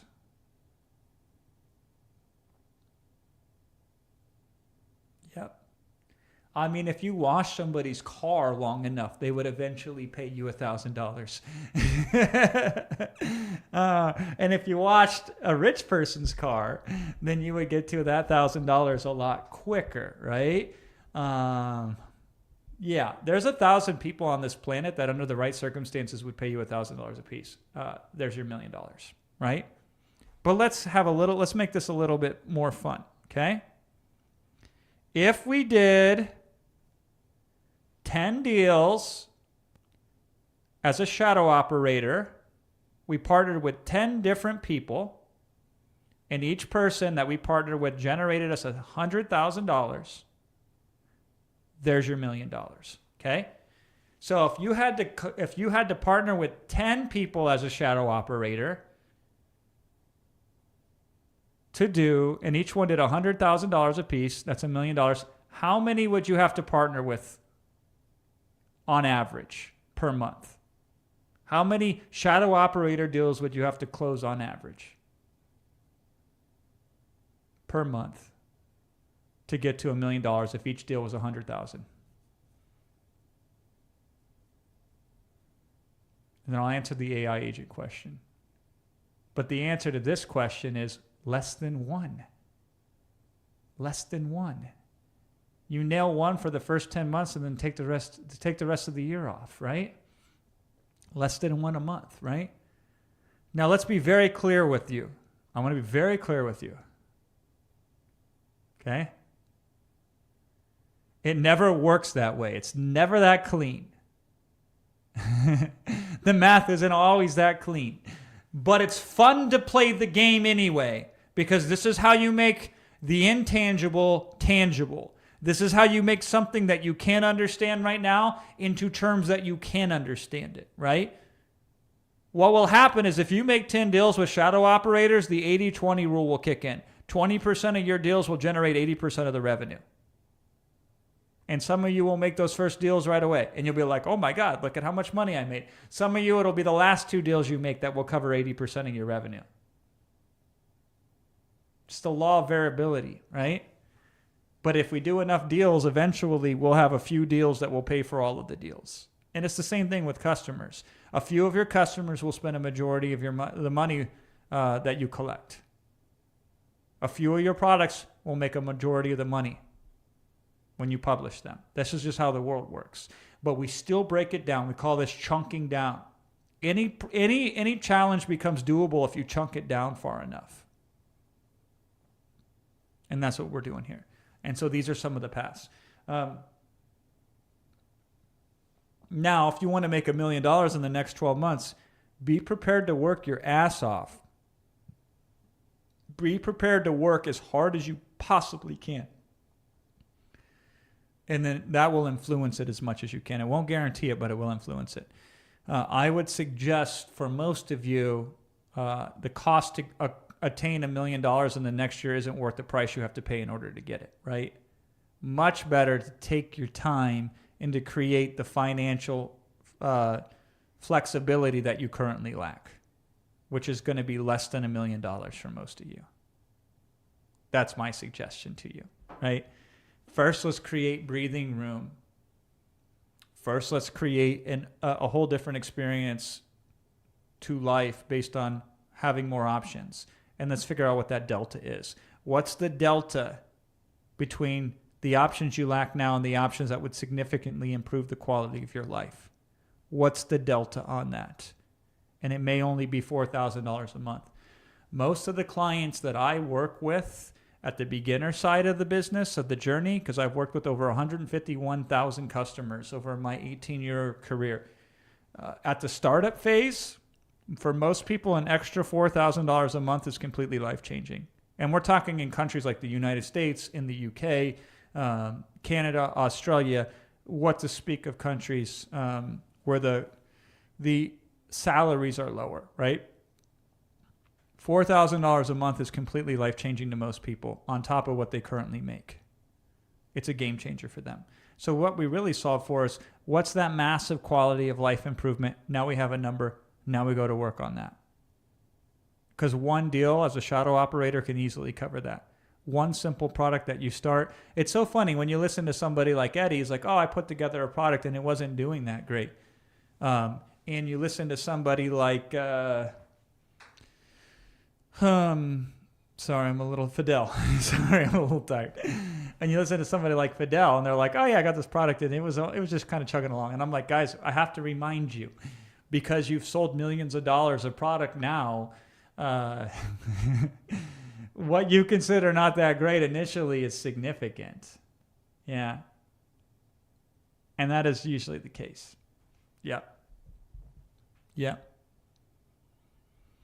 There was a time in my life. I'll tell you a quick story. Quick story. Would you like to hear it? Yeah. I was 23 years old when I finally got my license, my driver's license. So when I was 16, I didn't want to get a license. Didn't get it when I was 17. Didn't get it when I was 18. I waited until I was 23 years old to get my driver's license. I was actually embarrassed by this. For many years, I was embarrassed to tell anybody like that I didn't start to drive until I was 23. And the reason I got my license is because I started doing these gigs and these shows, and they were kind of far away. And so I couldn't drive to them without a license. And so I finally worked up the nerve in order to get my license. And I didn't have a car and I didn't have insurance. The one thing I had going for me is my cost of living was next to nothing. So I didn't pay rent because I live with my dad. And then I didn't have a car and I didn't go out very much. And I just worked on my music. So I had nothing cost of living, very little. So I don't have much money though either. So my friend Ben, his name was Ben. My friend Ben, when he was 16 years old, so Ben was 16 in 1997, I believe. He turned 16. And he bought a 1989 Toyota Celica. I can never find the version that I had when I bought it from him. It was such a cheesy car. I can't even find the equivalent of it. I can't find the version of it. They always have a fancier version. But this was the first car I ever owned. 1989 Toyota Celica. Okay? But I'm 23. So you do the math on that. I was born in 1983. So it's like I'm 23 years old. So this is 2006. I think that's when I bought it. I think that's when the math is on that one. So I bought a 1989 Toyota Celica in 2006. So we're talking 17 years later, had about 300,000 miles on it. I wish I could convert that to kilometers, but I'm still Americanized even though I lived in France, right? And it had a muffler so loud that I got pulled over on multiple occasions by police officers. And they're like, you need to fix that. I'm like, cool, you got a magic muffler fixer that I can use for free? Because I can't afford to fix this muffler. So I would drive around in this thing, and this is how I'd get to gigs. It was a stick shift. That was the first car I had to learn on, was a stick, which for you international folks, you're like, so what? But in America, nobody ever drove those anymore. And the heater would sometimes work, but not always work. And I would drive to gigs in this automobile. And that's what I was trying to do to make the business work. That is how I was getting around. And that's how I was. Once I was connected with an idea that was bigger than me, I was more committed than I'd ever been in my life. And that's what I'm trying to do with you, is try to connect you to an idea that's bigger than you. But I wasn't able. I overcame my reluctance and my fear of driving and all the limitations that came with it when I had something so big that my fear didn't have much space left to sit in there and stop me anymore. And so I would go and I would drive this vehicle, and that's how I got around. Okay. Now here's the point. I'm going to close the loop on this subject, right? The next car that I bought, I became a big spender, was a Saturn. It was I don't remember the year or the date because it didn't have as much sentimental value to me as the first car, which was a Toyota Celica, and I paid $4,000 for it. That was a massive quality of life improvement over my 1989 Toyota Celica, who sometimes the heat would work, but usually it wouldn't work, and the muffler was so long I would get pulled over by police officers, and I didn't quite know if I would make it to the next gig or not. And so that was a quality of life improvement. And then after that, I bought another vehicle that was $20,000, and that looked pretty slick. Okay, I'll show it to you. It was a funny. I can't remember the name of it,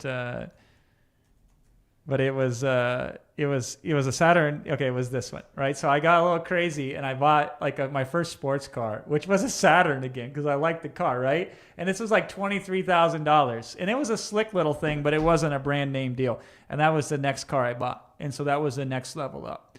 And so most levels up in life are the difference between thousands of dollars per month. And so digital products will create levels, and then you can continue to move up if you wish to, or if it makes sense to, or if momentum naturally guides you in that direction to move up, right?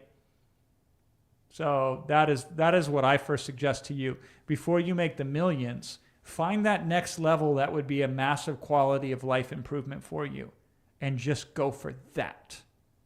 Just go for that. That would be my suggestion to you, right? And then once you hit that level and it becomes your new normal, then you have your next level that you can go just to that. And then when you hit that, you can go to the next level. And then maybe one day you can be taken around Dubai in a sweet-ass Rolls-Royce Phantom, which is very hospitably provided to me while I'm here in my short stay in Dubai. Maybe one day that will come. So you could start with a Toyota Celica and you can end with a Rolls-Royce Phantom. You could start with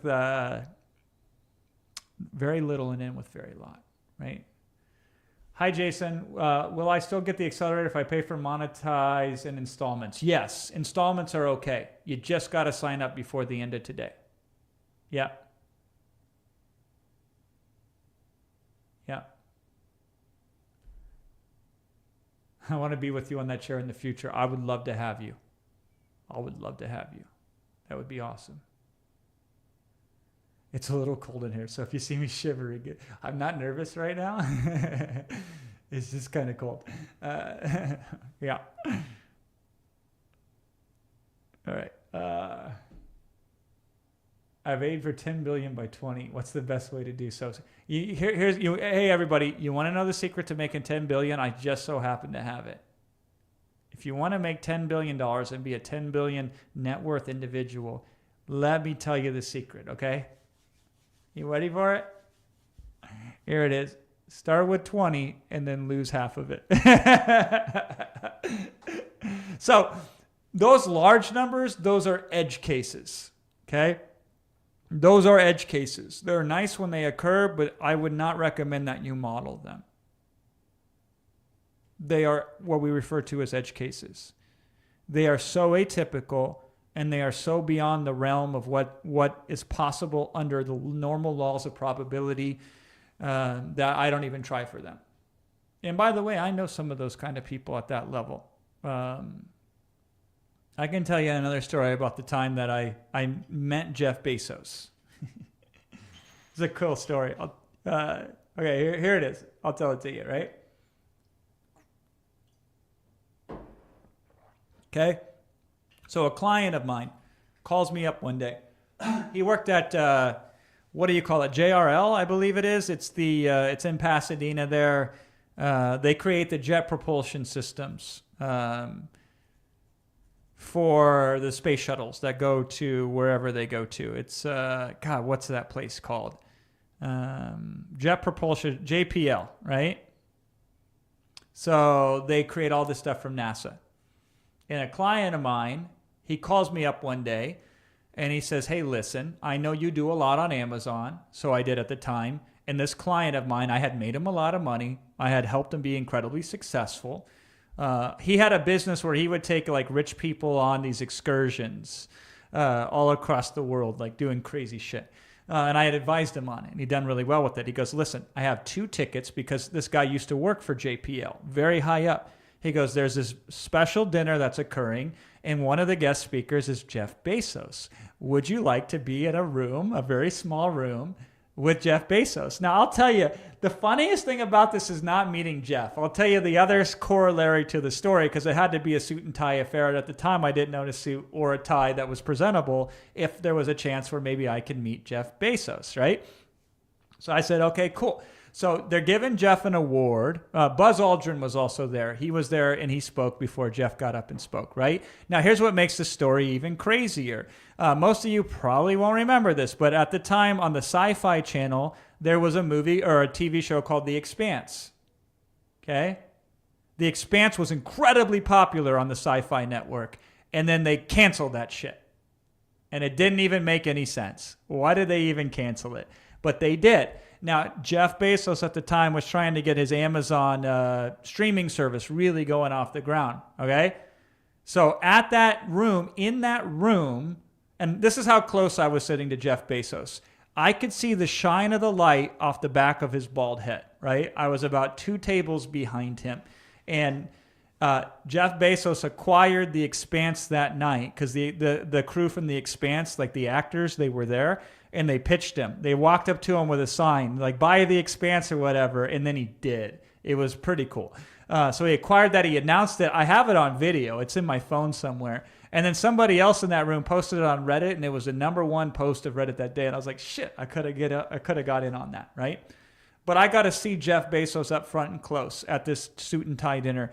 And what I observed with him is he never stopped. He was on his phone the entire time. And he was busy the entire time.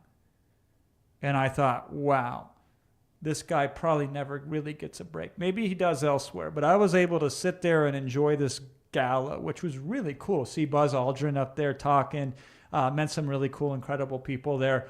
And I just remember thinking, God, it would be very difficult to have to be on all that time. Would it be worth being that amount of money, right? So I don't know. Now, here's the other interesting aside on that, okay? Because this is how crazy this world works, right? In order to go there, you had to have a suit and tie, and I wanted to look nice, just in case maybe there was a way I could do a deal with Jeff Bezos. Because, hey, why not? Maybe little Jason Flatland will get a chance to pitch. I'm not bad at pitching. I'm decent at it, right? So I go down. So I go to Rodeo Drive because I live in LA. And, you know, I'm not really about the bling at the time. I've kind of upgraded a little bit, right? But not too much. And I'm walking down Rodeo Drive thinking, I got to get a really cool suit. And there's a Jay-Z song called Tom Ford. And so I like that song a lot. A rapper talks about Tom Ford. So you want to talk about influencer. There's the Tom Ford store. So I walk into it and I said, hey, if you had to meet the richest man in the world, what kind of suit would you wear? This is what I say to them. And they think it's a hypothetical, but not necessarily, right? So they pull out and they start measuring me and they start getting me set up with all this Tom Ford stuff. And I walk out of there. I didn't look at the price tag because one of the perks of making a lot of money is you don't really look at price tags anymore. And it was $10,000 worth of stuff that I walked out of the Tom Ford with. I was like, damn, maybe I should have looked at the price tag.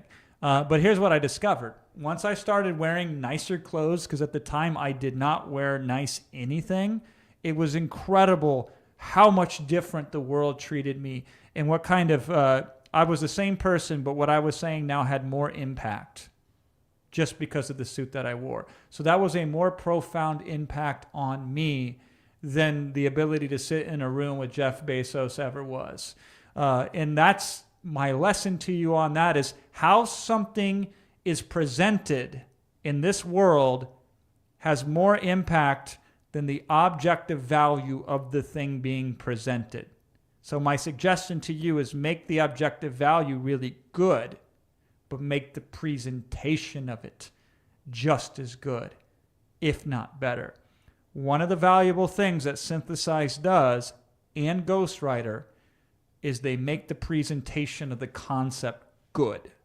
So if the same concept is presented and you put it in the equivalent of a Tom Ford suit, or you put it in the equivalent of something off the rack at the Burlington Coat Factory, right? The same idea in one instance will gain traction and in another instance it won't. So a lot of this is in the packaging and the presentation. Now, Iman, I don't know if you've noticed him. He's one of the best, most well put together individuals that you'll ever see. His mom raised him incredibly right. Like great manners, looks really nice, understated, and classy, right? And he takes that aesthetic into everything that he does, which is one of the reasons why I like working with him, is it's not only a top-notch product, but it is presented and packaged correctly, okay? And this is what we have waiting for you.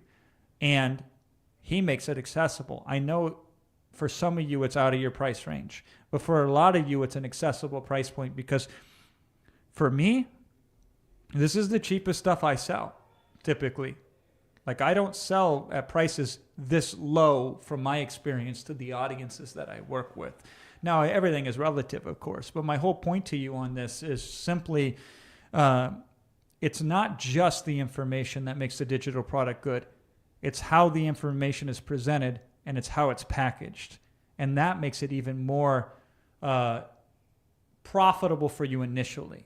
And then when the experience matches the packaging and the quality matches the packaging, then it works even better.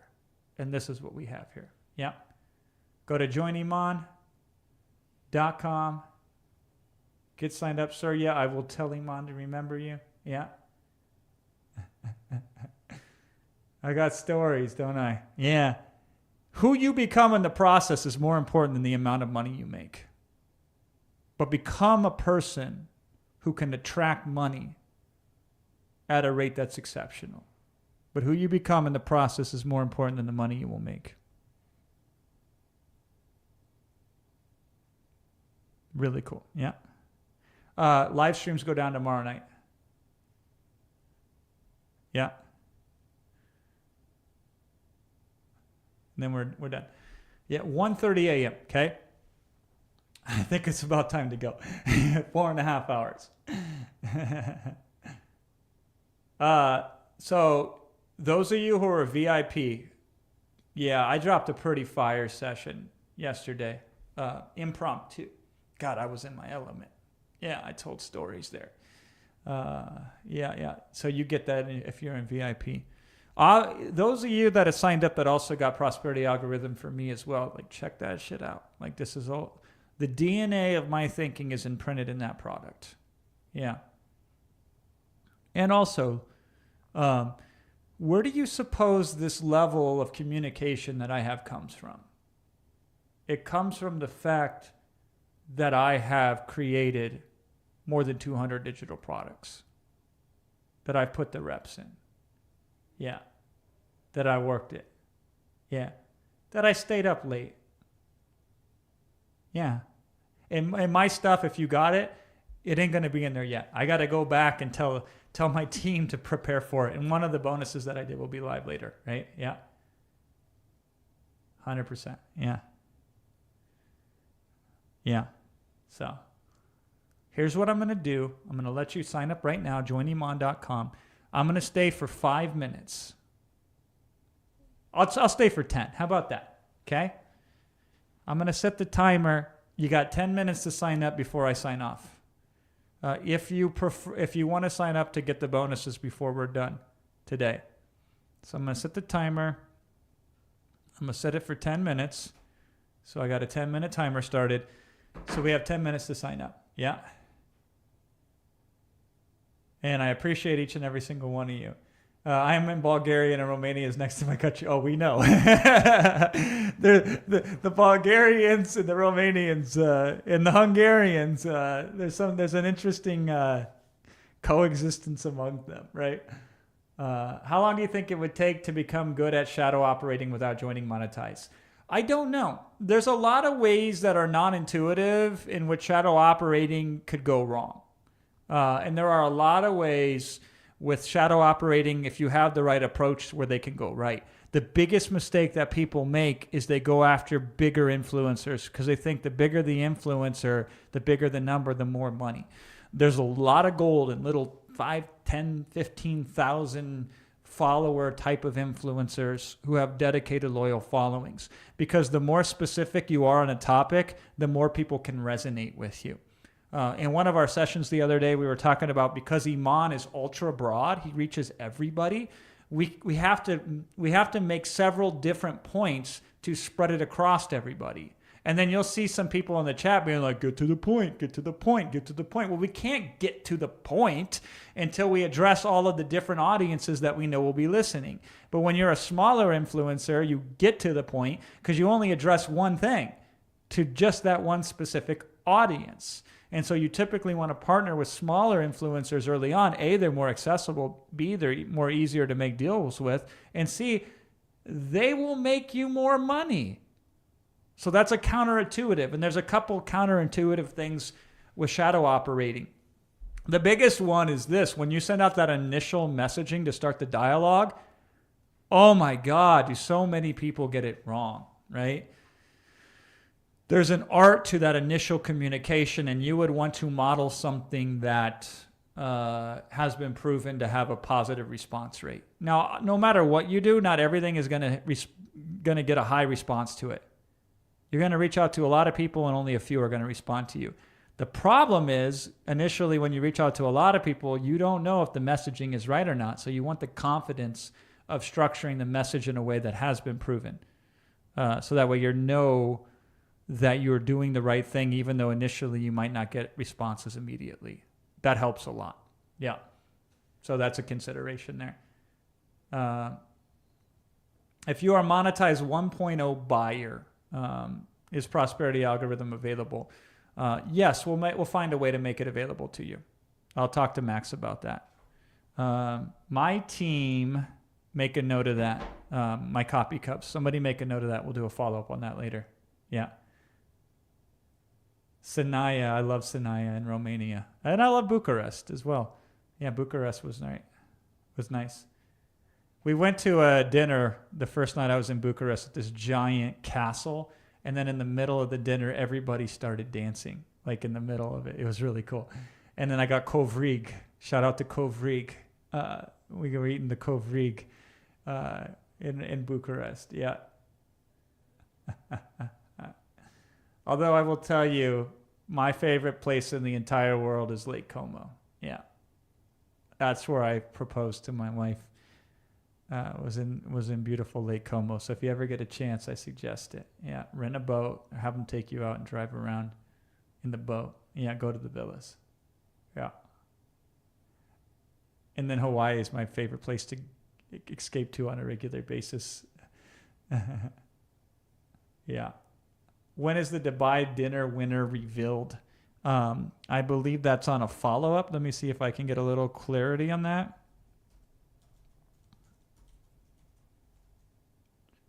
Dinner winner. I like that. I'll put it in the chat. See what I can get from Max. Yeah.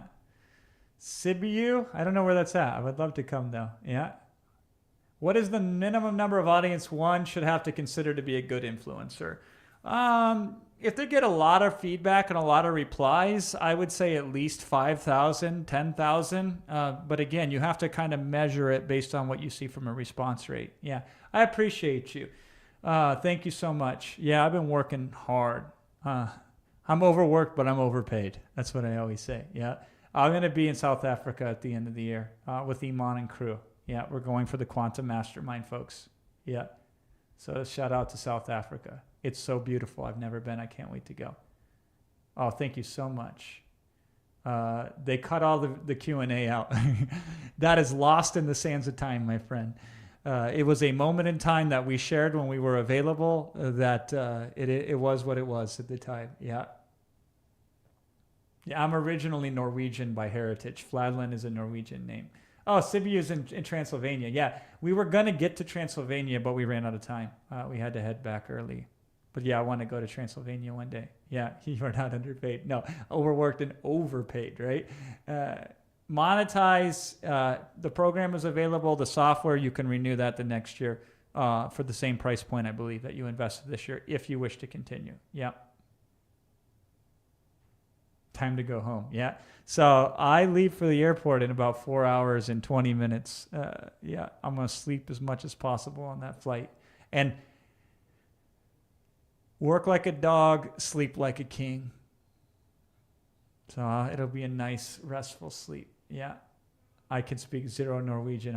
I speak English, and that's about it. Not that I'm opposed. My brain just never could do the languages. I just didn't have an aptitude for learning different languages. Yeah. Yeah, my wife will never want to go back to Romania, so she worked her life to go to the United States. So Funny stuff. Yeah.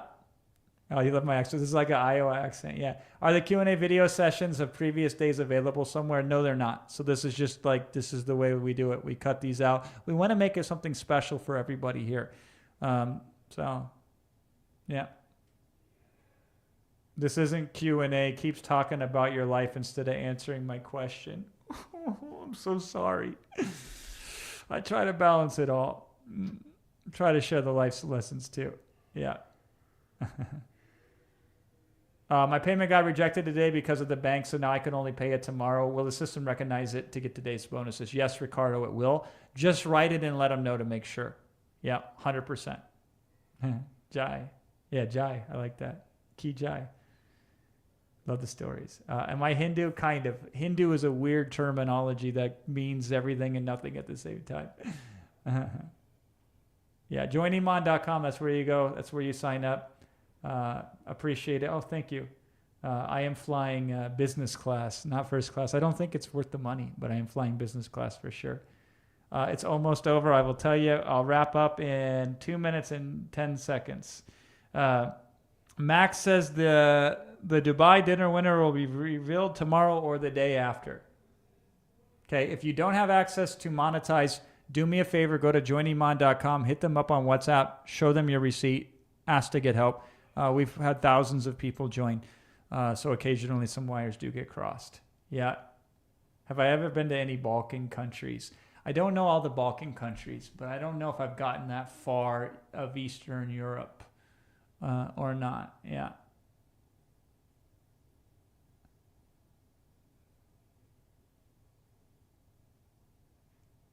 Tell a good story about a harsh business lesson that you learned. Whether about legal matters or financial and tax. Yeah. The harshest business lesson that I learned is that just because you're really good at one thing, that something similar to it doesn't automatically translate. So if I'm really good at marketing, that doesn't automatically make me really good at operations. And if I'm really good at marketing, that doesn't make me necessarily really good at hiring other people. Even though those skills are pegs on the chair of business, they are separate and distinct legs of those the chair. And so I've gotten humbled more times than not when I've went outside of my zone of genius and then thinking that it was transferable. And there's very little transference, right? Like, I'll just tell you, I'm really good at communicating with you here live. It doesn't show up when I shoot videos in the same fashion. There's something about this environment and these stakes that bring the best out of me versus regular social media, right? So they're close, but they don't necessarily automatically transfer. So what I suggest to you is initially you move in different directions to achieve the same goal with digital products, for example. And then once you find the one that hits, you double down and you triple down and you quadruple down on that. You don't want to go too horizontal. You want to test some things out initially that are moving towards the same direction in the same vein, which is digital products. And then from that, you double down on the thing that hits, and then know your limitations. And then you can have other people help you and collaborate with you and partner with you where their strength is their strength. Okay? If you work on your weaknesses, you can get them good. And you should occasionally. 20% of your time, you should work to improve on your weaknesses. But 80% of your time, you should maximize your strengths. Because you can take a pretty good strength and you can make it excellent. And if you keep working at it even more, you can make it undeniable. And that's what you want. Once you have a couple skill traits that are undeniable, it's impossible for you not to make lots of money. If you master the right few skills that are attractive to money and you master them so well that you're undeniable, then it's only a matter of time before the money reflects outwardly and externally the state of who you are internally. And that's what I've done. I am proof positive of that. I started off writing articles about buckwheat pillows and microdermabrasion and plus-size lingerie. Those are literal clients of articles that I wrote. And LCD monitors and ridiculous things like that. And I started writing articles for $3.25 per article. And then eventually I got to $4 per article. And then a little bit improvement here, a little bit improvement here, doubling down on that skill. Soon I became undeniable, sooner than I thought. You know, it's so funny, and I don't, Google's so goofy like this because I'm over time, so I'm going to wrap soon. But it made me think of something. It's weird how this world works because I was curious. I don't know what propelled this to me. Somebody wrote me a message, and they said to me like something about my name. So I Googled my own name. It's the first time in years I did that. And in my About section, Google has picked up in the book section right here. It says About, okay? And this is so woefully out of date because I'm busy building other people's brands and then I don't have time left over to build my own. That's just the path I choose. No complaints, right? But it says Jason Fladlien went from painting houses for $12 an hour to bringing in as much as $175,589.94 in one single month. And that was in September 2010, right? That's the last that Google pulled for me in my About section was in 2010. And it reminded me because remember when I told you is my first month ever where I made 6 figures from digital products was in June of 2010 because that was the month that my daughter was born. So I made $100,000 for the first time in June. And then I had my best month after that in September of 2010 of $175,589.94. Now my minimum engagement typically for services starts at $150,000 for one service, for one client. And our company can take on multiple clients at the same time, right? But it just goes to show you, once you take a skill and keep getting a little bit better at it over an extended period of time, and you invest in yourself, if you keep at it, you will become undeniable. And when you are undeniable, then you bend the world to your will, whatever your will may be. Sounds crazy until you experience it firsthand. And if I was any part of that, if there was any way that I helped contribute to that, then in the future, once you meet that with that success, just drop me a line and let me know that I was part of that in some way, shape, in some small form. Where you say, Jason, you said something to me on that day that turned on something inside of me, and it put me on a path to become more of who I wish to be, and I brought my future self into my present much sooner in a much healthier way than I could have ever imagined. And then as you reflect back on that moment in the future, let me know about it. Drop me a line and tell me, because this is what really moves me these days. This is why I do this. This is why I travel the world. Put my heart and my soul into this. Suffer for it, in fact, sometimes. Go hard for it. Feel the pain of it, the cost of it, so I can make the connection with you. And it has been an honor to serve you, my friend. It has made me more of who I am in the process. It has allowed me to see parts of myself and grow as an individual as the time we spent together. And I will always look back on these memories with fondness and gratitude for being in a position where you have allowed me to spend time with you, to serve you. And I appreciate that. And I appreciate you. And I see you. And telepathically, if not in person, I will be rooting for you and I will be sending you the energy and the love and the well wishes to your success and the blessings for you. I will be cheering you on from afar. You will feel it. I will send it out to you in a way that you will feel it. And I'm so proud of you. And I'm so proud of what you've committed to yourself to be. And it will be difficult some days. And there will be challenges. And it won't go your way. And sometimes you will be pushed back. And some days it would have been easier to stay in bed, but you got up anyway. And if we can help you on the inside with monetizing, if we can help you become more of that, that would make me very happy. I would love to be a part of that success in some way, shape, or form, and I would love to know about that. Regardless, we are better off than when we started. Would you agree to that? We have increased our capacity, each of us, by sharing this time and space together. So let's acknowledge that. Let's honor that. Let's own that. Let's incorporate that into who we are so we can carry it with us wherever we go. My name is Jason Fladlien. On behalf of Iman Ghatzi and crew, we appreciate you. We'll be in touch. Bye for now.